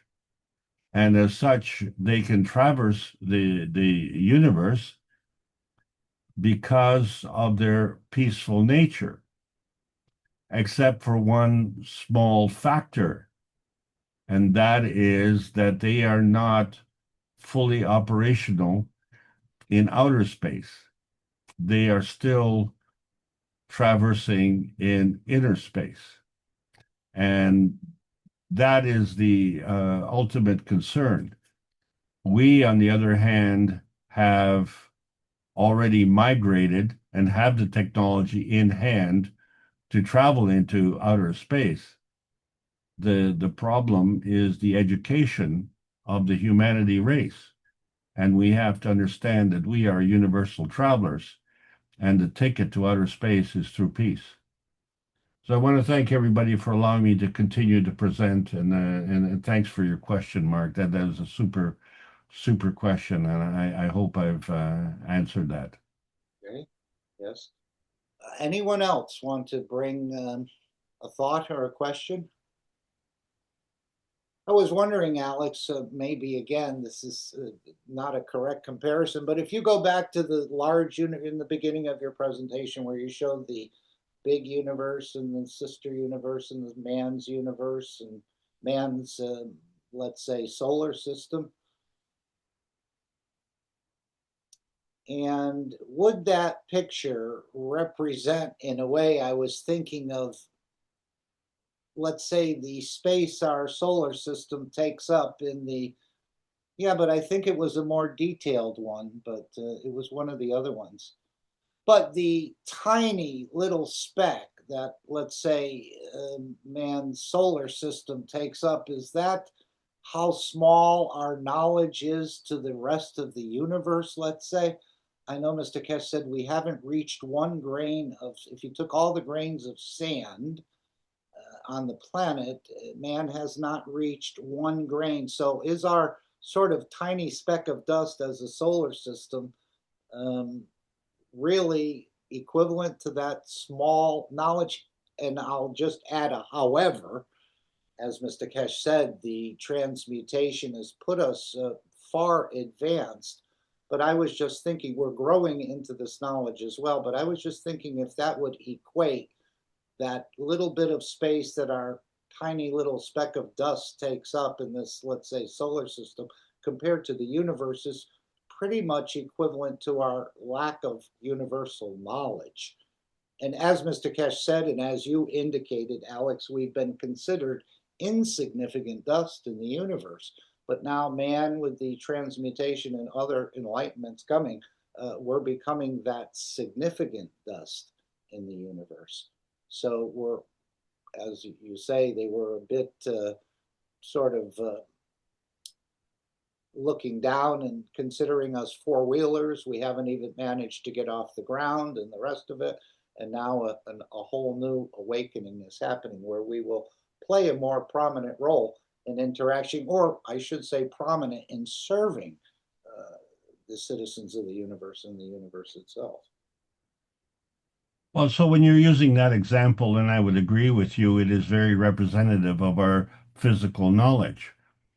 But we already have the universal knowledge which is ingrained within us, but we're not accepting it. We're not utilizing it. And you can't utilize it if you don't accept it. So, you know, you either use it or lose it kind of thing. And in our physicality, because we're stubbornly refusing to use it, then we become handicapped in many ways. Yeah, So and we've not been aware of it. This is what I talk about, the increase of awareness or the consciousness of ourselves. exactly. This is what's being awoken, an awareness that there's. Well, a lot of people position themselves as gurus to, shall we say, facilitate your increased awareness, but we don't really need that. And in many ways, with the practical applications of the foundation, they are all allowing us to, shall we say, practice, because they're giving us ways and means to actually experience the awareness. It isn't just being aware as it's, oh yeah, well I know that it's there. You know, it's like you talk about the quality of the food that we eat, and someone is still going to eat, you know, the worst kind of food, you know, that we make. But they're aware that, you know, the quality of the food matters. Yeah, it But they're sounds like not Selena is sort of checking that in a way, um, interacting with other energies that she may not want to come under their influence, let's say. Mr. Keshe said we sort of had to be aware of this. There are gurus, apparently, that may like to co-opt us into their universe or something. So, well, at the checkout counter the other day, you know, I seen a gentleman with processed food, munchies, and pop, and he was stocking up for the long weekend here. And you know, is he uneducated? Is he unaware? Or is he just, you know, succumbing to his own whimsical, you know, belief that he can do whatever he wants without consequences? How can you eat that rotten food without uh, suffering as a result of it? So maybe in the short term, there would be a lot of, you know, gratification, self-gratification, but in the long term, where's the nutritional value? So he becomes a product of his own action. And we in our society are really conditioned basically to not accept our action as being the root of responsibility. And that is counter to the universal laws. So we awareness is one thing. Being at the right place at the right time is the other thing. Doing something about it, that is the next hurdle. And so, as a foundation, what we're trying to do is bring together the practical applications to allow us all to, you know, empower ourselves to be more, do more, and, you know, be better universal functionaries. So thanks very much, Mark, and I hope to see you again next week. Yes, definitely. Thank you, Alex. And any other thoughts or questions anyone would like to bring? I will say one thing. um, um, Long time ago, like many years ago, I saw a documentary about the cell, the human body cell. My education was science. Still, a lot of stuff I knew that time, but still it didn't go to my head. But suddenly, I don't know, that day I was watching the um, documentary of cell, and in the cell there is Golgi, there is the nucleus, mitochondria, and those kinds of stuff. Everybody is working, right? And the cell is like a factory. One cell is like a big factory, and in our body, because watching that documentary, I understood a lot. Right away, my whole body uh, just shake. I just can't right away. I that time I understood uh, um, the whole body. We have a lot of cell, right? If one cell is working like a factory, our uh, every organ has a lot of cell, and then all organ and everything together I am. So factory inside factory, factory inside factory. So the same way the universe work, the solar system work, everything works, right? So my whole understanding just opened that time. That most of time when I go to the Bengali teaching, I always say, "Oh, I live inside the God, and God is inside my heart." Because of that understanding, I knew everything inside me. So if one cell has a every the is the my one cell has my whole body's blueprint, right? We are the cell of the universe, so we have the all blueprint with us. So we don't have to go anywhere to find that. Yep. We have everything inside us. I do agree. We don't have to move the physicality now that we know that we can transit in the energy dimension. And apparently, all the created beings will have this understanding to be able to Right.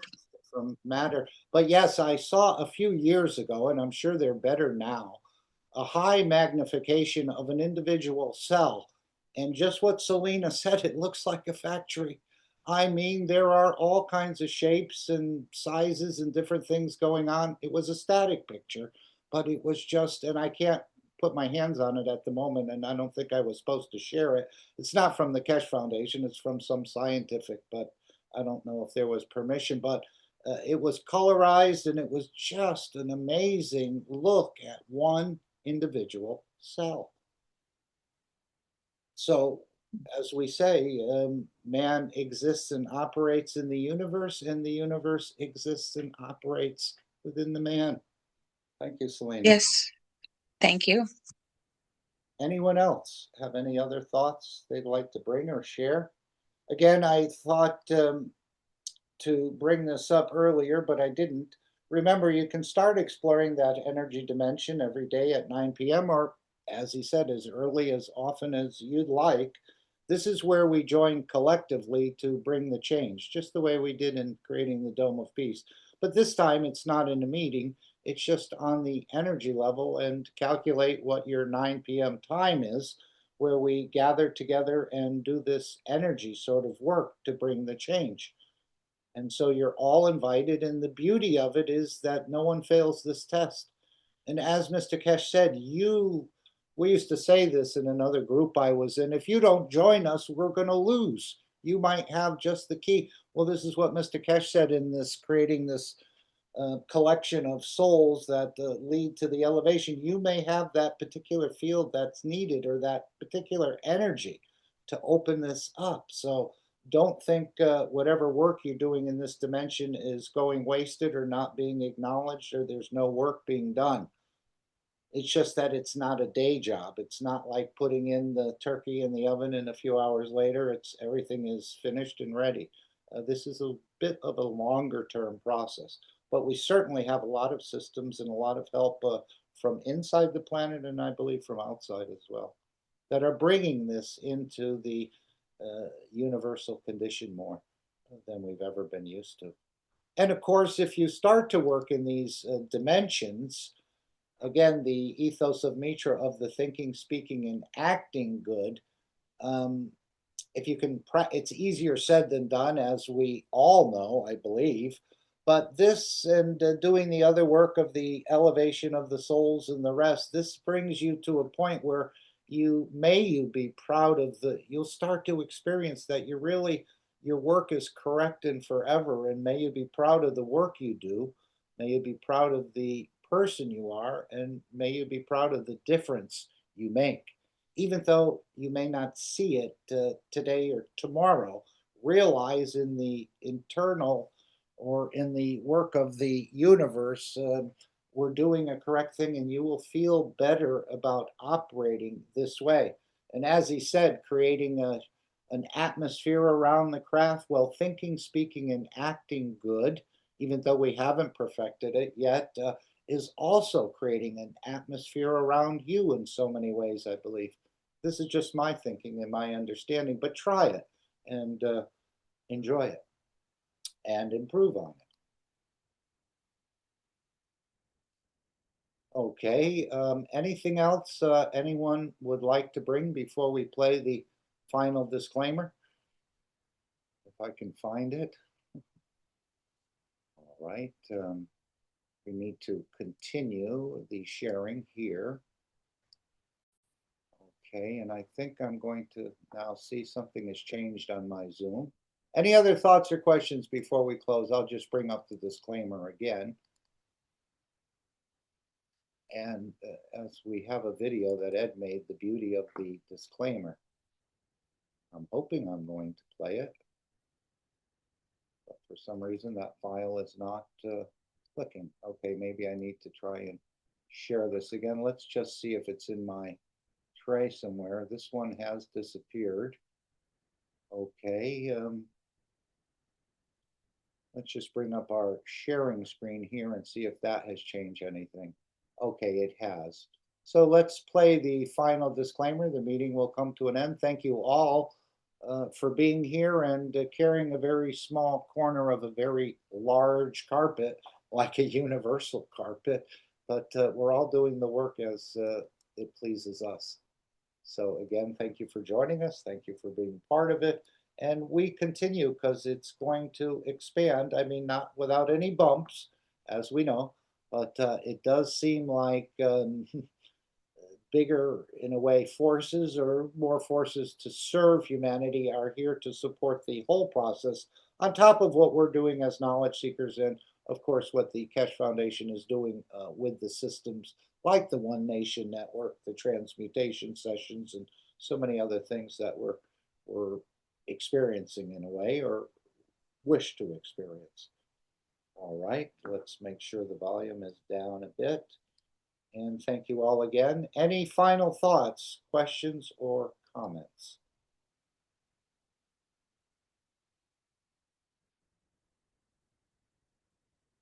Have a beautiful rest of your day.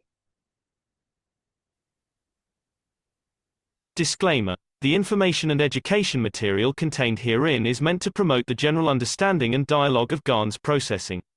Such information is not meant or intended to serve as a substitute for a healthcare professional's clinical training, experience, or judgment. For patients and individuals, such information is not to be a substitute for professional medical, therapeutic, or healthcare advice or counseling. For medical issues or concerns, including decisions about medications and other treatments, readers, viewers, listeners should always consult their physician or, in serious cases, seek immediate assistance from emergency personnel. Prescription information, procedures, and use of medical devices information should be undertaken only by properly trained and certified medical personnel. We specifically disclaim any warranties, express or implied, including implied warranties of merchantability or fitness for a particular purpose. Such information is provided, as is, and is believed to be accurate at the time of its publishing, but it is the viewer's job to evaluate the accuracy of any information found in this presentation. Every case presented is of their own experience, applied by themselves for themselves, and it applies to their case only. Every person experiencing health problems should seek professional medical advice and consult their course of treatment with a doctor. The processes of plasma balancing described herein are a natural process which supports the body but does not replace medical advice or therapies one is already subject to.